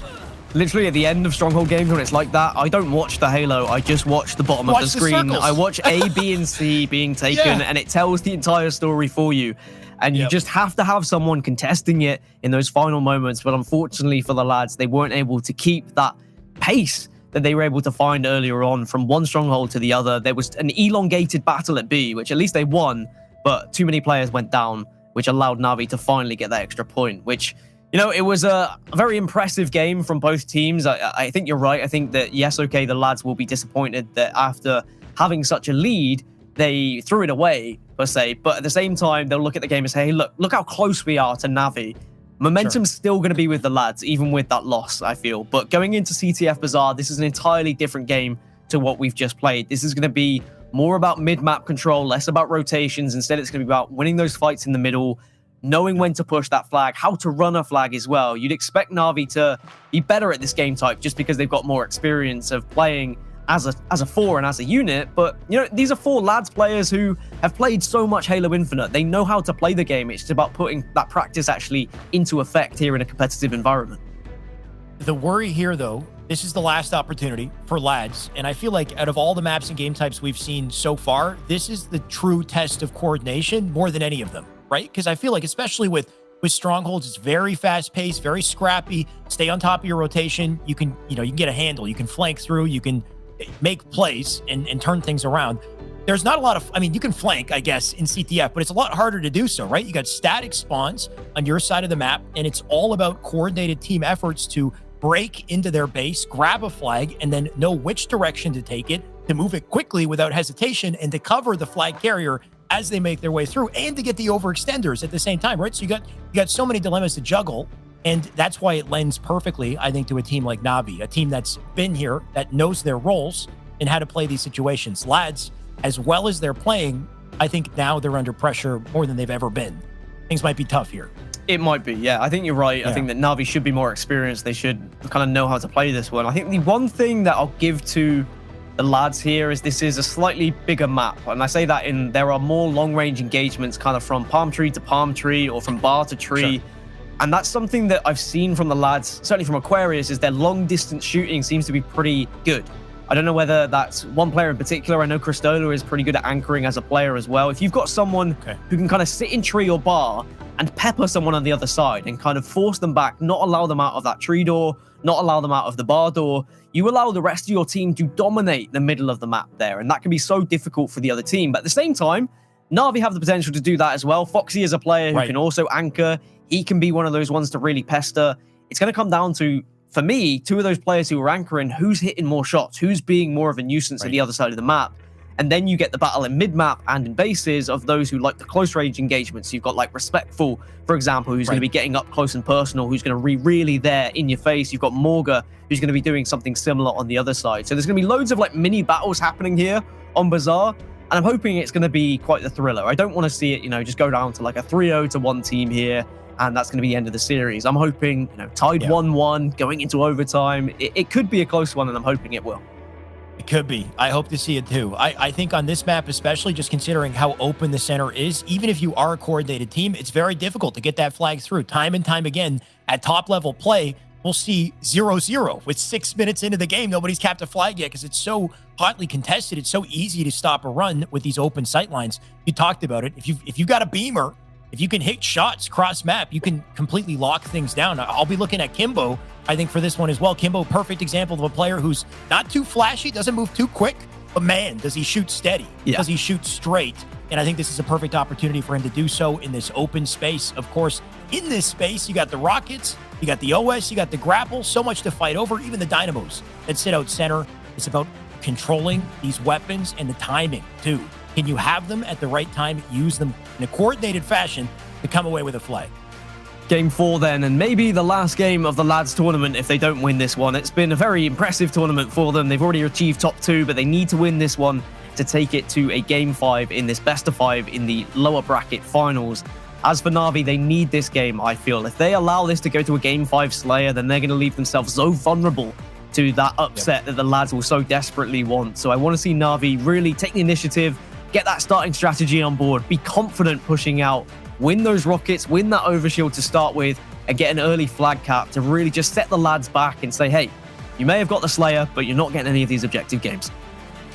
We saw it with Na'Vi in the previous series as well in Aquarius. They had a hot opening start. They came in, grabbed flag, capped it almost right away. They played a textbook. They even got the defense for the counter cap too. So we know it's in them.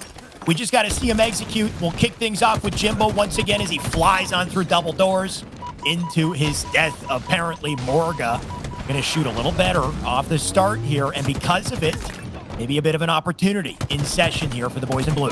Well, the boys got rockets, but Na'Vi got the overshield, but the overshield has been melted. Respectful loses it, but at least gets the kill, so he's done his job at the very least. Map control not on either side right now. They're still very much fighting for it. The lads being forced ever so slightly back into their base, though, so maybe Na'Vi can get into a position to try and control the middle of the map here.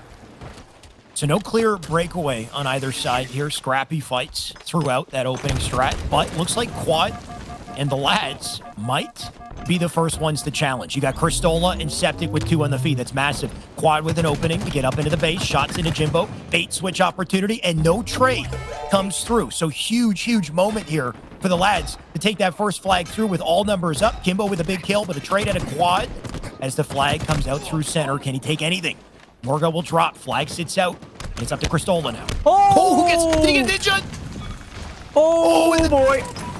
It's happened. Something happened. I don't know if it was a ninja, but whatever happened, Foxy decided he was going to give a little bit of body disrespect afterwards. Cristola ran desperately to try and finish Foxy, but Foxy answers back. And that was a huge kill to make sure they got the re there. Na'Vi didn't allow lads to get any momentum. And that's going to do wonders for the confidence of Foxy and Na'Vi, but maybe that might be a hindrance to the lads. That could be a confidence killer for Cristola. I gotta say, there's a few different ways to stop a flag in Halo, but getting a ninja is not one I'd expect to see. So what a way to get some defense. Even if it wasn't one, I mean, either way, it must have been dirty to pick him up. And that's the opportunity they needed. Respectful now with a flag in hand, gonna toss it out center. Not gonna desperate right away. Instead, nice little turn back. Try to pick up Quad. Instead, he picks up his gun and a melee to the face. So a little unfortunate there. Doesn't get the kill. And an opportunity for a return and a counter pull in session. Lads, they are not slowing down. These boys came to play. They came to play indeed, and it was Septic who actually led the charge by getting behind, but Jimbo with the overshield has found his way behind, so the flag may have been in a position of, you know, potentially being capped, but Jimbo doing just Jimbo things, and on both sides, we're seeing players make those huge clutch plays, flanking round, taking advantage of maybe eyes being elsewhere, and they're picking up some big kills to stop those flags. I mean, you love to see it. Hotly contested. Flag runs right off the rip here. Pulls on both sides. But nobody able to break away just yet. Jimbo, big pickup on the one. Nades into locker immediately. He doesn't even look. He just goes for it right away. Double. It's a little bit of damage with the Dynamo. Enough to do, hopefully, a trade here. You can see Respectful picks it up. He's going to try to skate out of that. Shoddy in hand, too. He's got 4 thrusts. If anybody's going to make a play here, Respectful has quite an opportunity. If he can get behind enemy lines, if he can get into the base, then he can be a real nuisance. But Septic's got rockets, and Morga and Cristola have got kills as well. Respectful's the last remaining player, and maybe that thrust did come in handy. Uses one of the 4, and he takes down the rocket player. Rockets are out, though, so it's going to be the Bulldog that's really going to make the difference here, and that's how hard the Bulldog can hit. It does bark, and it certainly does bite. It definitely bites. You can turn back to pick up Quad as well. Somehow still living. In a dip and dive around the bar here. That's Septic who picks him up, though, but the damage is dealt. You got a Na'Vi player. That's Jimbo, who flies in to pick up the pieces. Now presence in the bar. Kimbo looking to push the front of Cafe here as well. Cristola going for all that, by the way. He does, I think, trade. And this is enough for Jimbo to live? No way. I'm at a loss for words on this one, Gaskin. He dropped down, grappled, back up, and the man's still in the game. And he's still going. This can be the difference between staying alive and, you know, just falling so comfortably, because look at what he's done afterwards. Gets 2 big kills, helps so much with the amount of damage that he can put out. Then now Na'Vi can run this flag, and no flag run has been successful so far. Both teams have tried a different way of doing it. You've seen the bottom middle run, you've seen the run through trees, but with 2 kills from Respectful, you have to feel like this got to be a flag cap. The defensive kills out of Respectful, that seals it out. But honestly, the play out of Jimbo to survive in that situation, he had no business surviving, pick up a kill, and get into the base. That's what opened things up. And that's the reason why Na'Vi right now are leading with a 1-0. Let's see what else they can do here. Quad knows he's in trouble. Can he back out, though? Kimbo looking for him. Kimbo, a little slow to turn here, but he'll take the kill. Nice steady shot. Slides into the thrust. He can hold down the locker. Great vantage point to be in here if he can stay up. Only 2 players up for the lads, so they have to try and work against 3 members of Na'Vi, so they can't push out unnecessarily. And Kimbo managing to dance around. Morga staying alive, though.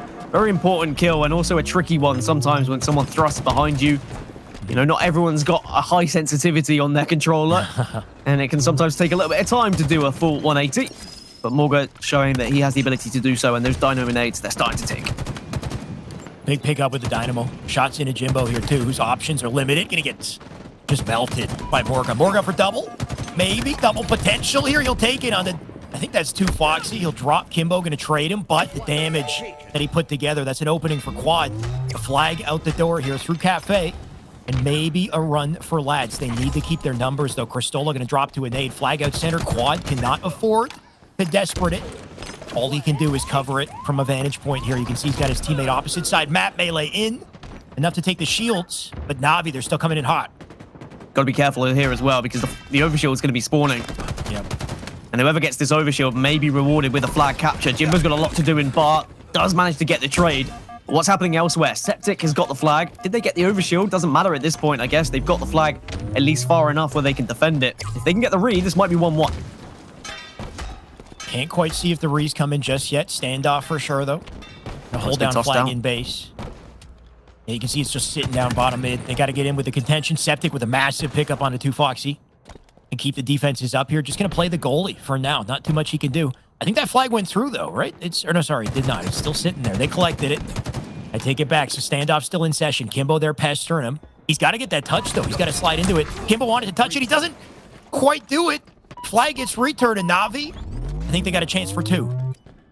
I think there might be someone on the read, but maybe Foxy gets the touch, and looks like Na'Vi have done enough to at least get the touch and still keep it alive for now. Are there enough players to get it done? Jimbo and Kimbo working together to take down the Qs, and the lads were so close to that cap.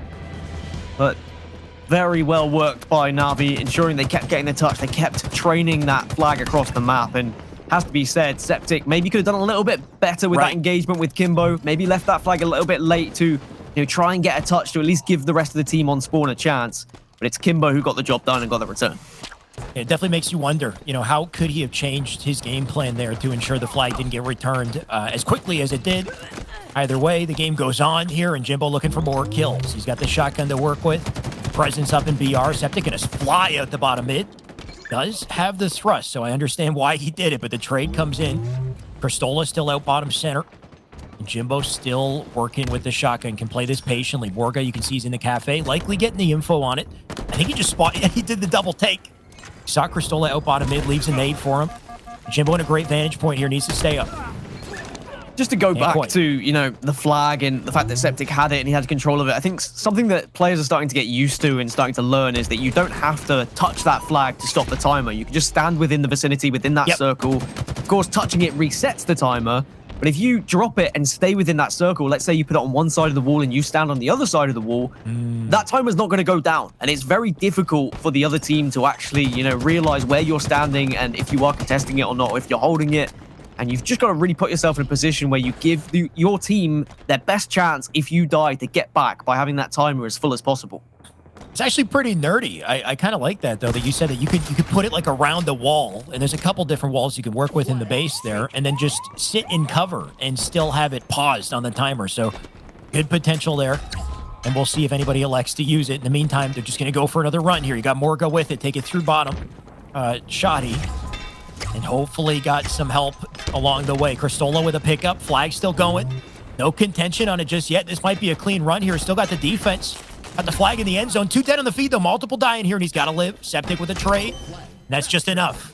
Just under 3 minutes left, and 1 flag is all the lads need to tie it up. But 1 flag is a little more difficult than it sounds, especially with Kimbo and the Rockets. Well, the lads, they tried to run through bottom middle, and they tried it through double doors. They tried it through palms. They eventually then decided, let's see where we can get a run through the Bulldog area. They go through sewers, they get the cap, and at least they can make a game of this now. But Na'Vi looking to try and put the final nail in the coffin. Kimbo has to be careful because a flag is being run on the other side, but maybe this is a premature run from the lads, because if they go down here, this is going to be a counter cap from Na'Vi. Na'Vi are there, they're waiting in the wings. Septic and Quadios fall. This might be 3-1.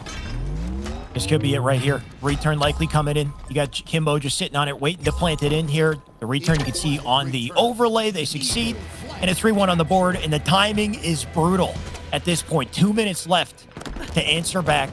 And the lads have struggled to do so just far. That's a big pickup as well. And I don't think did he apply it? No. He sits down still. So the OS still in contention. Jimbo in position to get it. So once again, Na'Vi controlling the resources. Yeah, Na'Vi have had the overshields, they've had the rockets. In the latter stages of this game, they've made it so difficult for the lads. Jimbo not popping it straight away, instead waiting until he can get into a position where he can use it to full effect, and now he's going to get aggressive. And Na'Vi know the best form of defense here is offense. Get in their base, get those kills, get another flag moving, make this impossible for the lads to get back. But look, again, the last remaining player of the lads is on the other side of the base pulling a flag, but it just means you allow Na'Vi to get this one across. Honestly, just a rinse and repeat of what just happened, right? They try to go for a counter pull, but if they don't have like a coordinated, if they're not coordinated in the process, if it's just one person coming through with the flag trying to run it, you could be deleted instantly. And I mean, you look at the perfect shots out of Jimbo, and it just looks oppressive at this point. 2 Foxy going to take one with a hold this metal. At this point, less than a minute left. Na'Vi, they caught fire, and there's no signs of that ever going out. You can understand why the lads were kind of forcing it and trying to get those flag runs with such minimal time left, but unfortunately it just allowed Na'Vi to make this game look a bit of a bigger lead than it actually was. It was a very closely contested game between 2 teams who knew how important of a game it was in this series. But ultimately what it's going to mean is the lads are going to be bowing out at top 3, which is an incredible finish for them. As for Na'Vi, it's going to put themselves in the grand final and a rematch with Ascend, where they got 3-0'd in the winners bracket final. So, you know, it was a little bit of an embarrassment for them, I say. Any 3-0 is never going to be what any team wants to be on the receiving end of, so they need to do better. But the lads, we've got to take our hats off to them. What a day it's been for them. Top 3, and they put on a show here against Na'Vi as well. I mean, throughout this entire series, they continued to put on a show. Also, it felt like it could go either way. That Strongholds game, honestly, had they clutched up and won Strongholds, this would have gone to Game 5. If it did, I think they would have had the advantage in Slayer just based off of what we saw on Aquarius. So, could have gone any direction. Either way, the lads with a hell of a start to our EU Pro Series. Their first time coming together, competing, a whole new mindset, whole new team, whole new level of potential for these boys. So I expect to see the boys, the lads, continue to prosper. Either way, we talked about it. Na'Vi, they got beat down in the previous series. Here's their chance for a rematch. I'm just hoping they don't get beat down again, because what do you do after 2 beatdowns? Yeah, that's when things start to get a little bit frustrating for you, especially considering we've not seen Na'Vi versus Ascend happen before, and now we're going to see it happen twice in online competition. But there's the final statistics from Game 4, and it was a 3-1 victory overall in the series after that 4-1 victory on the flag game type. Na'Vi progressed to that grand final, but remember, they're going to have to win not just 1 best-of-5, but 2 best-of-5s, as they'll have to reset and come back from that elimination bracket situation they found themselves in. As for the lads, I think they will certainly walk out of this competition with their heads held very high, extremely high, the highest it can be. And if they can work from this, if they can build from this position, then I'm expecting to see the lads come back even bigger and better next week. I can't wait to see it. Just a couple replays. Was that a ninja? That looked like a ninja to me when he just jumped over his head to start the game. So that honestly just, okay, apparently was even the producer telling me that was a ninja. to start the game. But man, what an explosive start we saw here, even just off the rip. I mean, the lads had a couple massive opportunities that they just couldn't quite cinch out. But they were back and forth with them for a good 5 minutes, I think, to start this game. It's just the moment that Na'Vi found that momentum, they found that opening, they didn't let up. I think that there was a lot of situations where the lads, if they had it back, they would have played it very differently, and the series outcome may have been different because of that. Of course, it's very easy to say that Na'Vi would have done the same, but for the lads, it's about learning. I mean, as humans, we like repetition, we like learning by doing things over and over again, and sometimes it's about experiencing things in different competitive environments, whether that be holding a flag on your own and knowing how to play it and where to position yourself, whether that be knowing how as a team to play in a flag standoff that you may not have played before, because every situation is going to be different, right? Like, you're not always going to be able to play exactly the same standoff, but sometimes situations will be similar to one another that you'll say, oh, I remember when this happened before against X team, they played it like this. Maybe we should do how they did it, or maybe we can counter it by doing this. And it's all about learning. It's all about expressing yourself as a team by doing that research, preparing accordingly, practicing, and then putting it and implementing it when you do get into that competitive environment. Love to see it. Honestly, I think that's the perfect way to look at this post-series is lessons learned, notes taken. What can you do to come in and evolve and improve the next time you play? And that's just the beauty of Halo Infinite, especially in the early stages. The meta just continues to evolve. These players continue to get better, more coordinated, and the matches get more exciting because of it. So keep getting better because, I can't complain, especially casting and watching these games. What do you guys think, by the way? Lottie, Shurzy, I know you're hiding back there, and you got a chance to witness We're hiding. this. Welcome back. Thank you so much. And I was taking notes on this game, by the way. I was taking a lot of notes. Yeah, fantastic stuff. And goddamn, we were so close to a 5th game. Oh, I was gutted. So damn close. I got to say that final CTF there on Bazaar, it was very frustrating watching, not because of, anything in particular, but because of the potential that the lads had. There were so many occasions where they pulled the flag, but they couldn't convert. And I think you guys kind of put it best about taking notes, getting the experience, playing teams that are really kind of gunning for those top 3 spots consistently. And now having that under their belt, I think the lads can now progress and I think kind of convert that experience into results. But I got to ask Shurzy about the moment where Septic just kind of fumbled a little bit on the base. Yes, there was a standoff. I got to say, he should have cleared the base earlier. I was so upset because I felt like I obviously can't hear the comms, but I felt like there should have been a call out that potentially Kimbo or somebody might have been coming in through their tree, and it was a little quiet on that side of the map at the time. I definitely, not that I'm a pro, but would have tried to clear the base a little bit earlier. I know he was a little bit busy with potential of bar and coming in through sewer, but what happened there in your eyes? Well, he peeks over towards the treehouse and he sees Kimbo there, and alarm bells have to be ringing, the spidey senses have to be there. He has to know, okay, I'm in real threat here of losing this flag. So he waits for Kimbo to jump over and traverse the land over to his flag box before he decides to react to it. I think that there, he's desperately trying to cover the ground to get a flag touch, and ultimately he's not there in time. He let the flag dwindle down far too much to be any sort of influence. It was so, all Kimbo had to do was step a foot into it and it was basically sent back home. I think it was a huge misplay on his part, and I think Dan mentioned they would love to have a few moments back, and I think that was one of those things where Dan also said if he had the flag down a little bit closer to him, he could have kept the meter full, but unfortunately he found himself on the receiving end of a little bit of bad luck, or maybe just misfortune and misplay on his own part.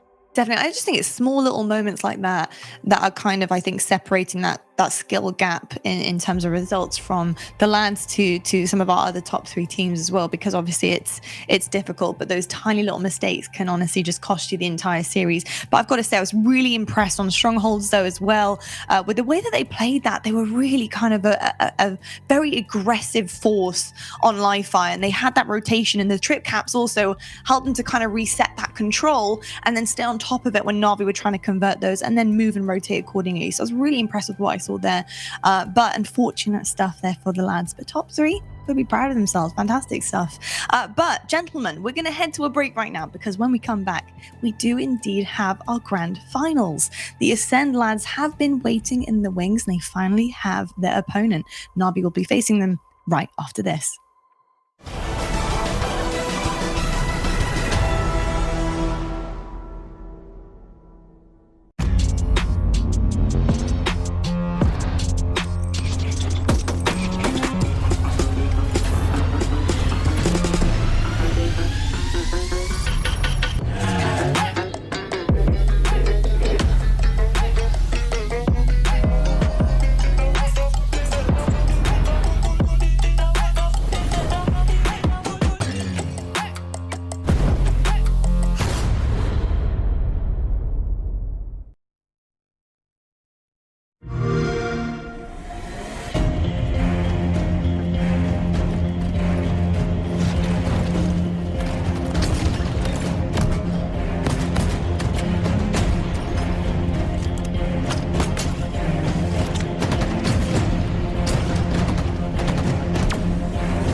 built this facility off the grid to train the next generation of Spartans.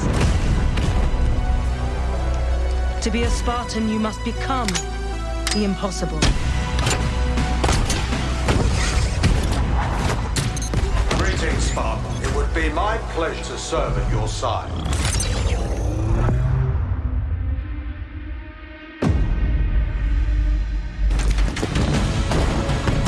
Flag taken.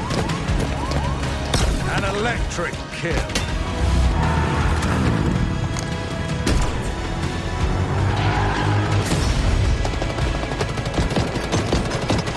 Cluster luck. On your feet, Spartan.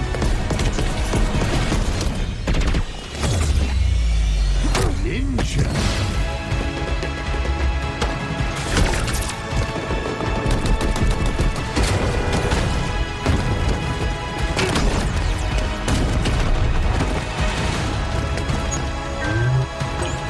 Zone captured.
Hello, everybody, and welcome back to the HCS. We're here for the EU Pro Series, and before the break, we saw Na'Vi take down the lads in 4 games. They're pretty close, mind. We nearly got to a game 5, but unfortunately, CTF Bazaar was too much for the lads, and they do go home, but with that top 3 position, so a lot to be proud of there.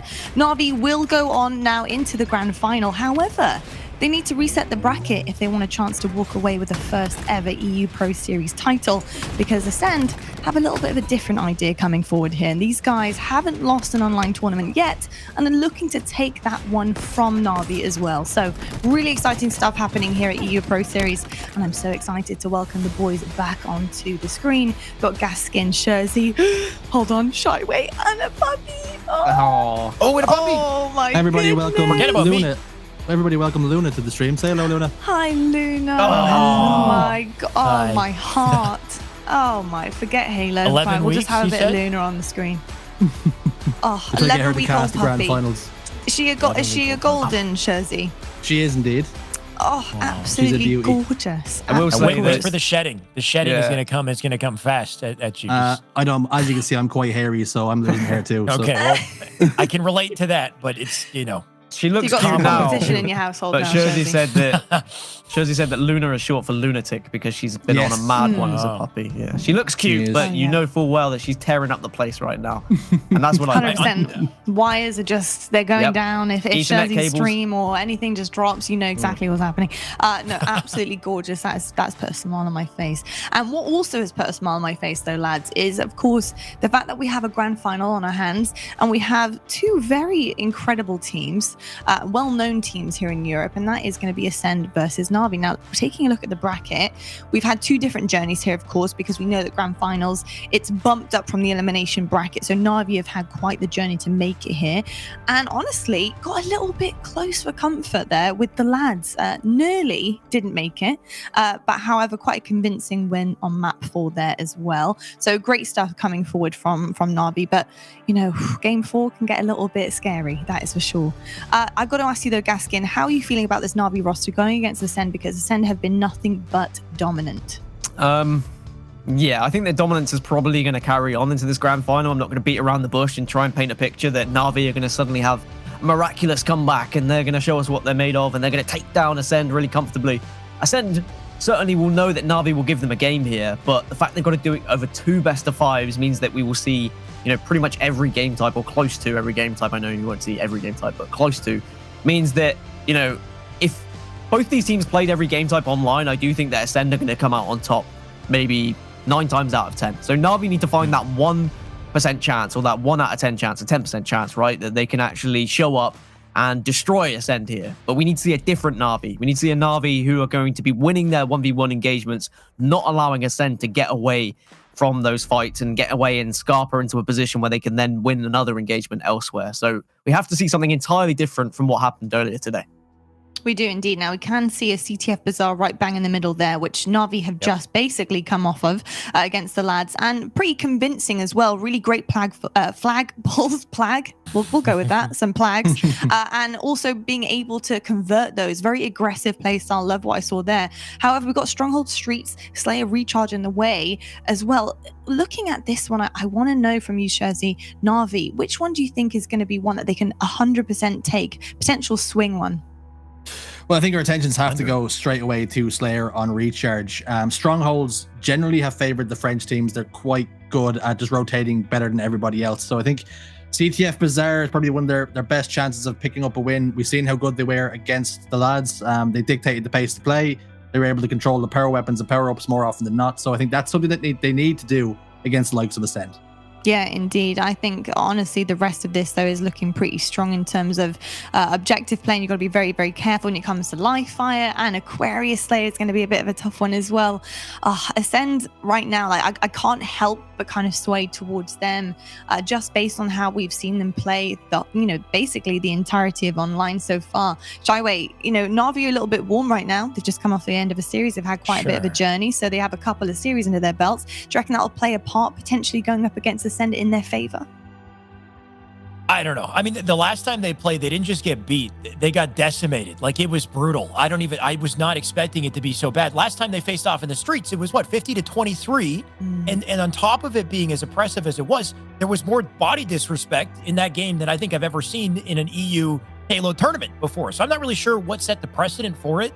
If it's the fact that Na'Vi placed higher in LAN than Ascend did, maybe Ascend's like, okay, we're the better team. You shouldn't have placed there. So we're coming out with the body disrespect. But Ascend, they came out so hot and they defeated Na'Vi so badly that, I can only hope that Na'Vi have an answer that they've got confidence to come back with, and hopefully a little body disrespect to their own. I think this is it's a bit of a brawl. I want to say a bit of a rivalry that could form here. And it's all up to Na'Vi to take the torch and to pass it, to really make some plays. It definitely could be. And honestly, if I'm going to continue playing on what Dan said earlier on, and they are like dogs on leashes, then to be honest, they're probably just asserting their dominance on the team. So I think that could be what it is. But I am so ready to get this grand final started. So Gaskin, Jersey, let's get right into it. Thanks so much, Lottie. Let's talk about Na'Vi first. Dan, top 8 at Raleigh, and now they're making top 2 over here in Europe as well. So they're making progress already. Now, of course, it didn't come up against Quadrant, and it might have been a little bit easier than it perhaps could have been, but definitely progress made here. Yeah, I think they're going to be delighted. This is the first time we're seeing them in a grand final in European online competition in Halo Infinite, so that's where they would have wanted to be. That's where they would have expected to be, but they've been held back. They've been gate-kept by the French teams, but finally they do break through. Just want to touch upon what Shyway said. He said he's never seen so much body disrespect in European competition. I want to take him back to late 2000s when Halo 3 was at its highest point, and the LAN events that I used to attend, there wasn't just body disrespect, there was toilet rolls thrown across from one side, there was routers brought to tournaments. Europe used to be full of like toxic players, man. The fact that there's so much respect in the community right now is we're in a good spot, but I kind of want to see the body disrespect back. Please. I love that, Ascend is saying, look, hey, you outplaced us at LAN, but screw you, we're better than you, we can perform better than you, we're going to win these online competitions. And Na'Vi, they need to answer back to this, Jersey, because they certainly were in a position where they were being embarrassed. But we know that Na'Vi, they do have what it takes. They have the individual skill, they have the teamwork, but this is going to be very much an uphill battle. One thing Bob Marley sings about, Dan, is Redemption Song. And is this a chance here for Na'Vi? After all they've been through, all the body disrespect and the embarrassment that they were frankly put under, is this time to bounce back here and now and really shut the critics up? I think it is. I think it has to be. Otherwise, it's going to be another 3-0 and it's going to be us singing the same old theme tune of Ascend are the best team in Europe when it comes to competition here in any Europe qualifier, any Europe Open Series. And Na'Vi, they were first seed coming into this. They were the highest placing team in Raleigh. They want to be the #1 team in Europe, but they have to prove it regardless of whether it be online competition. You can't use that as an excuse over and over again. At some point, you've got to be better than other teams at both LAN and online. And here we go then. Game 1 of our grand finals in our first game of the best of 5. Who's going to come out on top in the Battle of Europe? We'll know by the end of these 5 games. Cannot wait to get into it. Dan, let's get it cooking. Get it cooking indeed, and Ascend already are starting to sizzle. They got the opening strategy, they got the rockets, they got all of the good stuff. Snipe Drone will be the last remaining player here, but at least he's been able to get the kill and solidify B still in their possession. Just needs to win this engagement, because if they do lose B, it will allow Na'Vi to get back into the game. But that's what Snipe Drone does. That's what he does best, is he wins those 1v1 engagements, and now the rest of Ascend have spawned. 2 Strongholds then already in control of Ascend. Early scoring tipping over towards them as well. Engagement goes down with Jimbo. He's got help though. Jim, please don't do it to him, Mike. Thank God for that, because I didn't want to have that conversation. Snipe Drone is taken down, thankfully. 2 Foxy though, last man alive for Na'Vi. He's looking to try and convert B, unable to do so, and now respectful to last man alive. They need to slow down here and wait for each other to spawn up then. See, now Ascend playing in the French manner of approaching Strongholds and pushing for that trip cap. Quadrant do it as well. Rather than just holding A and B there, they pushed into C and they forced the spawns to be at Cafe and said, we'll give up A, they'll spawn over towards Cafe, and then we'll collapse and take A back off of them. But it hasn't worked out that way necessarily, because Na'Vi were able to get a couple of players out. Na'Vi now take A and B, and Ascend find themselves spawning at Station. So even though they picked up a decent amount of points because of it, they have given up the map ever so slightly to Na'Vi here. What can Na'Vi do with that control of the map then? We're seeing respectful here. wary there's a player around him, doesn't know he's behind him, though he's going to get backstabbed there as he just was a victim of time, and as Legend was able to get over towards red before Respectful was able to see them. Jimbo, though, or Kimbo, excuse me, with the rocket launcher, putting down some serious damage, and Kimbo's on hand to help him out to clear house over towards B. Snipe Drone just playing a little bit more passive back tower, but he's been spotted out. His life has been snuffed out. Now we're seeing a triple cap of Na'Vi. They're showing that they can tussle with the big boys here as well, and anything you can do, we can certainly do just as well. C will convert over after a little bit of time. Now they're going to see the spawns flip over back up towards Cafe and perhaps PD. And that can open up the map for the boys on Ascend. Yeah, Na'Vi just diving in as well and doing what Ascend were doing, going for that trip cap and just being aggressive. And I was watching scrims last night. Optic were playing, and I was listening to their communications. They were saying how, you know, Street Strongholds, sometimes you just have to play it like a Slayer. You have to collapse at times when there's just 2 players remaining at C. You don't always have to just allow the other team to spawn. So you can play that more slow and structured way and say, hey, we'll just let them push out and we'll watch them, we'll force them to be in a chokehold. You can play it the other way, which is what Ascend do try and do, is they get aggressive, they push in, they get the kills, they then flip the spawns, they then go over to A, they get aggressive, they get the kills, then they flip the spawns, and, you know, it does work. It's certainly not maybe the traditional way that your normal player would play it, and even a lot of the pro players don't play it that way, but some teams do find success with it, and Ascend is one of those. Well, the price that Na'Vi have had to pay for attempting that triple cap was getting a triple cap received of their own. Now, they're right back in things here, and they've converted 2 strongholds back in their favor, starting to score and pushing that triple cap once more, but Ascend spawning up towards A, and Legend looking to contest this if he can, and indeed he does. Takes down Respectful, gets the reset. There's going to be another triple cap for Ascend. Every time Na'Vi push it down, they lose out, and they're paying big. That's where you've got to be careful as a player, though. If you go to C and you go to push that triple cap because you know the other team have sent several players towards A, you have to win that 1v1 engagement, because if you go down, you're leaving your team at just a straight 3v3 that, you know, they're going to be potentially in a 4 versus 3 when you do die. Shots can be fired elsewhere. So by Respectful going down, it allowed Ascend to have the advantage. They regain that trip cap, and even though Respectful's recovered now, got a rocket, got a double kill, there's still so many points that were gathered by the Ascend roster during that period. Respectful got rockets and immediately clocked in and went to work. It means that they now have A and B, although it took them a long time to pick up those strongholds, and ultimately they've gone 2 members, make that 3 members dead as Jimbo's the last man alive. What can Jimmy do? Not a lot, as Snipe Drone gives him and 5 knuckles to the face. That's going to reset things just a little bit. Now Ascend starting to take control. C converted right back the way, and 2 Foxy comes out and tries to fight this player at red. Snipe Drone, though, using that thruster very, very well. And he's looking to put pressure on C, while B is getting contested over towards Arcade. This is the thing, like, Ascend, they've given up B and A there just because Snipe Drone was like, well, I'm going to take C and go for the trip cap, but he's left his team to defend. And it's just, it's one of those things that Ascend, you know, even if they come out on top and win this game, I always look at this style of play and I say, could they have won this game easier if they had just played a little bit more of a structured and passive way of Strongholds? But at the same time, that's just not how Ascend works. That's not how they're wired. They like to play it like a Slayer. They like to be aggressive and push in and try and take advantage of their strengths, which is winning engagements rather than just holding angles. Certainly easy to think that this might be a lack of discipline on the side of Ascend, but in fact, this is just their play style. This is how they like to play. They play a high risk, they play high reward. They're playing big boy numbers here as they're ahead 163 to 108, but Na'Vi have got A and C. That per man set up, and the engagement goes down here as Respectful gets that kill. And how big could that be? Sneaky last man alive in tires does manage to pick up Jim on his way out, but the trades are going to finally come through. Sneaky will lose his life, and B will be traded out for C.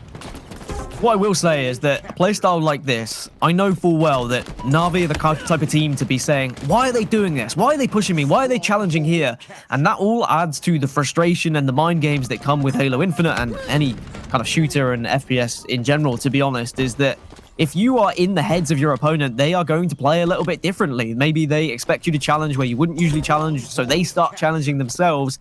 And once you are in their heads and you've planted that seed, then you have the advantage. And I think that's what Ascend have done very well with the body disrespect that they offered earlier. They'll be in Na'Vi's heads right now. Legend had 2 rockets, but he only decided to use 1 and backed his BR ability. And who could have backed against him? He got 4 perfect shots to connect and get that kill.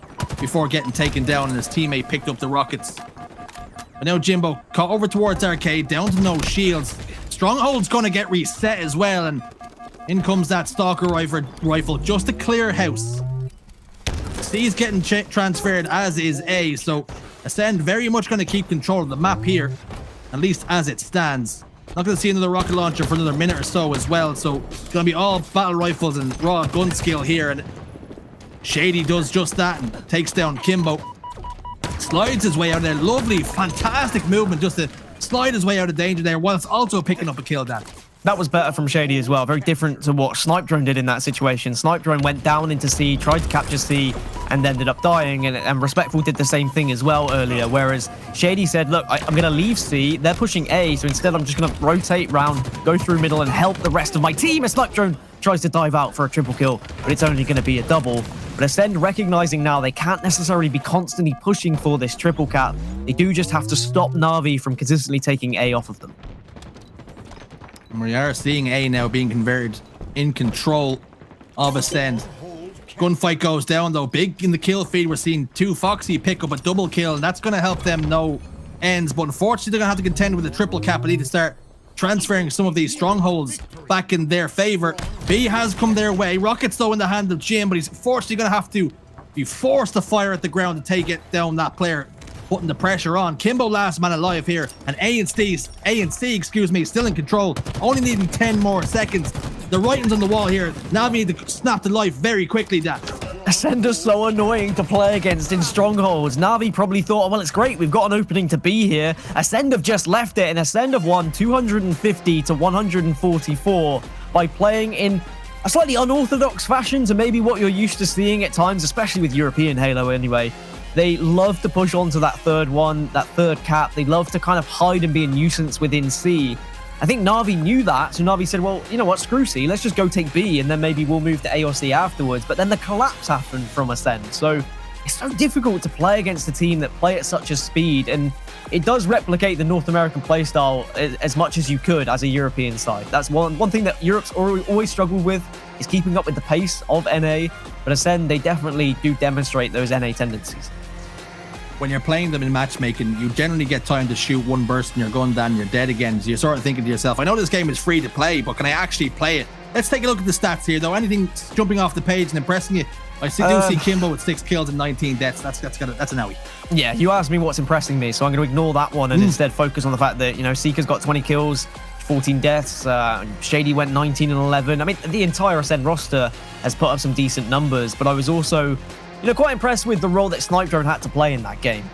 You know, he's always been known as a main slayer. Whether he's an anchor, whether he's aggressive, it doesn't really matter. He's always been known as someone who puts up numbers, puts up stats. But with this roster, I feel like Snipe Drone's had to adjust his playstyle ever so slightly to sometimes do the dirty work, do the objective work, force the spawns, sometimes force another team to actually take a 1v2 fight so the rest of his team can take a 3 versus 2 fight. And that would have been a difficult adjustment for him, but he is slowly but surely becoming such a vital, well, he already is a vital part of this team, and I love what I've been seeing from this team. As for Na'Vi, I think they'll be a little bit annoyed with how Ascend are playing, and they'll almost be looking at that game sometimes saying, like, where are we supposed to go? What are we supposed to do? We're trying everything, but Ascend seem to have an answer.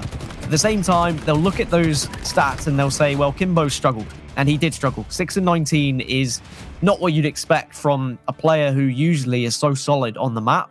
I don't like focusing on statistics, but that one does scream out at me. Statman Dan doesn't like focusing on statistics. I don't like focusing on in-game statistics sometimes, right? I love map win rate percentages where it's, you know, it's one team and how they're performing on the map, but individual stats, they don't always tell the entire story. So without watching one player's POV throughout the entire game, I don't like to make a judgment, but it's hard not to make a judgment there where Kimbo's had such a difficult game.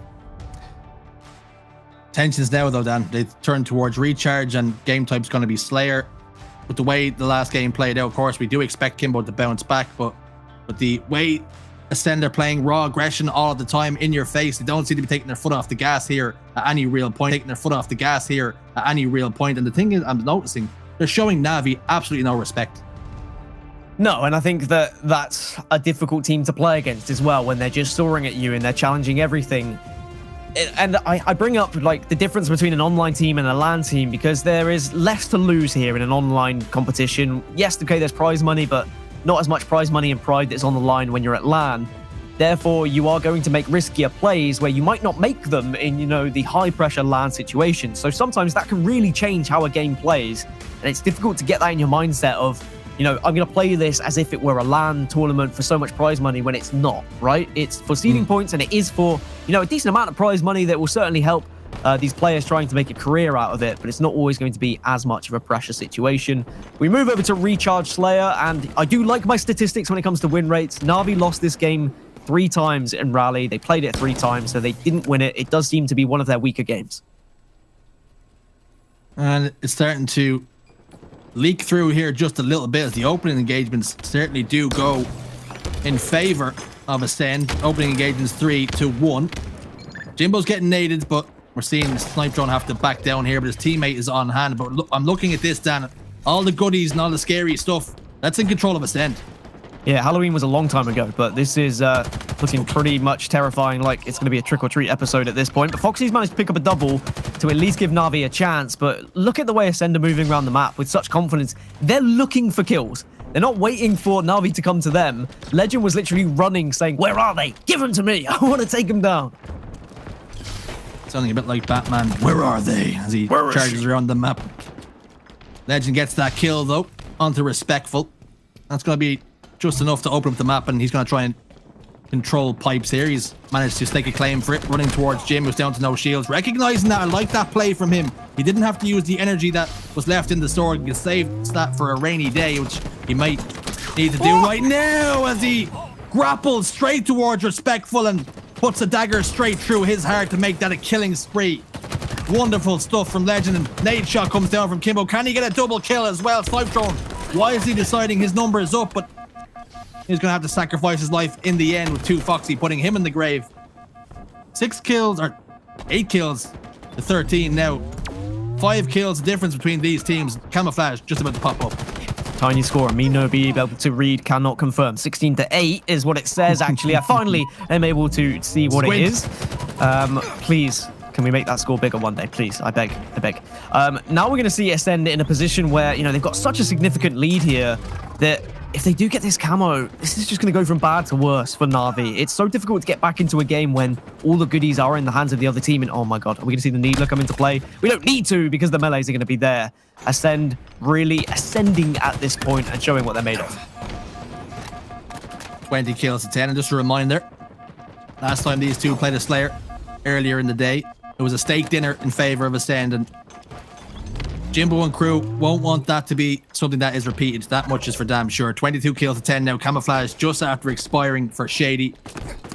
Not having to do anything really with it. But no, go Ascend, make that 4, and all of a sudden the map's in full control for Na'Vi. But can they do something with it? Yeah, it wasn't a Slayer earlier, it was a Massacre. You want to rename the game type if that's going to be what happens over and over again. But Na'Vi looking to try and get their way back into this game. 9 kills the difference, but that can very easily be overturned if just a few passages of play that go your favor. Turn the tide ever so slightly. If you can get 4 down again, and maybe get some of those power weapons that we talk about, the shot rifle, the sword, they can make the difference. The camouflage can, of course, give you the opportunity to break any sort of setup that might occur. It's a game type that can really slow down at times, but neither team allowing that to happen right now. Still separated by a decent margin of these two teams. Cartel will be quite happy to trade this all the way home. Shock rifle in hands though, Sika. What can he do with it? Met with a little bit of resistance in Jimbo, but shuts him down. Sika does get an early grave too, as 2 Foxy puts him away. Looking over towards the stats. Jimbo's having a little bit of a slow game. 2 and 8 here now. They're not the sort of numbers you can put up to be successful in a Slayer. Certainly not against the likes of Ascend. But Jim's going to have to reel it in here. Camouflage, though, in control of 2 Foxy. Has been hit by that nade. Will have to back down just a touch before he makes this push. Energy sword popping up as well. Going to see a combat evolved here from 2 Foxy. Alley-oop straight into his hands, ready to go to work. C plat now is where he's going to try and push through. Information must be coming their way. Mustn't be much time left in this camouflage. Backstab here, though, onto Shady. Information immediately comes through, though. Comms on point for Ascend. And now that's sword given away to a team that's in control by 12 kills. So things have gone from bad to worse once more for Na'Vi. And you were talking about Jimbo, you know, he's 3-10. And the difficult thing is when you're having a game like that and you can see statistically you're not matching up to the rest of the team or to the opposition team. Respectful also, 5-12. You know, he's struggling as well. Your playstyle can sometimes be altered because of that. You are a little bit more passive. You don't want to push out. You're not necessarily going to take the fight. As I say that, Respectful, on the contrary, does exactly the opposite and hits the perfect and will take that fight. And that's what he needed. That's what Na'Vi need to get back into this, because this difference is starting to get too much to get back into a game. They cannot allow just single one-for-one trades at this point.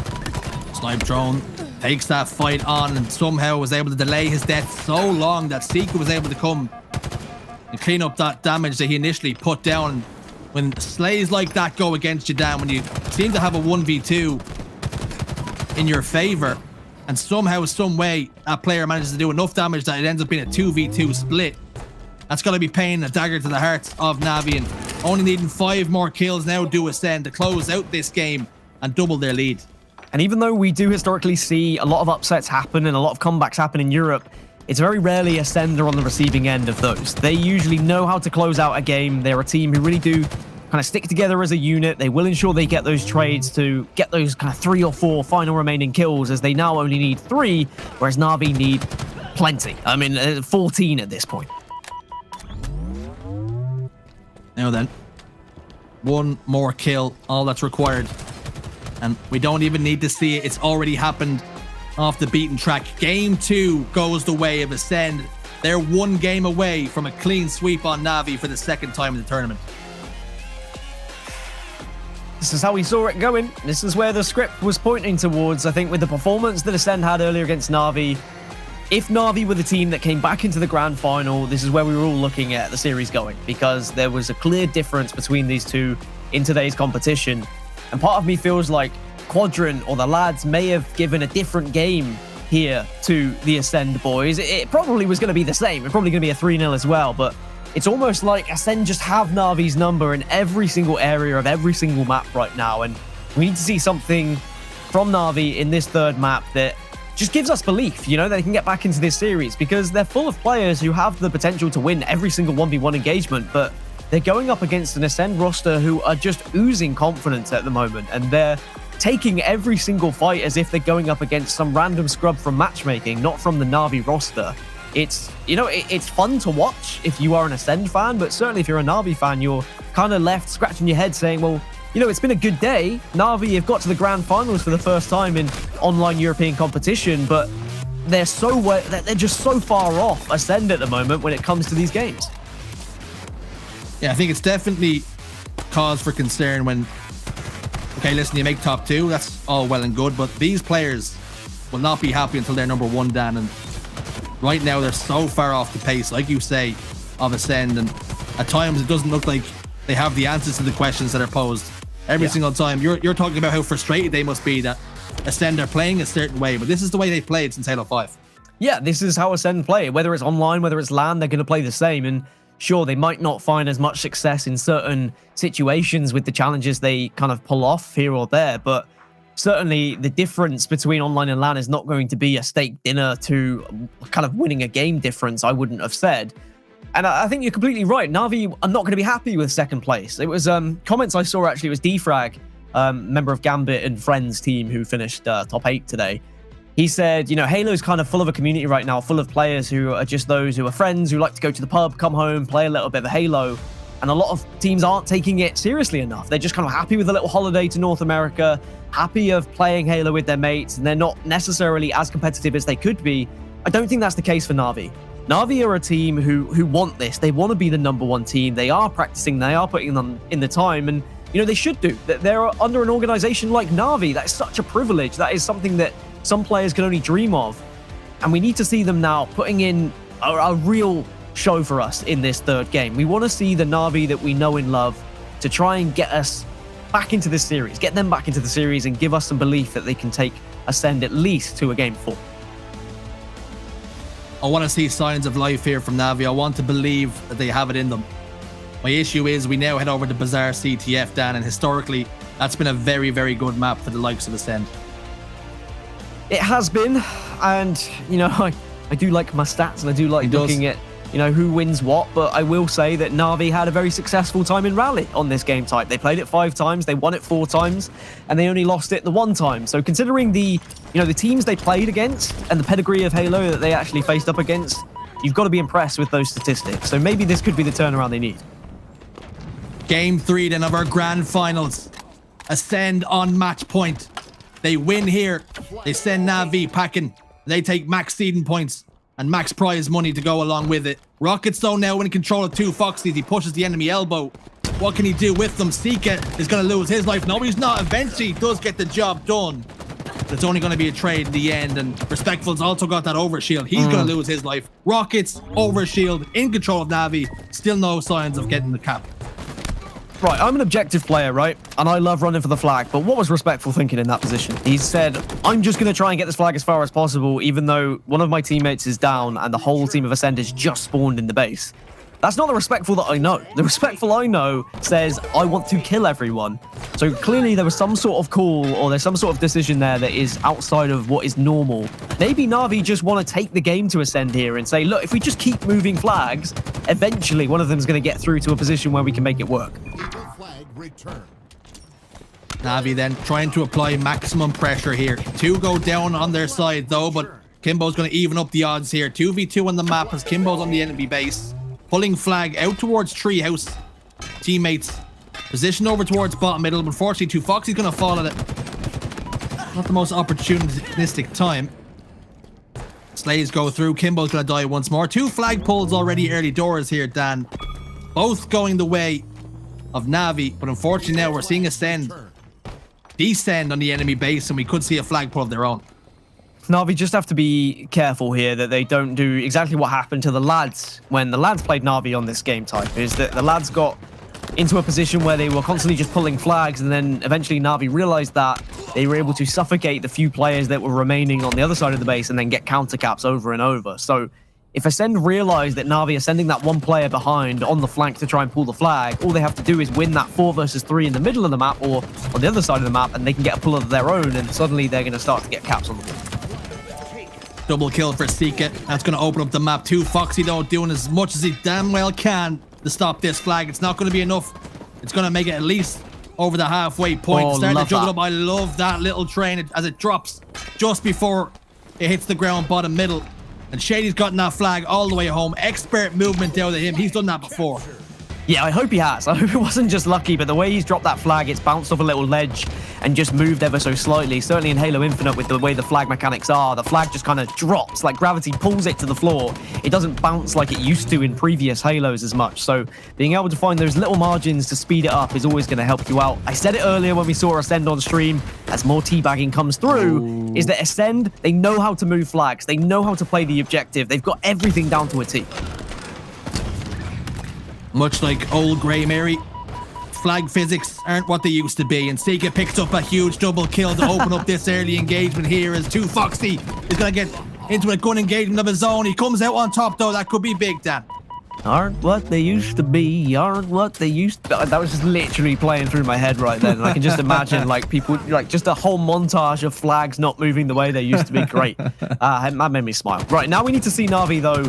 They need to be moving flags in a position where actually they've got the rest of the team around them. Because when they've moved the flag so far in this game, it's just been a case of tossing it out and hoping for the best with little strategy, which isn't like Na'Vi. Na'Vi are a team who are usually very structured. They know how to play the game. They know how they want to approach a flag run. Whereas it's been now Ascend really applying the pressure onto Na'Vi, getting into that base, getting those slays. And, you know, they deserve to be 1-0 up at the moment, Ascend, because they are outslaying Na'Vi ever so slightly. Pressure being applied then. Seeka's going to get another touch on that flag with the overshield. I love this rechal as well.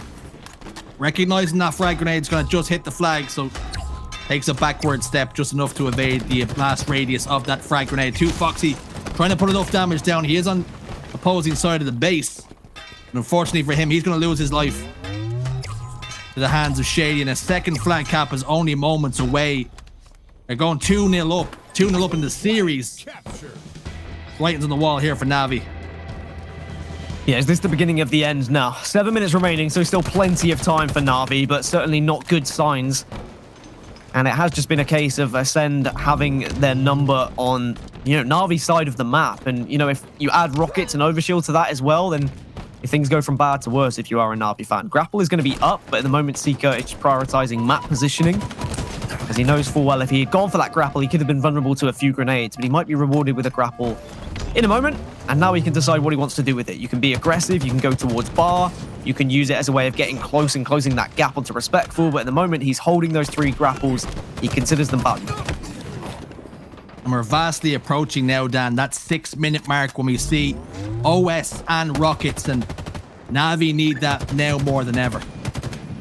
And if they don't get, both of them, then just one of them is going to be enough of a tool, you'd think, for Ascend to make it work, because Ascend are a team who can take tiny margins and suddenly make them massive ones. I don't know how they do it at times, but they always seem to find a way to utilize just these small victories to turn the game into their favor, and they already have an advantage at this point, so that's just going to be bad things for Na'Vi. 6 seconds remaining, we'll see what happens. Ascend is setting up around the overshield right now. Shady's going to be the closest player, and rather than just kind of hovering around truck and leaving himself vulnerable to grenades, he dives up, but as I say that, dives back down. So at least Foxy was in a position where the trades come out. Who's going to come out on top and get the Yovi? I seen he had that thruster pack. I thought he was leaving the overshield for a teammate, but Jim's just going to scamper over here now, but it's going to be contested by Snipe Drone, and actually 2 members of Ascend. Sizzle Sticks go down. They're not going to do enough to get the kill there, and Kimbo's got overshield. They're starting to make the charge. Gets the overshield and gets the rockets as well. So now this is the time for Na'Vi. Jimbo is down though, so they only have the 3, but with Jimbo on spawn, Kimbo has to lead the charge here. He needs to get the opener. As soon as this rocket gets 1 kill, Na'Vi have to go. They have to collapse. But on the other side, Ascend are pulling a flag to be a bit of bait, a bit of a distraction. Na'Vi, they can't afford to allow it to be too much of a distraction though. They have to wait. They have to be moving their flag as a team, and one player needs to go back to this flag.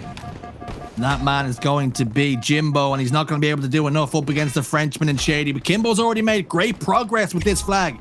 Already got it all the way back to his treehouse. Shady recognizing that and moving the flag over towards Stewart's area. He's dropped the flag in his treehouse, looked to contest against this player in Shady, recognizing he's the furthest man that can maybe get the stop here. He's already got it over towards his elbow, and any player that does come around this corner is going to be face to face with a barking bulldog. And Ascend, they've not only managed to get this flag this far, but also they've got several kills elsewhere to potentially get a re here. They will get the re.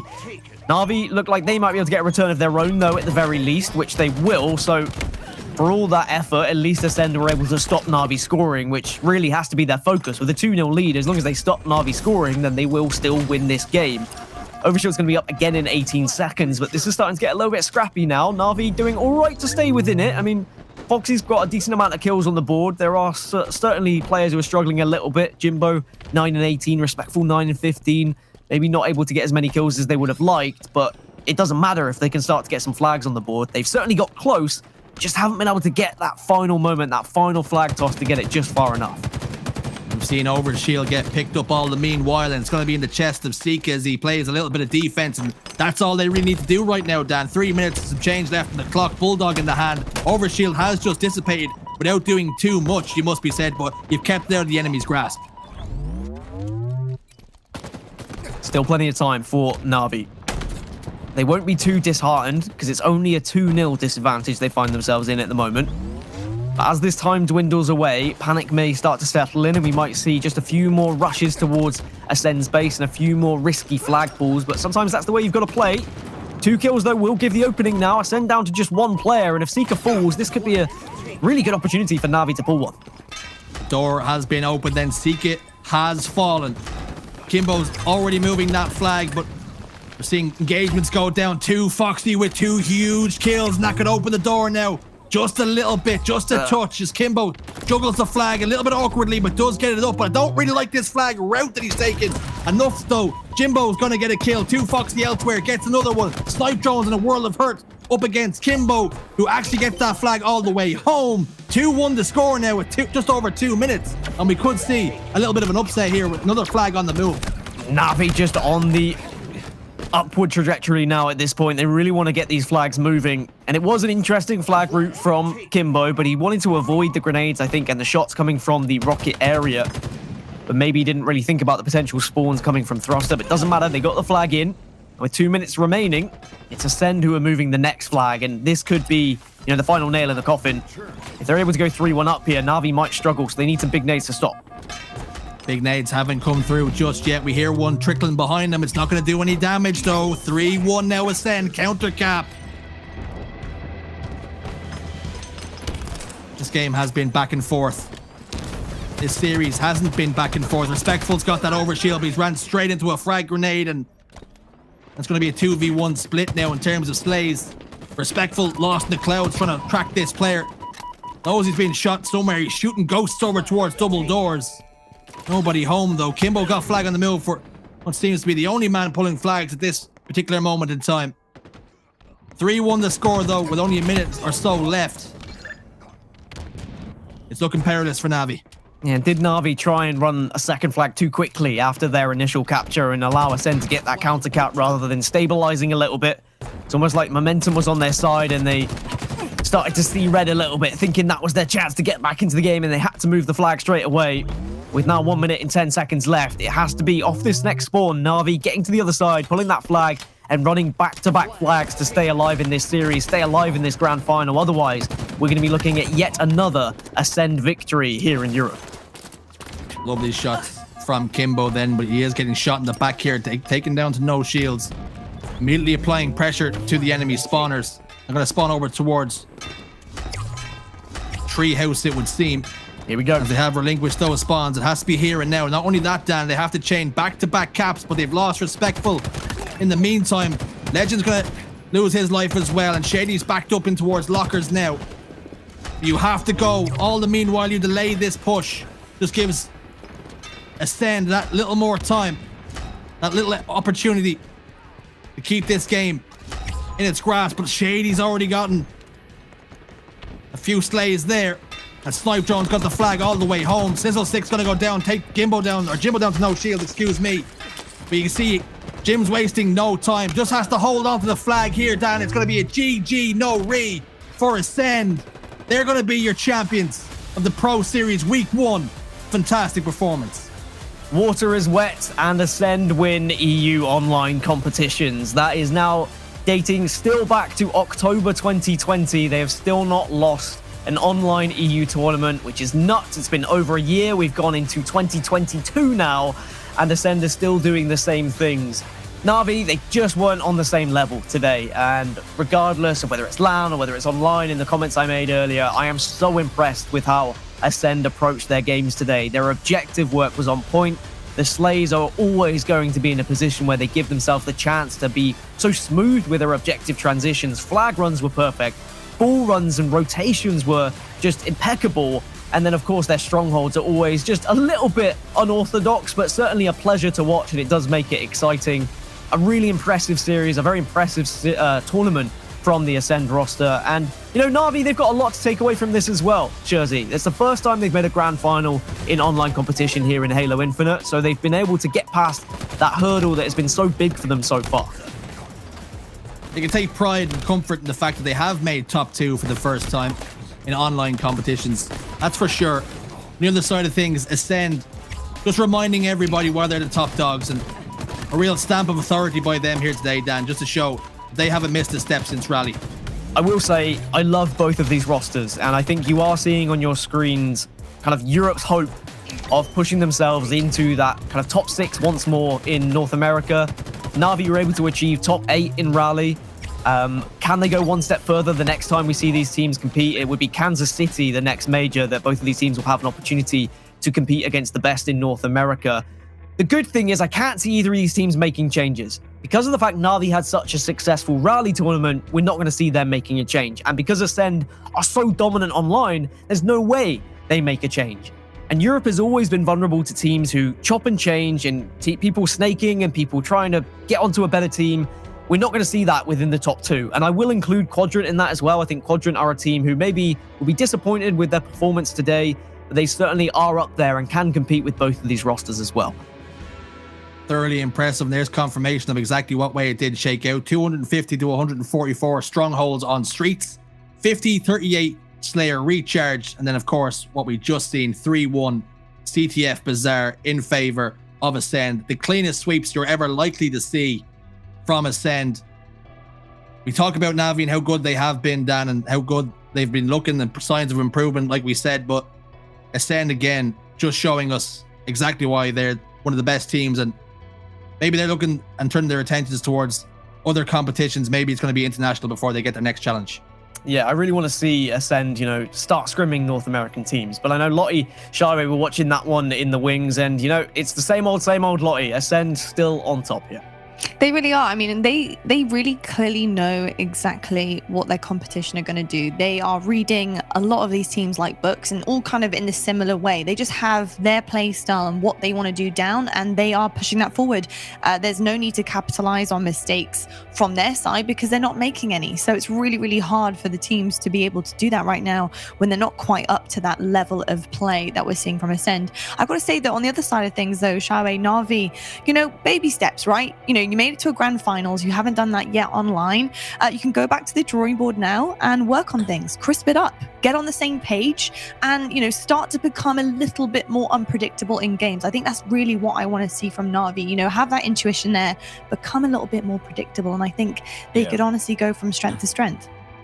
Navi's not a group of quitters. If I know Navi, they're coming back with a vengeance. They'll go back, they'll watch the theater, they'll learn, they'll improve. That's expected, but Ascend are the stars of the show. I don't think that they were untouchable today. And it seems like they will continue to be for the foreseeable future. And convenient that they're called Ascend, right? Because if any EU team is going to rise up to the challenge of beating the best players in NA, why not Ascend? They seem like they have the best potential. They got the youngest players, too. I'm pretty sure between Legend and Shady, you've got some of the youngest talent in EU Halo currently competing right now. So the sky's the limit. They keep getting better. They perform well in LAN, but honestly, give them a couple more reps, and I would not be surprised if they push into top 4 in NA based off of the stuff I'm seeing. And some people might call me crazy for it, but just the individual gameplay, the skill out of these boys, it's something I saw back in Halo 5 with the 2's gameplay and the 1v1s I would see with Legend and Bound. Like, you could tell that these kids were different, and it's just a matter of time until they really blow up. Yeah, I think honestly, like Gaskin said as well, just we need to see some scrims. Like, this is what we need to do for this team now, I think. And a lot of some of the EU teams could honestly be in that same position as well. I think for Ascend in particular, looking at this grand final here, a bracket reset was so far out of reach there for Navi. I won't go as far as saying it was a stomp, but it wasn't close. So Ascend need to improve, and the only way to do that is to learn, and they can learn from North America. So I am also praying, I've got my fingers crossed here, that they do get some NA scrims. I think that's the next level. That's how we start to really push our regions forward. So that'd be absolutely dope. North America, hear me out. Come on. I think it's difficult because it's online. There's going to be hypings for both of the teams. So maybe some North American teams are reluctant. So if I'm Ascend and if I'm the organization Ascend, you send Ascend out early before the next major and allow them to scrim. You allow them to try and boot camp, because that's going to be the best way. I like that. Also, here's my wallet, and I'm just going to take out my credit card and I'm going to tap it on the screen and hope that I get some Ascend skins, because Navi have shown what they're made of, and Ascend are doing well. Hold that up again. No, I'm not going to do it again. I did it very quickly. And actually, camera focus for a second, please. It was my Vision Express card. Smart boy. I made sure, that if anyone's going to steal anything, it's going to be my glasses prescription. So that's fine. Fabulous. Very, very good. But we don't want to steal Dan's eyes at this point. We need them to see the screen. But I tell you what, let's actually talk to one of the guys from Ascend. We're actually getting a surprise interview here, lads. So I think we're in some luck here. We have Snipe Drone here to talk about this, and of course to talk about the fact that they have just again completed another online series and taken that one as well. So let's talk to Snipe Drone if we have him. Yeah, they have a job. How you doing? Oh, hello. Oh, no camera, Mike. Come No on, camera. is the perm not looking good? Beautiful hair. That's a good excuse. I've actually got COVID, so you don't want Oh, to. bless you. Oh my gosh. You don't want to see how I look, to be honest. Does COVID affect the gameplay? This is a perfect opportunity. I guess not. What are you thinking? Yeah, so I definitely got carried by the boys today. I'm going to say I was not feeling it today, but yeah, what you can do, just got to get on with it, I suppose. I gotta say, Snipe Drone, first of all, so sorry that you're not feeling well at all. But I hope you get better. But second of all, I'm not gonna lie, I didn't notice you weren't playing well at all. I thought you were playing pretty spot on, to be perfectly honest. So that says a lot about you guys. And obviously COVID aside and everything that you guys are dealing with right now, coming back to online, you're doing it again. You're very, very dominant as a team. Ascend is on the minds of everybody who's an EU fan here in Halo. Talk to me about the team right now and how you're feeling about the rest of the season. Yeah, we're really confident going up against any European team. Obviously, we'd like to hopefully boot camp soon in the US and get some good scrims against some top US teams. I think that's our main focus. I think we've still got a lot to prove in the US. We weren't too happy with our results that we got in Raleigh, but it was our first time as a team on LAN, and we were only getting better and better. And we got quite a few hard matchups, which didn't help. But no excuses. We're going to come back stronger next time. Yeah, absolutely. I think obviously coming back to LAN for the first time, and you guys obviously having to travel, there's a lot of different factors that can kind of put you on the back foot there and a disadvantage. But LAN is pretty super cool. What did you take away from Raleigh in particular? Things that you need to work on coming back into the rest of the season? We definitely need to work on trying to stay awake when it gets to the later games in the evening. I remember we had to play Space Station at about 11 p.m. We were all just so zoned out. But definitely need to try and hopefully get out there, I'd say probably a week or two earlier to the tournament. And I think that would make a big difference. But in terms of gameplay, I think Slayers are definitely something we need to work on, even though today you've done pretty well on this day, so it's good. If you need, Mike, if you need like a commentator to come out and commentate the scrims or anything, and Ascend want to put me up, just let me know. I'll be there. But I think you're right. I think you guys, that's your next task, right? Is to break into kind of the North American scrims and try and progress as a team. Because I'm worried, and I don't know if you kind of share these sentiments, but I'm worried that now you're dominating online tournaments so much that you might become complacent and not practice as much. Do you think that is a fear for you, or do you feel like you'll still have the determination and motivation to play games? I always have motivation. These guys, all the Frenchies, they never not sweat a game. They're always screaming comms, just like we were doing in the first cup of Halo Infinite. So there's no doubt in my mind that our mentality will never sort of change. So yeah. Love that. Well, Mike, one thing that you mentioned, that your eyes now and your attentions are on North America, and that's where you want to make the biggest splash. And we're seeing your results. You're so clear of every other team trying to chase you right now, certainly in Europe. Is that to a point now where you feel like maybe playing the European teams, you're no longer learning anything, so you have to, and you're forced to play against those American teams? Yeah, not necessarily learning anything. It gets a bit repetitive when you're playing the same teams. In America, there's so many high quality teams that they can always be screaming a different team every week, where it feels like we're sort of screaming the same teams, and it does get a bit repetitive. So like I said, hopefully, fingers crossed, we can get out to a boot camp a couple of weeks before Anaheim, maybe, or even the World Championships, and get some good practice, and most importantly, sort out a good sleeping pattern. So, yeah, I was about to say, I think it'll give you great practice, but it'll set you on the right schedule, that is for sure, when you get to LAN and have to compete. But honestly, Snipedrone, you guys have been lights out as per usual. Congratulations on another online win, going all the way. Not a hitch at all in the gameplay. Absolutely stunning stuff, and we can't wait to see you in the next Pro Series, man. Oh, thank you, Lauren. Thank you, guys. Thank you so much, Snipedrone. Amazing stuff. Ascend, absolutely fantastic across the board, just so dominant. And actually, this is pretty exciting now, right? Because we have a team that we know has the potential to really start to beat up some of the North American teams. And that's super, super exciting, especially if you're a European fan. But we also have European teams that are on the uprise. We've seen the lads get top 3 today. That's huge. We've seen Na'Vi go to a grand final, which they haven't done before. This season is heating up. I'm so, so excited to see exactly what is going to happen. And the best part of it is we have more Pro Series coming your way, which is going to be absolutely amazing. So we're going to see all of these teams start to really, excuse the pun, ascend into their competitive season. So it's going to be absolutely stunning to see as well. But let's just quickly take a look at the bracket just to see exactly what went down today, because We've had a bit of a ride here. Na'Vi, of course, you can see ended up in the grand finals. They had a journey to get there. They actually had to go through the elimination bracket, but Ascend, they had a clean sweep through the winners bracket. It was absolutely stunning from them, and a 3-0 victory in the grand finals. We'll move quickly to the elimination bracket as well, just to see exactly what went down there. But, you know, a lot of these teams kind of have to fight their way up, right? You know, you're looking at teams right now who are looking to improve. They know that Ascend are the team to beat, but have done incredible. I mean, obviously, the lads, just absolutely amazing. Being able to take down Quadrant 2-1 there in the lower bracket, sending them out of the first ever EU Pro Series, and then to meet Na'Vi, unfortunately losing 3-1 there, but put up a decent fight. Gaskin, you proud of the lads and how they performed today?